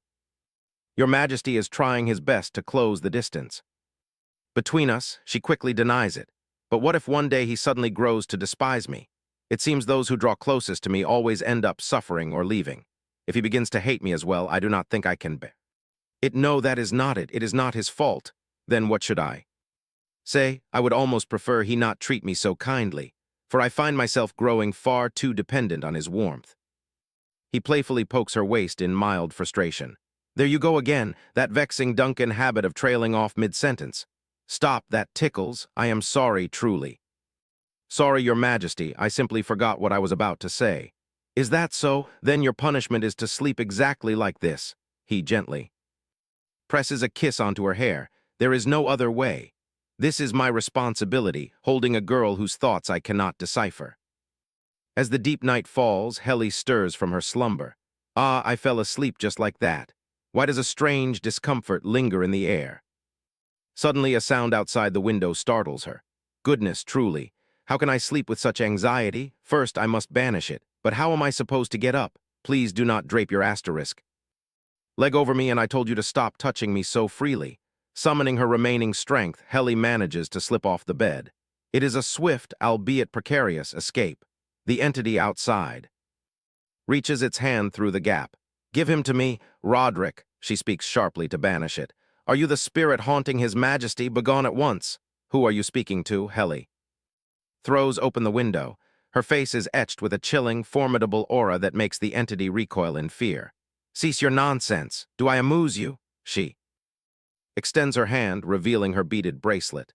This is my final warning. If you dare haunt him again, I shall destroy you. I am entirely capable of it. Accepting defeat, the entity retreats into the darkness. Exhausted, Helly collapses to the floor once it is gone. Truthfully, I have no idea what I am doing. If I wish to resolve asterisk this crisis, the standard method is to burn sacred fire or exorcise it. But facing a spirit head-on is far beyond my capacity. Because I am so powerless. Old Lady Yong-san, what am I to do with a task so far beyond my reach? You never taught me this. I am so frightened and so very lonely. Yet I still wish to grant him a single night of peaceful slumber, the kind that everyone else takes for granted. Helly turns away, completely oblivious to the box on the windowsill glowing softly. I must try just this once. Meanwhile, as the urgency mounts, the slumbering little spirit is suddenly roused by a strange sensation. Helly suddenly. I feel a very ominous aura. Seeing her peel away the talisman stuck to the door, it asks in absolute panic. What are you doing? Helly, if you remove those, the protective barrier will shatter and those vile things will breach the room. She casts a wary glance behind her. I cannot simply keep running. I must face it. The blood-stained head of a serpent slithers in through the doorway. Helly watches in sheer terror. A serpent spirit's malice only intensifies over time. Once it enters, I must seal the barrier again. I must tear these down quickly. Suddenly, something catches her eye. Second later, the color completely drains from her face. It is too late. It is so terrifying. The serpent lunges. She desperately lunges. To the side, a scream tears from her throat as she sees the beast lashing straight toward Roderick. How dare you touch his majesty? Without a second thought, she throws herself in front of him to shield him. No, do not touch him. I will not allow this. At that precise moment, the beaded bracelet on her wrist erupts in a brilliant light, conjuring a protective barrier. The serpent slowly presses against the glowing barrier. She stands with arms outstretched, trembling violently as the serpent begins to coil its massive form around her. No, this is not right. Get away from me. The little spirit's jaw drops as it watches her. What in the world is she doing? She is so consumed by terror that her mind spins, leaving only a single thought echoing in her head. This is too terrifying. Seeing this, the little spirit sighs in exasperation and climbs out of its box. My, oh my. Without me, she cannot get a single thing done. Its sudden shout startles her. Helly, she gasps in surprise at the little spirit. Unexpectedly, it leaps straight onto the serpent's head. Gah, this fiend is incredibly slippery, she asks in bewilderment. What are you doing? The serpent's strength begins to falter. It is trying to help me. In that case, asterisk. This is no time to stand here frozen. Helly clutches a talisman, channeling every ounce of her concentration. I am not afraid of snakes. I am merely traumatized. She hurls the glowing talisman forward. Come, be stronger, eradicate this threat once and for all. Furrowing her brows, she commands with absolute authority, release the resentments of this mortal world and return to the realm where you belong. Your venomous malice shall never touch the Emperor of mankind. The little spirit blinks in awe. Helly stares at the talisman. As it dissolves in her palm, I did it. I actually succeeded. The serpent shatters into fragments on the floor, emitting a violent hissing sound. A serpent's grudge is truly relentless. I must never allow him to take another life, lest it bring down such curses. The little spirit toddles over, tugging at the hem of her dress.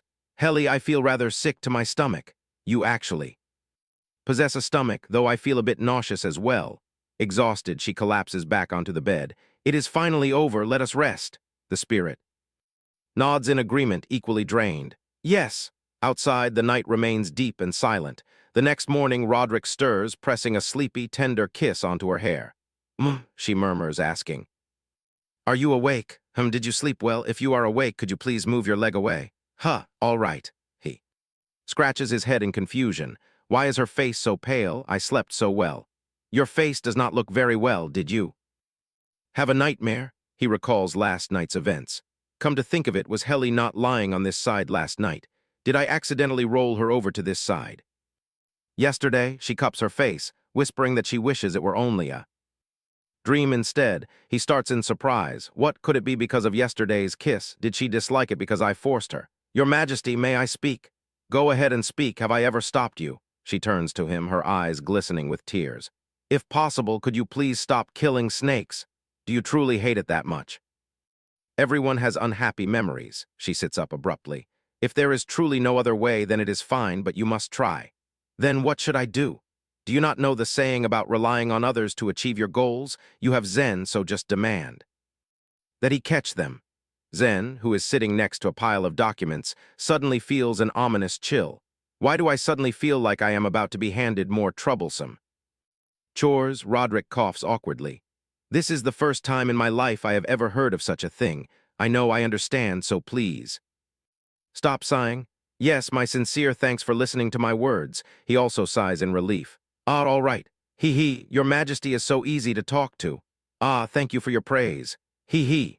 She shyly lies back down while his whole body trembles as he tries to suppress his laughter. Under the reign of the fourth Emperor Ryan Blake, the Empire celebrates the 100th anniversary of the Nye Empire. He welcomed the prominent families of the era, Mellon, Russell, and Duncan, with hopes of lasting peace and unity. Although he treated them like his own kin, his descendants must never forget the warning. His true purpose is to guard against the mysterious power of those three families. It is a message passed down to future monarchs. Later, during the assembly, Duke Duncan speaks. Your Majesty, I wish to address once more the reinstatement of Anby Duncan at the western border. Roderick leans back in his chair. Anby Duncan. During the recent hunting competition, the Duke's son did not even bag half the beasts caught by the knights. His skills are so abysmal that I have already erased him from my mind.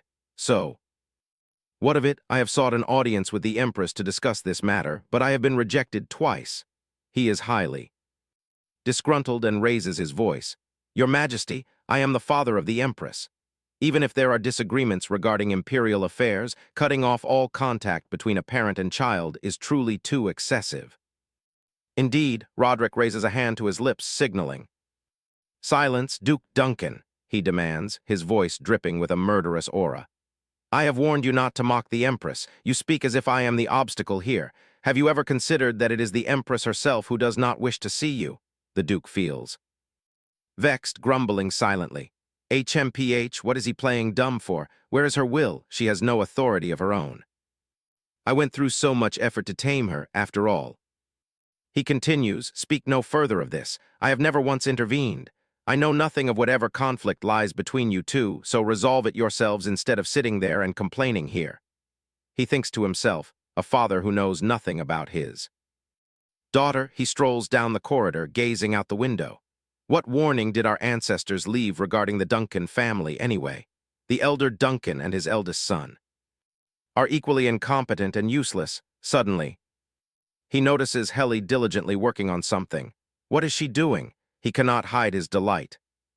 The youngest Duncan is different. He calls out to her. Helly, she looks up, smiling brightly. Your Majesty, stay right there. I am coming down now. What are you carving again?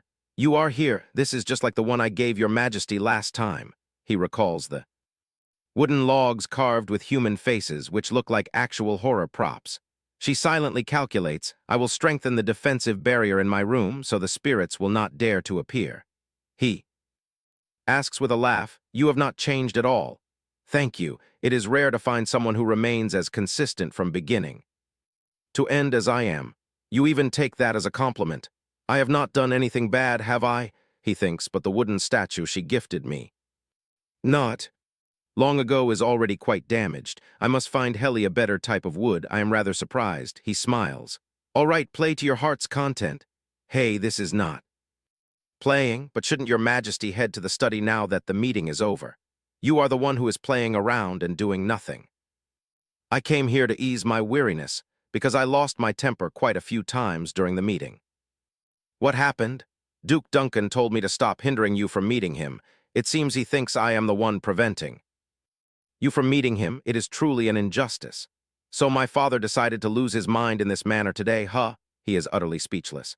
I take back my words about you not changing. You are indeed becoming stranger by the day. Just how long do you intend to chew on that same phrase?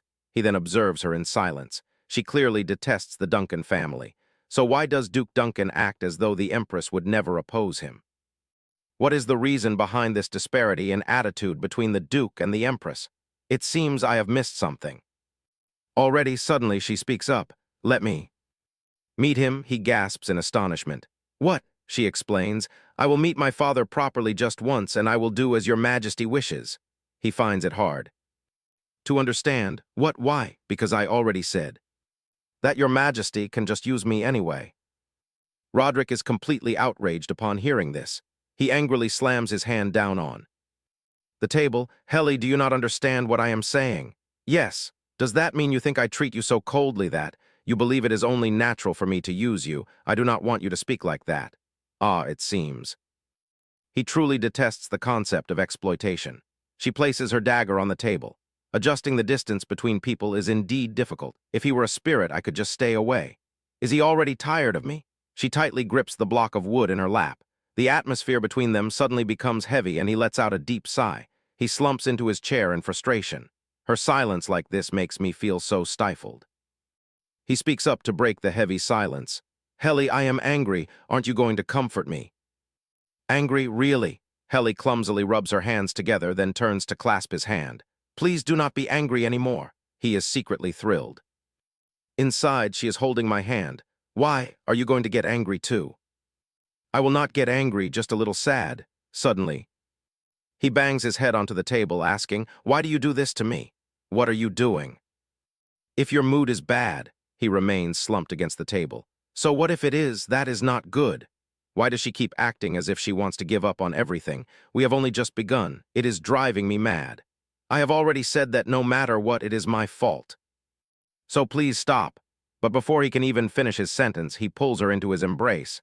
Good heavens, he suddenly locks her lips in a kiss. He gently caresses her lovely lips, then whispers, is this also me forcing you? I never said anything about being forced. You difficult man, so you are truly all right, aren't you? You see, this has recently become very important to me. His gaze rests tenderly upon her. I also does not know, nor does he understand her heart. She shyly turns her face away. What is it? Am I all right? Do you mean to ask if something is wrong? I am fine. Suddenly, he places his hand on her head, startling her. Ah, he flashes a smile. Then it is well. I apologize to you once more for my words earlier. Your Majesty is angry with me, so why are you apologizing now? Because I am the one who brought up the Duke first. He lies. He only does so because he cares for her. I apologize to you as well. I only want to help you, but it seems I used the wrong words. Yes, I know. He purses his lips and silently thinks, why lie? If we have arguments in the future, I surely will not win anyway. Just by bowing her head and looking down at the floor, she already makes it impossible for him to stay angry. At all, Helly also harbors her own thoughts. I must get this over with, and now I should also prepare for the upcoming future. Suddenly he furrows his brows and asks thoughtfully, my wife, so how many days will pass before you kiss me once? You do not say you hate it either, so that means you like it. Is once a day acceptable? During our newlywed period, your husband has to restrain himself to the absolute limit. So shouldn't you be a little more generous? As well, her face flushes completely red. Pretending to hear nothing, she continuously coughs dryly, ahem, ahem. Seeing this, he silently thinks that she looks so innocent and truly adorable at times like this, although the coldness in his heart cannot be erased. Fully, he teases her, really, what if you truly choke? On another side, what do you think of this new report? There is something slightly strange. The deeper we investigate, the more suspicions grow. Jen also agrees. Ha, me too. Des silently thinks there is no other way but to find him and cooperate. With that in mind, he turns to the door and calls out. Come in, the person outside replies. Pardon my intrusion. Commander, you summon me, do you wish to ask me about the Empress? What does Roderick ask after that? Lauren already checks the report. About the Empress. How infuriating. Where does he get the nerve to meddle in another man's wife's affairs? If he does not wish to die, he should know his place. Jen replies, I requested it only because it is necessary, this report. This time is more detailed than the last. After a comprehensive review, I expand the scope of the investigation, but there is still not much difference from last time. The tutor of the Empress, the servants, or the chefs at the Duke's mansion, even the childhood friend who lost touch and all kinds of people around her, they all give the same testimony about the Empress. That is completely different. From the Empress whom we know, Lord Lauren is even surprised to learn that we doubt the report. Lauren assumed it is just like what he knows. Roderick's expression remains displeased. Why speak to Lauren? Anyway, he focuses intently on the contents of the investigation report. Must wear new clothes at least. Once a week, frequently hums songs. Before marriage, never. Oppose Duke Duncan, duh. I only ask one question. Do you think this is truly the Empress? Outside. By the lake, Helly sits blankly. There, suddenly, a spirit emerges from beneath the water. Are you waiting for me today as well? She whispers, Ah, you startle me. I thought you are a water ghost. The spirit wonders what she means. She points behind her. Even though I asked to be alone, they still do not move further away. Anymore, because I suddenly fainted last time, is that why? They stay near the lake today. Are you afraid of water? I see you staring from afar all this time. No, I like it. Then why don't you try going in once? Are you a demon? What kind of seduction is this? How many people have you killed this way? Haha, I do not seduce you this way. It must be another way. How creepy. The spirit now floats up from the water. She thinks she might have gone a bit too far. Will you really not help me? That matter is still not over yet. Why is it so troublesome? I do not think I can use my power. I will probably die before that. Then do not speak of it any more, and you should stop as well. Why do you say it so easily? That is a crucial matter concerning his entire life. After all, Kang Yi, are you worried? I do not want to become a widow. Besides, he is also a good person.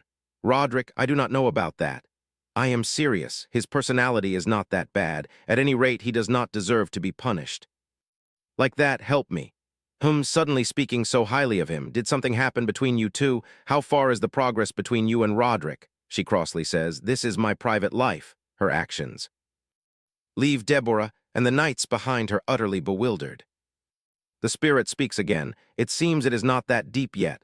Roderick will have a hard time. He has a strangely similar taste to mine. Anyway, up until now you are still doing well. Keep trying. Offering praise but refusing to help at all. Truly useless. Ah, he disappears. Why so sudden? Since when? Have those two been standing right behind her? What is it? Did they hear me talking? Although in their eyes I am talking to myself, right at this moment. Roderick approaches and asks, Must you take a walk here? Are you truly not defying me? She laughs sheepishly.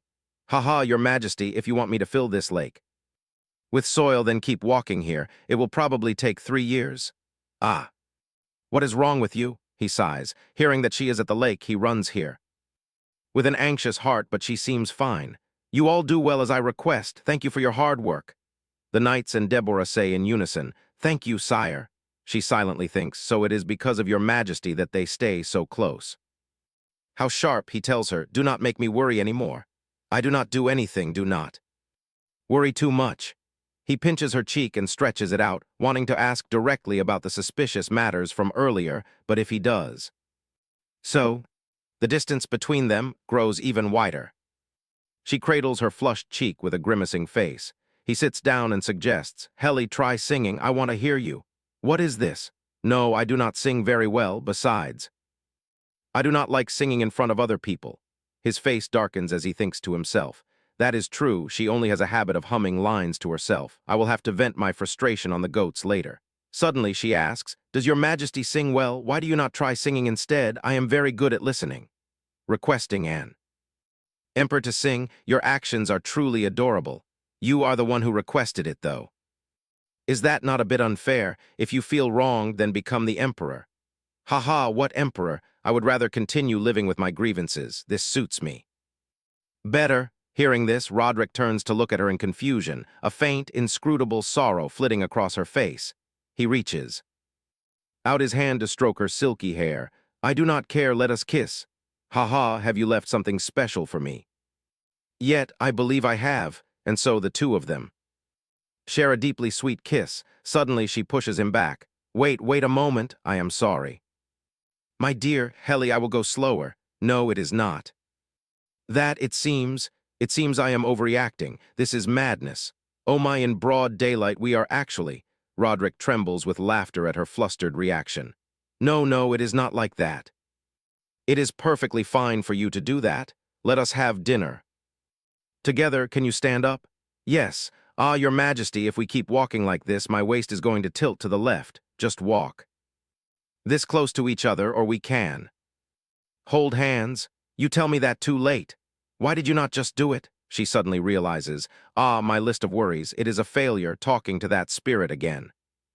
It is a failure. Perhaps I can use this instrument and try one more time. Thinking this, she asks, where do you sleep tonight? Sleeping. In your room, is that all right? Can I go to Your Majesty's room tonight? Goal number 1, enter the bedroom of Your Majesty. Hearing this, Roderick freezes. Sleep. His face turns completely red as he screams internally. Sleeping in my room? Behind them, Deborah is incredibly excited. Congratulations on this historic day for the Empire. Roderick speaks awkwardly. Helly, I am just asking to be sure, do you mean? That, she jumps up and replies, no, it is not like that at all. Ah, is that so? But I have not said anything yet. I only want to look at your room, may I? Why would it not be possible, but did you not enter once last time? I was too busy back then, so I could not look in detail. Actually, before that, I walked around here as if it is a haunted house. Just do as you wish, you do not need to ask my permission. Yes, thank you very much. What is she thinking that makes her look so serious? Helly thinks to herself, if that guardian deity refuses to help, I can only rely on myself. Investigating Emperor Roderick's bedroom is my first goal. When night falls, her entire body is covered in talismans. As she determinedly cries out, I am ready. But in truth, she is whimpering inside. If only I could cry, but that would look too suspicious. Ah, I am so scared, if only I could create more things to reassure myself. By this time, she is standing in front of Roderick's room, peeking inside through a crack. I am here. She spots a dark, gloomy, evil aura behind Roderick. I really do not want to enter at all. I must not be afraid. I am fully equipped after all. She rushes over to him. Excuse me. All right, she pauses. Looking around the room, there are indeed so many of them. There are not only those closely following the Emperor, but also those lingering around the room and stuck in the corners. How can anyone live in this place? No, actually, there is nothing wrong with the room itself. This spot is fine. The main issue lies over here. Roderick looks at her in bewilderment, wondering. She really is just looking around the room. Ha, how amusing, he asks. Do you find anything interesting? No, I am just thinking for a bit. Is that so? Even as he speaks, he reaches out and suddenly lifts her up. Will our Empress visit here more often if I put something interesting here? Startled, she asks. What are you doing? He carries her to the bed and flops down. She is still in a daze, not understanding anything. I mean, it is nice that you are looking at the room, but do you not pay any attention to your husband? Hearing that you are coming, I washed myself clean especially for you. She struggles to push him away, then notices something. 2 wooden figurines. That, she picks them up, flustered. What should I do? They are worn down by time. Roderick explains, it is because the wood is not dried properly in the beginning, but I will have them all replaced, so you do not need to worry. So you do not need to worry. No, the wood is not the issue here. She thinks to herself, this is proof of the danger that surrounds him every night. It means he has to endure this.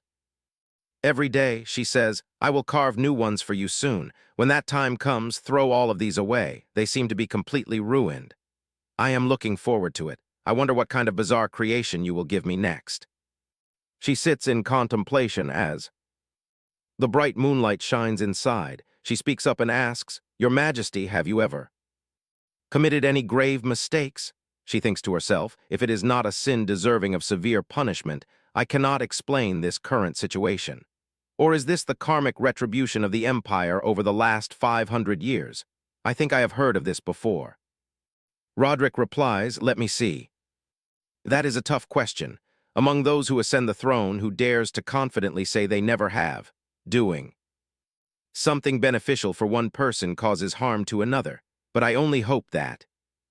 What I do is not meaningless, but why do you ask such a question? Do you like gentle men, haha?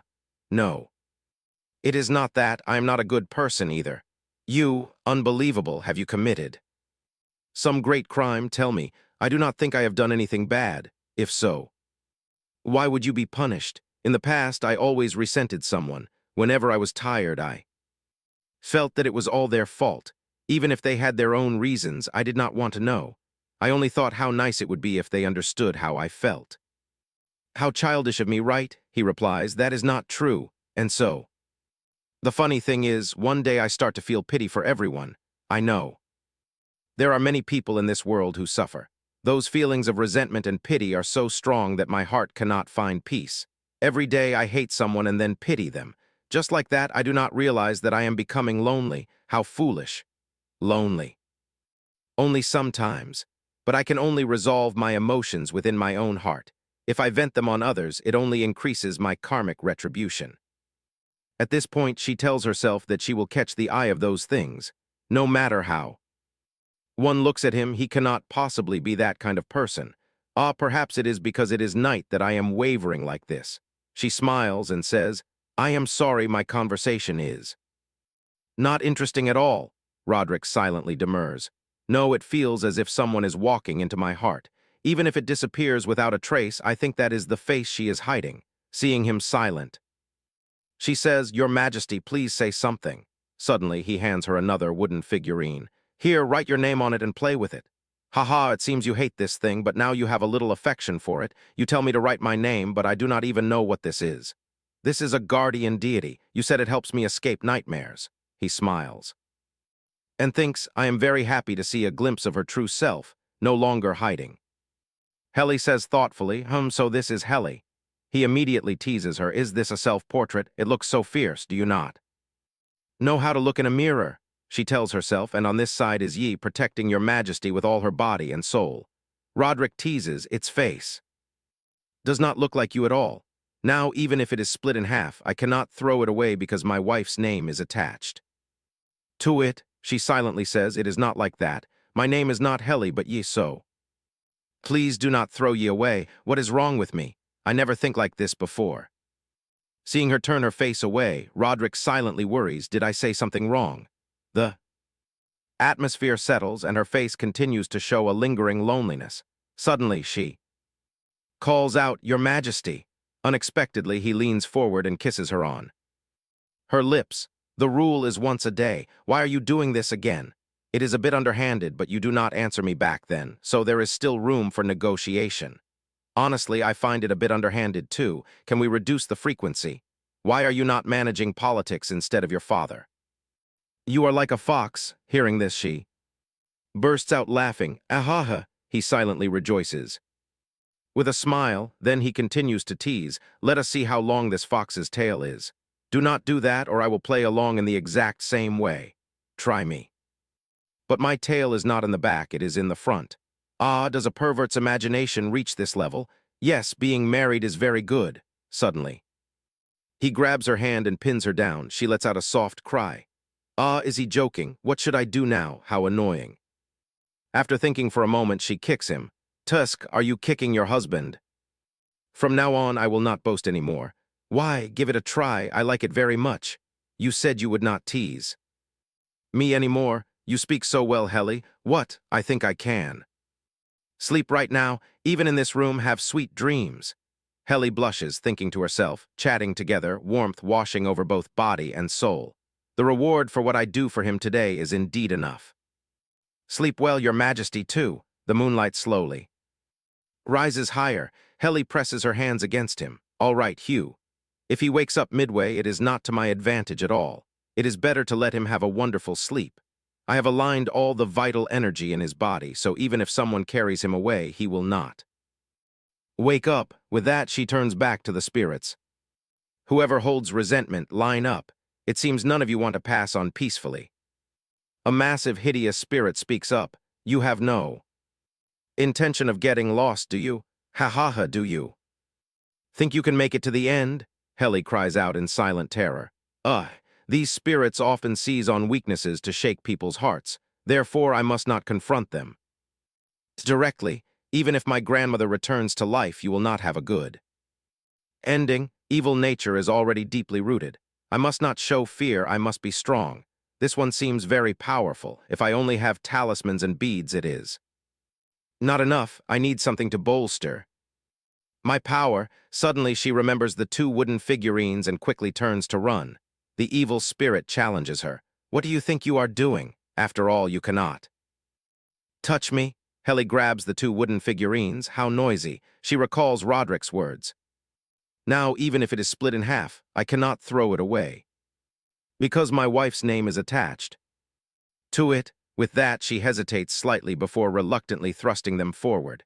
The demon laughs loudly. You are powerless to do anything, she replies in a loud voice. We will only know once we try. She charges forward to face it directly. A brilliant purple light erupts from her body, and talismanic characters fly out from the wooden figurines. The demon gasps in surprise. What is this? This is the guardian deity that protects the emperor from you every night. You speak so boldly. Why are you frozen now? Begone 1,000 miles away. Quickly obey the command to end this. Perish at once. The source of light flares up with a brilliant glow, and the evil spirits vanish. Grandma Yang-san, my powers have improved. The wooden statue falls to the ground, and she kneels to pick it up. Not bad, though I cannot do this twice in a single night. The remaining bunch can wait. I will not let you run wild. Now it looks even uglier than before. Sharing the same name is truly miserable. Even if you are not split in half, you might still be thrown away for being so ugly. I am sorry.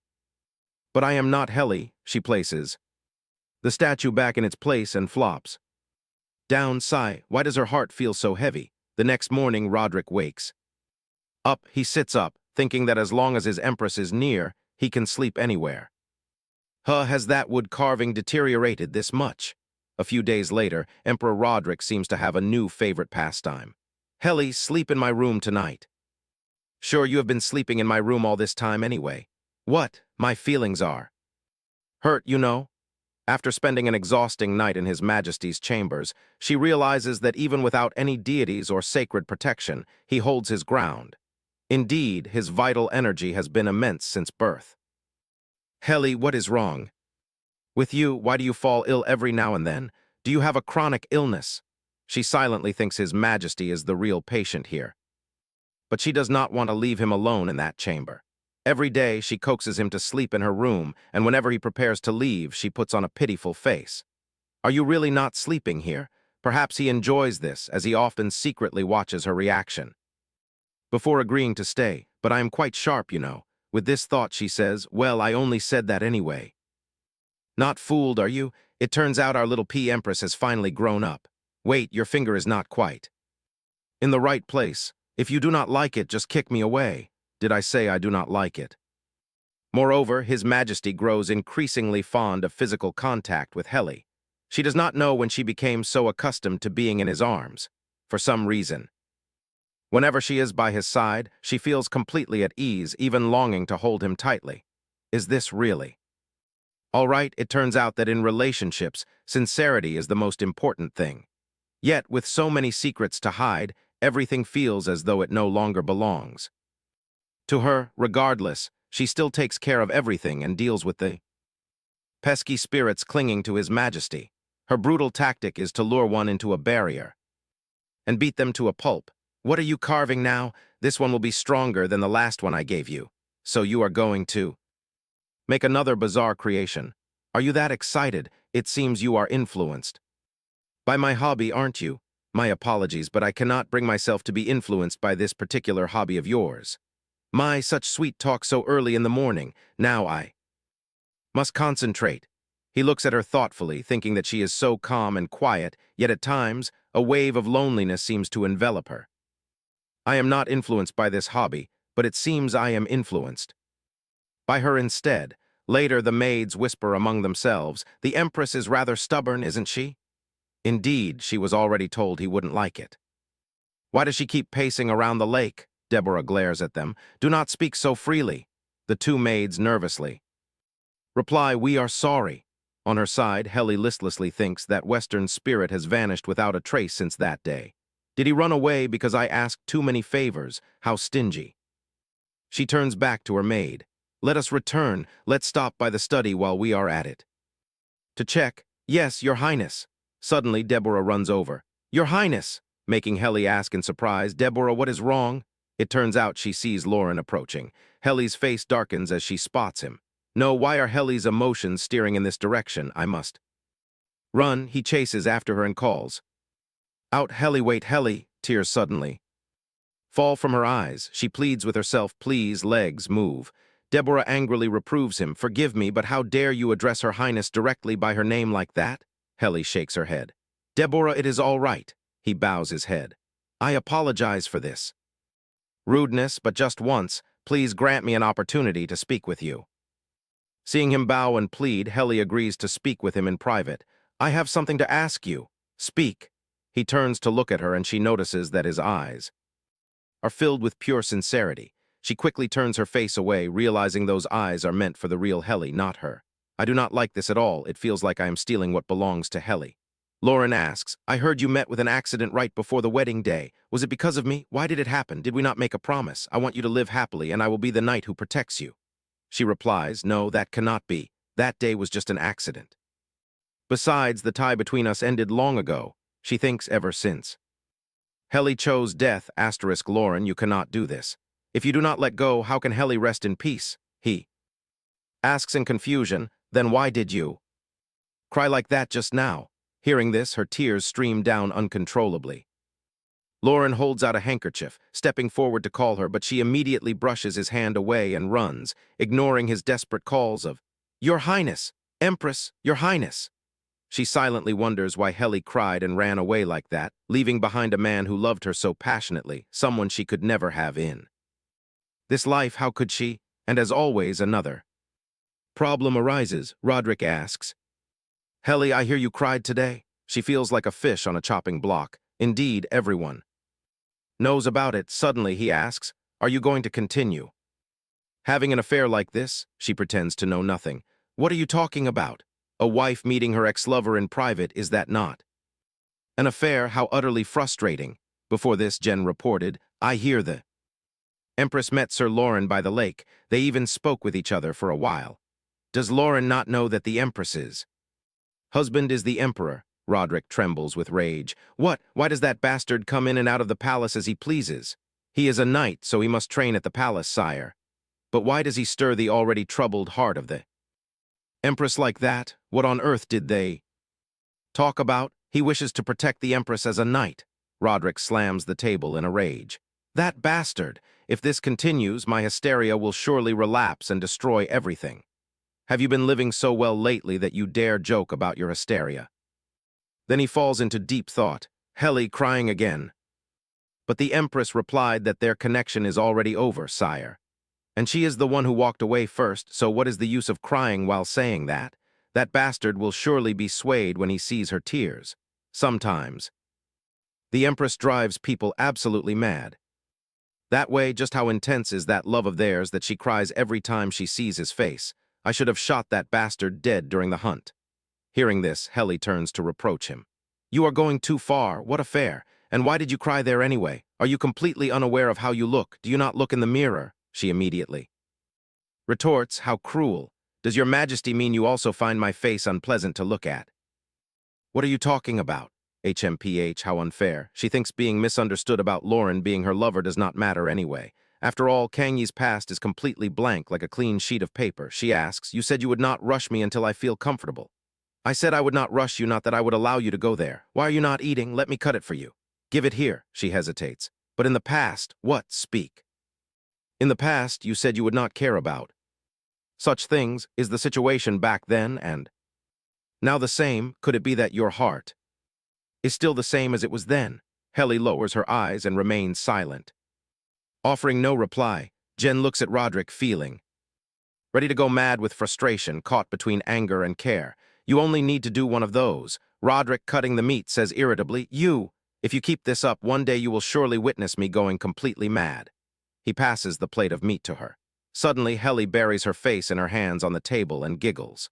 Fine, as long as you are happy. Haha, I am sorry, but it is not as if I wanted to meet him. Either I am telling the truth. I know, he pinches her cheek. Then do not make that kind of face, otherwise how is it any different from still having lingering feelings for him? I really do not. Anyway, I am not angry with you. He silently thinks, I will never win against you in this lifetime. Now eat up. Jen seems to sigh and turns away upon hearing this. At that moment, a servant enters. The next course is served. Snails. Helly's expression immediately shifts. This startles Jen as well. Roderick asks, you do not like snails? Ah, that is because I saw them constantly when I was in the mountains. Roderick orders, take it away at once. The Empress is displeased. She says, it is not that bad. Suddenly, Jen calls out, Your Highness. Turning around, she asks, what is it, Jen? Only to be startled by how close his face is. He asks, the Empress loves snails, does she not? I knew it. Roderick recalls that this detail was indeed written in the latest report. Jen continues, I clearly recall hearing that the Empress loves them. Seeing his expression, which looks like someone suffering from mental fatigue from drafting reports, she asks in surprise. Jen, why is your voice trembling so much? Are you crying? She silently wonders, heard of it, could it be? She replies hesitantly, yes, I do like it. Roderick commands, enough, take it away. A knight should not disturb the Empress while she is dining. Leave at once. The subordinate immediately drags Dee away. He cries out in frustration. Let me go, She watches the door, thinking it seems Dee and His Majesty are suspicious of something. For some reason, I feel guilty. 3. Men confronting me in a single day. Today is truly a terrible day. Are you going to eat properly? Why do you keep holding food in your mouth without chewing? I am chewing. Today I want to sleep in your Majesty's chambers, so I can eliminate another spirit, she thinks. He asks in amusement. Why is it that I prefer your room? Then your Majesty can sleep in my room and I will go to yours. So now you can phrase not wanting to sleep together in such a way. Sleeping separately is good, as she does not have to worry about waking him up in the middle of the night. Just because I said some harsh words, you take revenge on me. Like this, is that not a bit too much? Not at all. Then how am I supposed to interpret this request to sleep separately? She cannot explain. He holds his forehead, thinking every time she falls silent, I feel like I am going mad. He drapes his arm over her shoulders and pleads, do not be like that, let me sleep with you. I truly cannot sleep without you. Too heavy, she thinks, asterisk, yet when he speaks like that, my heart flutters again. If you do not like it, then consider this a punishment for me accusing you of having an affair. I never thought I would have to say this. It truly hurts my pride. Your Majesty, is this a punishment? A punishment cannot be this. Gentle, she smiles and asks, right. Is that not so? Roderick is speechless. You are doing this on purpose. Aren't you? Suddenly, he presses her against the wall, making her gasp in surprise. Your Majesty. His face gradually draws closer, and he places a kiss upon her lips. She wonders how many minutes have passed. I feel as if I am about to be devoured. Only after a long while does he finally release her lips. He turns her around and quickly ushers her away. Today we sleep separately as you wish. My sanity is about to slip away. I cannot. He pushes her into her room and slams the door shut. She thinks blankly, but I am supposed to eliminate the spirit in His Majesty's chambers. If he sleeps alone, he will surely have nightmares. Today, she really accomplished nothing at all. Sigh, her face flushes as she touches her lips. Still, ending a day like this is not too bad. Either later whispers echo around. Have you heard? The Empress has granted an audience. Oh, the Empress has not shown her face for a long time. Rumor has it she is quite foolish, only knowing how to laugh along. What can a greenhouse flower possibly do? I will flirt with her and exploit her completely. Helly, hearing this, smiles and says, that plan is indeed wonderful. Let me tell His Majesty about it. First, I will consult His Majesty. I will pass these words on to His Majesty. Deborah silently thinks. With her years of service, she realizes that the meaning of those words is, I will tell my husband about your nonsense. The Empress is laying a trap with an innocent face. She says, if your Highness feels uncomfortable, you may show your anger. Deborah, if I am not angry, how can I display anger? There are so many wicked people in this world. This is nothing. Deborah wonders if she is a hidden player from the Grand Duke's faction, perhaps even more terrifying than Sir Jen. She asks, is there no one else coming? Now, Deborah hesitates to reply. Before she can finish, a voice resounds. It is quite difficult for a father to see his daughter, is it not? Forgive my unannounced visit, but please spare a moment for this father. She is startled. Duke Duncan, Deborah whispers, he has something to say, which is why he barged in like this. She calmly says, it is fine. I have been thinking that I should at least meet this man at least once. He immediately raises his voice in interrogation. When do you plan to take those people from the mansion? I can appoint servants for the Empress without needing to ask permission for every little thing. She scoffs silently, realizing he still has not given up, and replies, is that so? But I do not know if that is necessary. The people in the palace have been serving me very well. If that is the case, at least ask His Majesty to reinstate Anne by Duncan. Does this not concern the Empress's own brother? Is that not father's business? What? No, it is best if he does it himself. If it is his own job, he must do it himself. My brother and I are both adults after all. He grits his teeth in fury and mutters, how dare she? Then loudly demands, I wish to have a private audience with the Empress. Let everyone else dismiss. Sensing Deborah's anxiety, she simply smiles and responds, very well, I also wish to discuss a few matters. Everyone, please withdraw. Once they are alone in the room, Duke Duncan snaps irritably, what on earth are you doing? Is His Majesty threatening you so that you refuse to listen to my request? No, His Majesty is not that kind of person. I merely make my choices within the authority I possess. Do you intend to do absolutely nothing for the family? Do you plan to lead us to ruin? Thanks to whom? Do you get to sit in this position today? She reminds herself that Duke Duncan is not her real father. Getting angry at him is a mere waste of emotion. Yet no one knows that Helly is already dead. If she does not stand up and feel outraged on her behalf, it will be too pitiful, lonely, and tragic. With that thought, she speaks up. Father, I never asked you to help me become the Empress, nor did I ever desire to sit in this seat. Therefore, I have never brought ruin to the family. In truth, it is your own hands that destroy your daughter's life. Your daughter is already dead, having suffered to the absolute limit. Please leave. If you wish to see me next time, make an appointment beforehand. He frowns menacingly, you will regret this. Do not forget that you are also a Duncan. If the family falls, you will not remain safe and unharmed. Either, she thinks to herself, observing him closely, that his facial features bear a strange, blurred aura, making it unclear whether he has already accumulated bad karma or is about to, whether he has already committed murder or will soon do so. She warns him, cease your wicked deeds and start living for yourself. Otherwise, your regrets will only multiply with each passing day. He lets out a cold snort and turns away, leaving her startled. I blurt out my inner thoughts. I should not casually utter such negative words, perhaps. It is a heavenly secret. I must watch my mouth. Later in Arthur Forest, Roderick asks, Helly, I hear you raised your voice again today. She marvels at how quickly news travels. You won, did you not? I shall take back my words about you not knowing how to get angry. She replies, there is an uncontrollable rage dwelling inside me, though in truth I did not even get that angry. Is that so? He ponders silently. Your regrets will only multiply. Reflecting on her usual words and actions, this sounds almost like a curse. I must admit I am a bit surprised. He smiles. Go easy on him. I suspect the Duke's bones are utterly shattered by now. Ha. Your Majesty is not fond of my father either, do you? Indeed. Do you hate your father so much? In truth, I do not particularly hate him. I simply do not wish to speak of this. She avoids the topic because it only brings back memories of her own parents who abandoned her, rather than the Duke and Duchess. Roderick gazes at her with a thoughtful look. Not exactly. Sometimes Helly says things like this, as though she is trying to obscure her true feelings. He hands her some freshly picked fruit. I am deeply curious about you. There are so many things I wish to know. Helly's cheeks flush with a soft blush. He smiles warmly. Touch the tree later. For now, let us walk and talk. Aside from sculpting and meditating, what other interests does the Empress have? Your Majesty, why must we come here of all places? We are here to discover what you enjoy. Lies, what could possibly be fun about climbing these stairs? Did you not say you like Arthur Forest? That is why I am so curious about Emperor Arthur. I heard you previously borrowed records of the royal lineage but could not read them. That is true, but I merely wish to understand why he planted a forest inside the palace. We are here. They say the founding emperor believed divine power would protect the royal household, and rumors claim he is the ruler most beloved by the holy sword. Perhaps that is why he created this forest.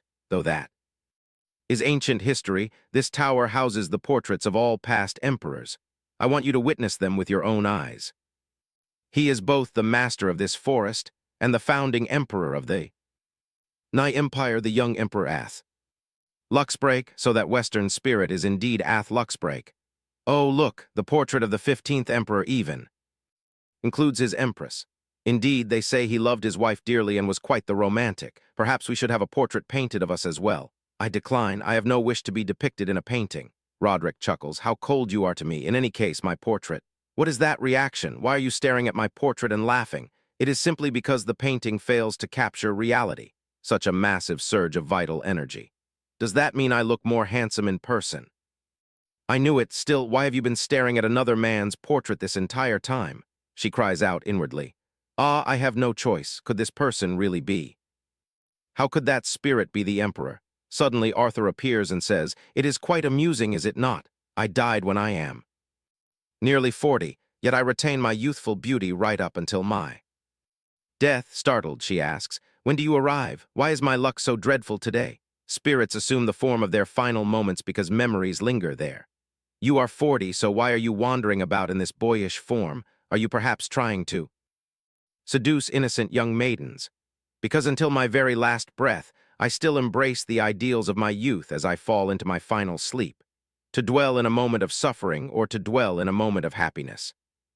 Having the power to decide such things is the true allure of humanity. Those drowned in resentment turn into resentful spirits, while those who harbor grand ambitions will shatter all rules.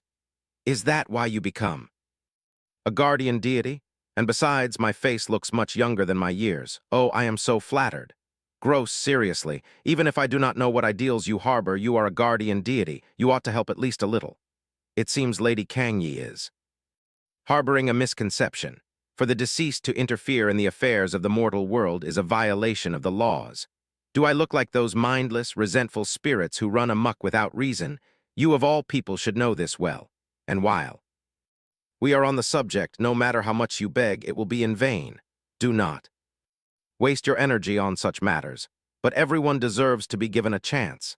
Kang Yi, I have seen so many spirits that I can no longer be certain if you are even human, but if you continue like this, you will truly die? How can that be? Her inner Confucian ideals rise up. You truly have no affection for your own descendants. Our Eastern ancestors love their lineage and country deeply. They always offer us immense help. Come to think of it, you harbor inappropriate thoughts about your own descendant's wife. You are absolutely unforgivable. Looking closely, you even resemble His Majesty, which only makes me dislike you more. Arthur replies, I merely say it in jest, but who could have known you would take it so seriously? I do feel a bit guilty about it.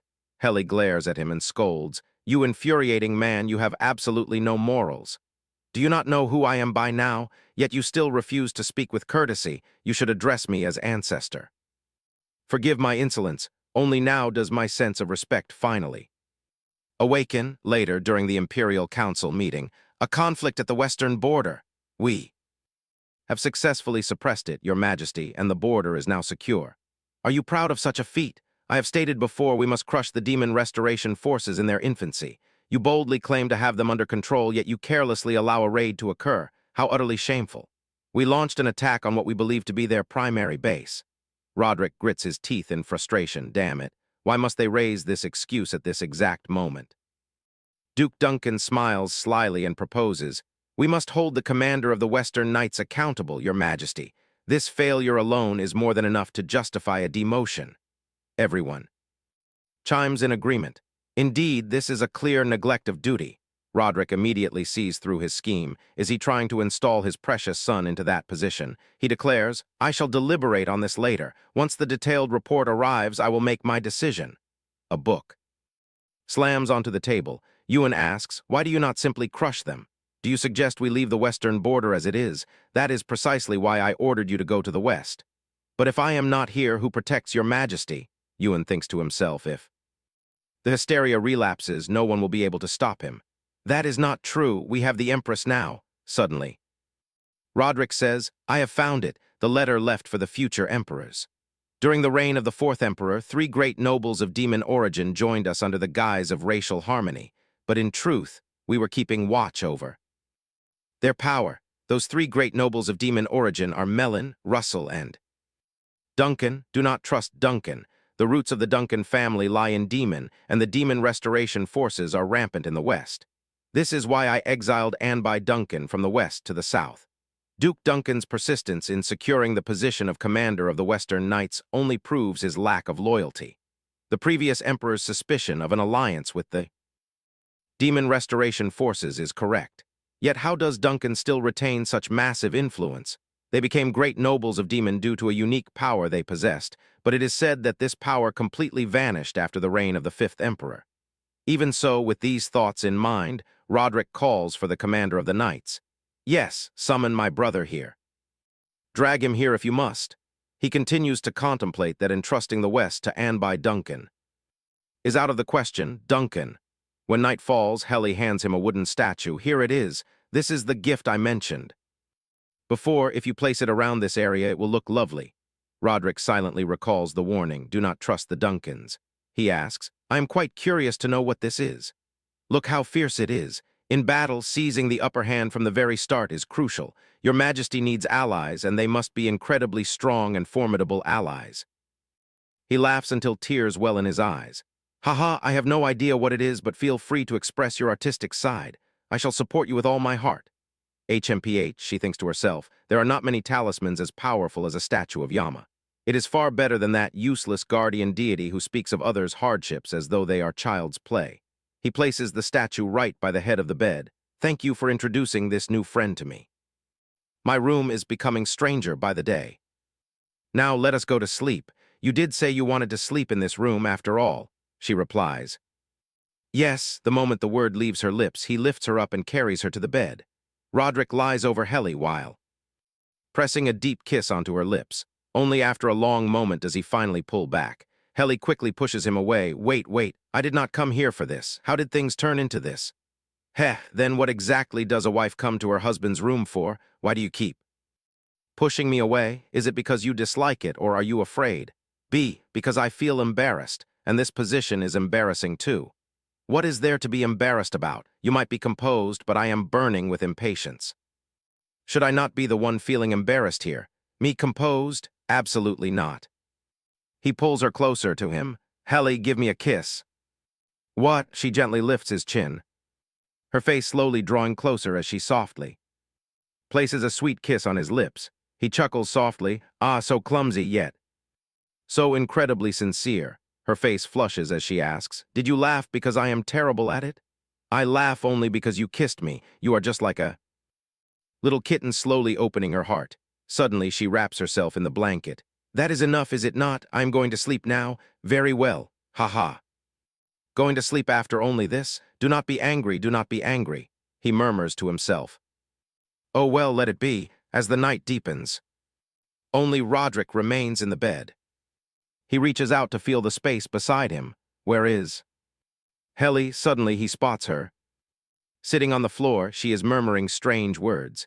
Is that so? You must find it quite uncomfortable as well. Startled, he speaks up. What are you doing over there? She turns to look at him and replies, Ah, I apologize for waking you. What are you doing? I am meditating. In the middle of the night? She nods slightly. Sigh, the floor is very cold. Why are you sitting down there? Your body is delicate. You must take care of yourself. He lifts her up in his arms. Go back to sleep. It is almost dawn. Meditating. I was truly caught off guard. She grows anxious. Oh no, I thought if I kept it quiet, he would not wake up. I only planned to speak to it for a short while, but every time it appears, it weighs heavily on my mind. The spirit of the child.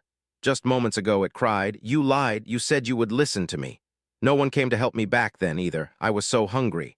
Why did my mother not come to save me? Everyone is wicked. I shall torment them all. Observing her lost in deep thought, Roderick wonders how much longer he can pretend not to know that Helly is lying. The following day, Helly sits at her desk, murmuring to herself with still no progress in sight. The list of concerns. Last night, I failed to banish the spirit once again. What on earth have I been doing all this time? The little elemental spirit pipes up. Ye just eats and plays. Just like you. That is not true. I do eat, but I certainly do not play. Hearing you say that, my pride is your big sister. It interrupts her. No playing. How fascinating, that is why. She says her greatest worry is the riverbank where Heli threw herself. Surely. This is the area surrounding the temple in the capital. But if I want to go outside, must I ask for permission? I wish to attempt a spirit summoning ritual asterisk. Even the simplest one. She stands up with resolve. All right, I shall go see His Majesty. The elemental spirit chirps, and I shall remain here eating and playing. As Heli opens the door, she runs straight into him. Oh, Your Majesty, what perfect timing. Is that so? Do you also have a matter to discuss with me? Did you come looking for me? I am here to invite you to dine with me. Furthermore, well, let us walk and talk. To tell the truth, there is someone I wish to introduce to you. We shall greet them during our meal, but what is it that you wish to say? Whom do you wish to introduce? Ah, about that. I want to go outside, so I came to ask if you would grant me permission. Haha, staying inside the imperial palace all the time must be stifling indeed. Where do you wish to go? Just wandering around. You, the Empress, truly give no thought to your own safety. If you do not have a specific destination, we cannot plan a secure route or arrange guards for you. Not that easily dismissed, her answer makes him freeze. I want to go to the temple. Why do you have to go there? I do not know why, but I truly want to go there. While we are at it, we can pray for a few things. He takes her hand. Heli, because you deceive me so often, do you think I am a fool? The river flowing beside that temple is where you jumped. You are not even that devout. How do you expect me to believe you? She tries to explain, but he immediately cuts her off. Absolutely not. Let's see. Indeed, is there truly nothing you can say to your husband? Suddenly, someone standing behind the door accidentally overhears their conversation. Your Majesty, if you bring up that matter again, whether it is a breach or anything else, I will seal it all up. It is truly not like that. Please believe me. If you do not want to see me angry, then you should stop now. At this point, the person who spoke earlier chimes in. It turns out, you are here. I have been looking for you this whole time. What is the matter? Heli is secretly surprised. This person looks so much like the Emperor. Who is he? Roderick says, you must be very tired from the journey, aren't you? Why not sit quietly and wait? Greet each other. Heli, this is my younger brother, Prince Ega. Heli secretly marvels at him. Ah, so they are brothers, which is why they look so much alike. It seems she vaguely remembers. Has this person ever met Heli before? Ega suddenly speaks up in praise. The Empress is indeed a beauty, just like the rumors say. Just like the rumors? Ha ha, praising her all the time makes my throat dry, Roderick sighs and says. Ha, actually, I am highly dissatisfied with that. How dare you flirt with the Empress? Every day I tremble with fear. What are you even saying? Honestly, he cannot even get angry at her. This is what the life of a man with a beautiful wife is. Like right, Ega? Heli quickly covers his mouth. Please stop it. What? I did not do anything. Every cloud has a silver lining. The Empress is a very thoughtful person. He kisses her hand, even though she is a bit too much for me. His action makes her face flush red with embarrassment. Shyly, she buries her face on the table. Do whatever you want. Right, the Empress's mouth is quite small, so we probably need to cut the food into smaller pieces, yes. She turns to smile and says to Ega, please enjoy your meal, Prince. Feel free to just call me Heli. No, there is no need. I heard that your Highness used to study abroad. What did you study? Seeing this, Roderick thinks she is not as shy around strangers as he thought, is she? When did Heli and I first meet? It seems it was at Heli's debut, though I am not entirely sure, because at first I always tried to keep my distance from the Duncans. If only I had the courage to start a proper conversation back then perhaps I would understand Heli better than I do now. What a shame. Ega and Heli chat comfortably with each other. I study archaeology, history, and philosophy. Wow, your studies are so diverse, aren't they? Actually, I only use research as an excuse to wander around. I am not a very good younger brother. Always pushing all the responsibility onto my older brother. Roderick silently says, there is no denying that. Keep going. Heli smiles and says, I am so envious. I also want to travel to many places, to go anywhere freely. Roderick slams his fork onto the table with a loud thud. Even if you make that face, it is still impossible, she immediately asks. What do you mean, impossible? If you want to, I can go with you. I will make time. Yes, go where, though? Ah, he is referring to the temple where Heli almost died. He adds that if they go together, he will feel more at ease, so there should be no problem, right? She thinks with annoyance. But I want to go alone. If possible, I even want to summon Heli's spirit. If His Majesty is there, I will not be able to do anything. At all, he says suspiciously. See, how can I trust you when you act like this, right now? You are thinking that I am being too unreasonable, aren't you? I already promised. I will never do those foolish things again. I will not do anything to harm your Majesty. Indeed, because you will only do things that harm yourself. Ah, she is truly stubborn. Suddenly, Ega says, though I do not know what is happening, isn't it wonderful to go outside for a change of mood? Heli immediately replies, exactly. Roderick frowns and retorts, hey, if you do not know, then keep quiet. I have had enough of this, seriously. He passes her a plate of food. I do not know why we are talking nonsense while eating. Here, eat more so you can grow taller. She looks at the colorful plate of food in a daze. Ah, when did he decorate this? Take it quickly, eat a lot, but do not push yourself too hard. Then, does your Majesty mean for me to eat or not to eat? I do not know either. Tusk, what is this? Ega looks at them and can only laugh inwardly. When night falls, the knights whisper to each other, did the prince really return? It seems His Majesty summoned him back. Perhaps he intends to keep him in the capital for good. How can that be? Because of the hysteria, the Emperor's faction of supporters is not what it used to be. If the prince stays, won't it be difficult for His Majesty to hold onto the throne? Maybe His Majesty plans to keep him here to monitor him, and if anything happens, he will take action immediately. Heli happens to overhear those words as she walks past. Deborah, walking beside her, says, please pay no mind to those words, Your Highness. Yes, I know His Majesty is not that kind of person.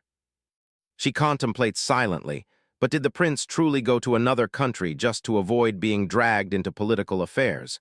Just for the sake of the throne, these brothers cannot be together, yet they are each other's only family. It turns out, the person sitting on the emperor's throne is the loneliest of all. 3 days later, the nobility's curiosity is answered. Prince Ega Break, I appoint you as the commander of the Western Border Defense Force in my stead. I expect you to protect the Empire from the remnants of the Diamond Empire. Your servant obeys, Heli silently thinks. The position Duke Duncan is aiming for is the commander of the Western Border Defense Force. Everyone cheers loudly amidst Duke Duncan's scowl. Glory to Nye, glory to Nye. Wow, he looks so angry. Roderick continues, we shall move to another location and hold a banquet to celebrate the prince's return. Enjoy yourselves to the fullest. Afterwards, music plays and red wine glasses are raised high in celebration. Ega's figure stands out in the crowd. Heli sits above, watching in deep thought. Suddenly, Roderick reaches over and gently strokes her hair. Heli, what are you looking at? I feel that your Majesty and your younger brother are not very alike. Ega is the intellectual type. Unlike me, he has been a bookworm since he was a child. So your Majesty hates books. No, I lean more toward physical activities. I can tell just by looking. Ah, but why did you send him to the border? Isn't it an unsuitable job? It seems to be his destiny. Roderick silently thinks her expression is rather strange at times. He says, your father-in-law wants to grant the command to his son, but I do not want that. The prince will make sacrifices on my behalf. Sigh, life is truly tiring. Why does my father want to send my brother there? I should be the one asking you. In the end, why is your father doing that? You lived there for 21 years after all. Ah, that is true, isn't it? Then why does your Majesty oppose it? Do you truly not care about your family? You are a Duncan. This hair color and unique appearance are the innate features of the Duncans. All of this proves that the Duncan family originates from another country, the Diamond Empire. Indeed, the western border is currently in great chaos, which is due to the reconstruction forces of Diamond, the enemies of our empire. She is secretly astonished. Heli is your family. The enemy of His Majesty. That man is Duke Duncan's right hand. He's a promising talent in the Knight Order, while the one beside him only knows how to boast. Do not pay him any mind. Your Majesty, are you tutoring me now? Yes, the more you know, the better. Ah, I have met that person before. That is Count Finan. I heard he requested an investment from you. Just looking at his face, anyone can tell that investing in him will only lead to bankruptcy. At that time, she says, I will discuss this with His Majesty. I heard that when he asked for an investment, you threatened to tell on me. It seems our empress is quite good at swaying others. Am I being too troublesome? I did not mean to dump those matters onto your majesty, but this seems better than me stepping forward. Very well. Handling it together is even better. You once said being alone is very lonely. Ha ha then from now on I will secretly handle things for you. All right anyway, Finan is so terrible at investing that he has practically become penniless. In the end, his wife divorced him. Is that so? But why speak in whispers? I mean, the Countess used to turn a blind eye to the Count's affairs. Affairs. She can live with an unfaithful husband, but she absolutely cannot live with a penniless man. What does the Empress think about this? But I hate both. Am I forced to choose between them? He smiles and says, Of course not. I am single-minded and have plenty of money, so you do not have to worry. She blushes and replies, It is truly wonderful to be married to your majesty. He kisses her cheek, naturally. Suddenly, she asks, Your majesty, the Duncans are your enemies, so why do you tell me these things? If you want to tell your family, go ahead, but you are not that kind of person. She silently thinks, He says he cannot trust my words, yet he believes I will stand by his side. Ah, it is so. Warm, truly very warm. The moments spent with him are truly the most beautiful times. When night comes, Helly sits on the floor, panting heavily. In her hand is a burning talisman. Tears stream down her weary face. Today is a bit too much, but at last I can shrink it down to set up a barrier. She turns to look at Roderick, who is fast asleep on the bed, feeling somewhat relieved. Today is the military departure ceremony of the prince. Helly suddenly notices someone. A foreigner, the person beside her mentions. I heard that is the prince's close friend from his studies abroad. Roderick says, Hey, do not look at other men. You are doing this again, how childish. I am truly misunderstood. Childish, I really need to shut this mouth of yours. What are you doing at the departure ceremony? A wild beast. How do you know so well my middle name is Wild Beast? What wild beast, really, your majesty? Embarrassed, she buries her face against him. What are you doing? Ha ha, the flag flutters in the wind. Roderick walks over and pats his brother's shoulder. Ega, it is hard on you this time. I am also very sorry that things turned out this way, but when everything settles down, you will get to do what you like. Yes, brother, do not worry. Roderick embraces Ega and advises, I am not sending you to the west to lose your life. Do not forget, you are also nigh royalty, because if anything happens to me, you must take responsibility for this empire. Helly starts upon hearing this. If anything happens to him, if anything happens to his majesty. And so Ega mounts his horse, preparing to leave. Ega's friend looks at someone with an unreadable gaze. Helly secretly worries if anything happens to his majesty, what should I do?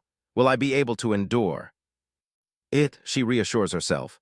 Kang Yi, do not panic like that, it is all right. Everything is fine. Roderick turns back to stroke her head and asks, Why are you in a daze? Let's go home. She is still lost in thought. It is fine because I will protect his majesty. When night falls, she sits in her room, waving the talisman in her hand.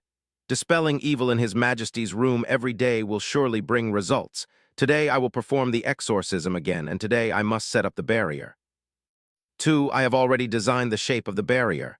A moment later, she opens the door as Roderick returns. He asks, What are you doing? Just meditating. At least you should say that you are waiting for me. She smiles sheepishly, thinking to herself, Once the barrier is set up, the resentful spirits will dwindle. Why do you want to sleep in my room? So much, she silently replies, It is all for your majesty. She reaches for the doorknob, intending to open it when she suddenly freezes. Oh. No, this is impossible. I destroyed almost all of them. But why? Why has it returned to the starting point? The room is extremely gloomy right now, thick with an evil aura, and cracked wooden statues lie scattered everywhere. Dizzy, she lets out a gasp. Roderick worriedly asks, Helly, what is wrong? The maid and the servant see this and think, Is she nauseous? Could she be pregnant and having morning sickness? Roderick immediately turns to look at the three of them. It is not like that. I know exactly what you are thinking. The butler clears his throat and says, Yes, your majesty, but no matter what method you use, there is still a chance of pregnancy. He yells angrily, It is not that, get out all of you. With that, he slams the door shut. He turns to look at Helly, only to see that she has already stepped Inside, she stands in the midst of the thick evil. Tora wondering, what on earth is going on? Up until this morning, there was nothing. Yet in less than a day, the evil aura has grown to this extent. The barrier is too strong, and the Jangseung is of no help either. Do I have to start all over again? Could they have followed us from before? What is really happening? All of it has gone to waste. Suddenly, she realizes that both her body and mind have reached their limit. Roderick approaches and calls out, "Helly, what is wrong with you? Let me call a doctor." "For you, what are you looking at? Oh, why is this?" "Cracked. Ah, is that one up there also cracked?" Roderick quickly picks up the wooden statue and places it back in its original position. "Ah, please do not cry. What is wrong, my dear? I am sorry. Helly, it is all right. It is only cracked. Even if it turns to dust, I will still treasure it, so do not cry any more." She remembers when the statue was still intact. This will be Helly." Her tears flow uncontrollably, and here is the cracked statue. "This is Kang Yi. What should I do? I am of no help, completely useless. What should I do?" Roderick hurriedly picks up the cracked statues. "These ones are the same. You used all of your sincerity and prayers to make them, so whatever shape they take does not matter. I will cherish them all. This is only natural." Her tears fall endlessly. "I do not. Nothing is wrong. She is not sick at all." He helps her up. "Careful now. Are you really all right? Helly, just tell me the truth. I would never hurt you." "Of course, I am just a little tired. Let us go to sleep." Roderick silently senses the lie. With that, they both get into bed. The atmosphere is incredibly quiet. Roderick looks at her with thoughtful expression. He raises his hand, intending to touch her, but suddenly stops. Helly lies quietly, thinking to herself. She does not know when waiting for the Emperor to fall asleep became a battle.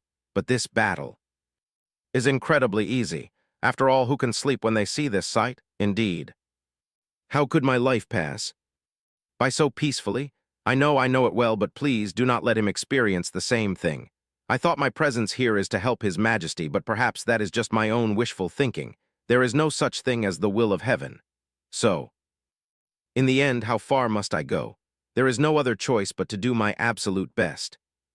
There is still one statue left, so it is not a direct duel.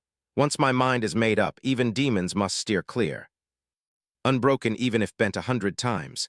Under an iron will, all evil be swept away. I once wandered everywhere, following my feet where my heart whispered. The talisman in her hand catches fire. Her train of thought continues, but in truth, from beginning to end, I have always been a wanderer walking in solitude. The voice of the evil spirit echoes, "Girl, do you want to protect the Emperor?" She replies in her heart, "Yes, a human heart is unshakable. I will keep my promise." He is like a quiet lake in the desert, a place I rush into, letting my body bathe in its cool freshness. This is only an illusion if I sink deeper. I will die. The demon's voice continues to ring out. It is useless. You do not know your own limits. That Emperor must die. He must die, and you must die too. Her tears fall, rolling down her face. Even though reason knows well that she can do nothing, tiny streams will still flow into the great ocean. Even knowing this so well, her heart still turns toward him.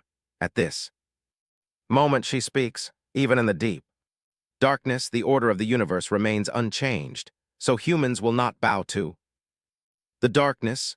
The next morning, Roderick wakes up to find Helly lying on top of him. He wonders in his mind, why is she sleeping like this? Helly, do you intend to become my blanket? Suddenly his eyes widen in utter shock.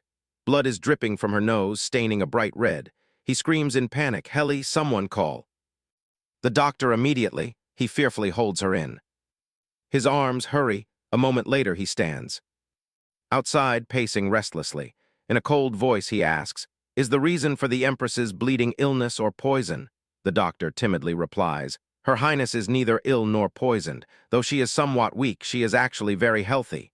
He shouts, "If you continue to speak such nonsense, even if I lose my life, I must say this. Her Highness's symptoms are beyond the understanding of this world." Roderick thinks in shock, "Helly, what on earth are you?" Just then, Helly lets out a soft groan. Deborah immediately calls, "Your Highness." Hearing this, Roderick rushes inside. He calls out, "Helly. Oh, is everyone here? Did I fall asleep? Ah, last night I used all my available talismans, but as I destroyed half of them, I fainted." She looks at the intact Yama statue. There, a sigh of relief escapes her lips. Even though I made it myself, it is quite impressive. Roderick silently wonders, why is she smiling in a situation like this? Suddenly she asks in worry, "Oh, your majesty, are you bleeding? No, that cannot be. I held onto you so you wouldn't get hurt." Roderick silently questions her words. "That cannot be. What on earth is she talking about?" He replies, "No, it is because you are bleeding so much." "Oh, what is happening? Am I bleeding? It is from my nose, not my mouth, right? I thought it was your majesty's blood." Suddenly she gasps. He calls out in worry, "Helly, what is wrong?" He is trembling, surely. He is incredibly shocked when the person sleeping next to him suddenly bleeds. Right now, I do not even understand what he is saying anymore. His mood must be quite sour. She suggests, can I go back to my room?" I should have reassured him, but I am afraid a slip of the tongue will make him even more upset. "All right, let's go." "No, I will go by myself." He supports her. "At least let me do this much. I have burdened him again. I am sorry." "No, you do not need to apologize. We are just going back to your room." The butler and Deborah quickly follow, but Jay stops the two of them. Roderick brings her back to her room. The little spirit sees this and asks in worry, What is happening? Is it because of His Majesty?" She does not answer it, feeling deeply remorseful. "Goodness, while being held in his arms, I fainted again." The little spirit jumps onto Roderick, shouting angrily, this guy," Roderick speaks. "All right, there is only you and me here. Why don't you try telling me the truth? Where does it hurt? Speak. You must tell me so I can protect you. Surely you must know, right? The reason you are sick, I understand it is not easy for you to show your weakness." She thinks to herself, "I do not want to. I tried so hard just to protect his knight that I did not expect that ahead of us. There are still too many difficulties." Roderick shouts in worry, "You must tell me so I can protect you, only then can I fight to stay by your side." She presses her lips together, wondering just how gentle is this person? It is so frustrating, because it is so bizarre I cannot tell him the truth. That shame and frustration make it unbearable for me. She asks him back, "Why does your majesty want to fight to stay by my side?" She pushes him away. "I am a very strange person, unlike anyone else. Your majesty thinks so too. You keep trying to see through me." Mocking words of people from her past life flash in her mind. What a freak! How disgusting! Stay out of my sight. Tears stream down her face uncontrollably. "You have suffered enough yourself, so please do not try to understand me anymore. I do not need such things." She thinks, "Even if I see something, it is not certain you will believe me. And if you believe me, it will only make you uncomfortable. If you know I can see ghosts, if you know I was abandoned as soon as I was born, if you know that I have never received love, I will not be able to bear it. What if you look at me with those eyes? I have learned to breathe on my own enough to not be drowned to death by sadness. Just keep this distance so I can do things for you. Just like that. You do not need to know about Kang Yi." Roderick grabs her hand. "How is that possible? Do you know what kind of expression you wear as you push me away? Do not say such cruel words to yourself. You are my wife and I am your husband, so I can protect you and you deserve to receive it." He silently prays, "Please let me reach your heart." The video ends here. While waiting for the next chapters, please check out other series on the channel to pass the time. Wishing you all joy and energy. Goodbye and see you soon.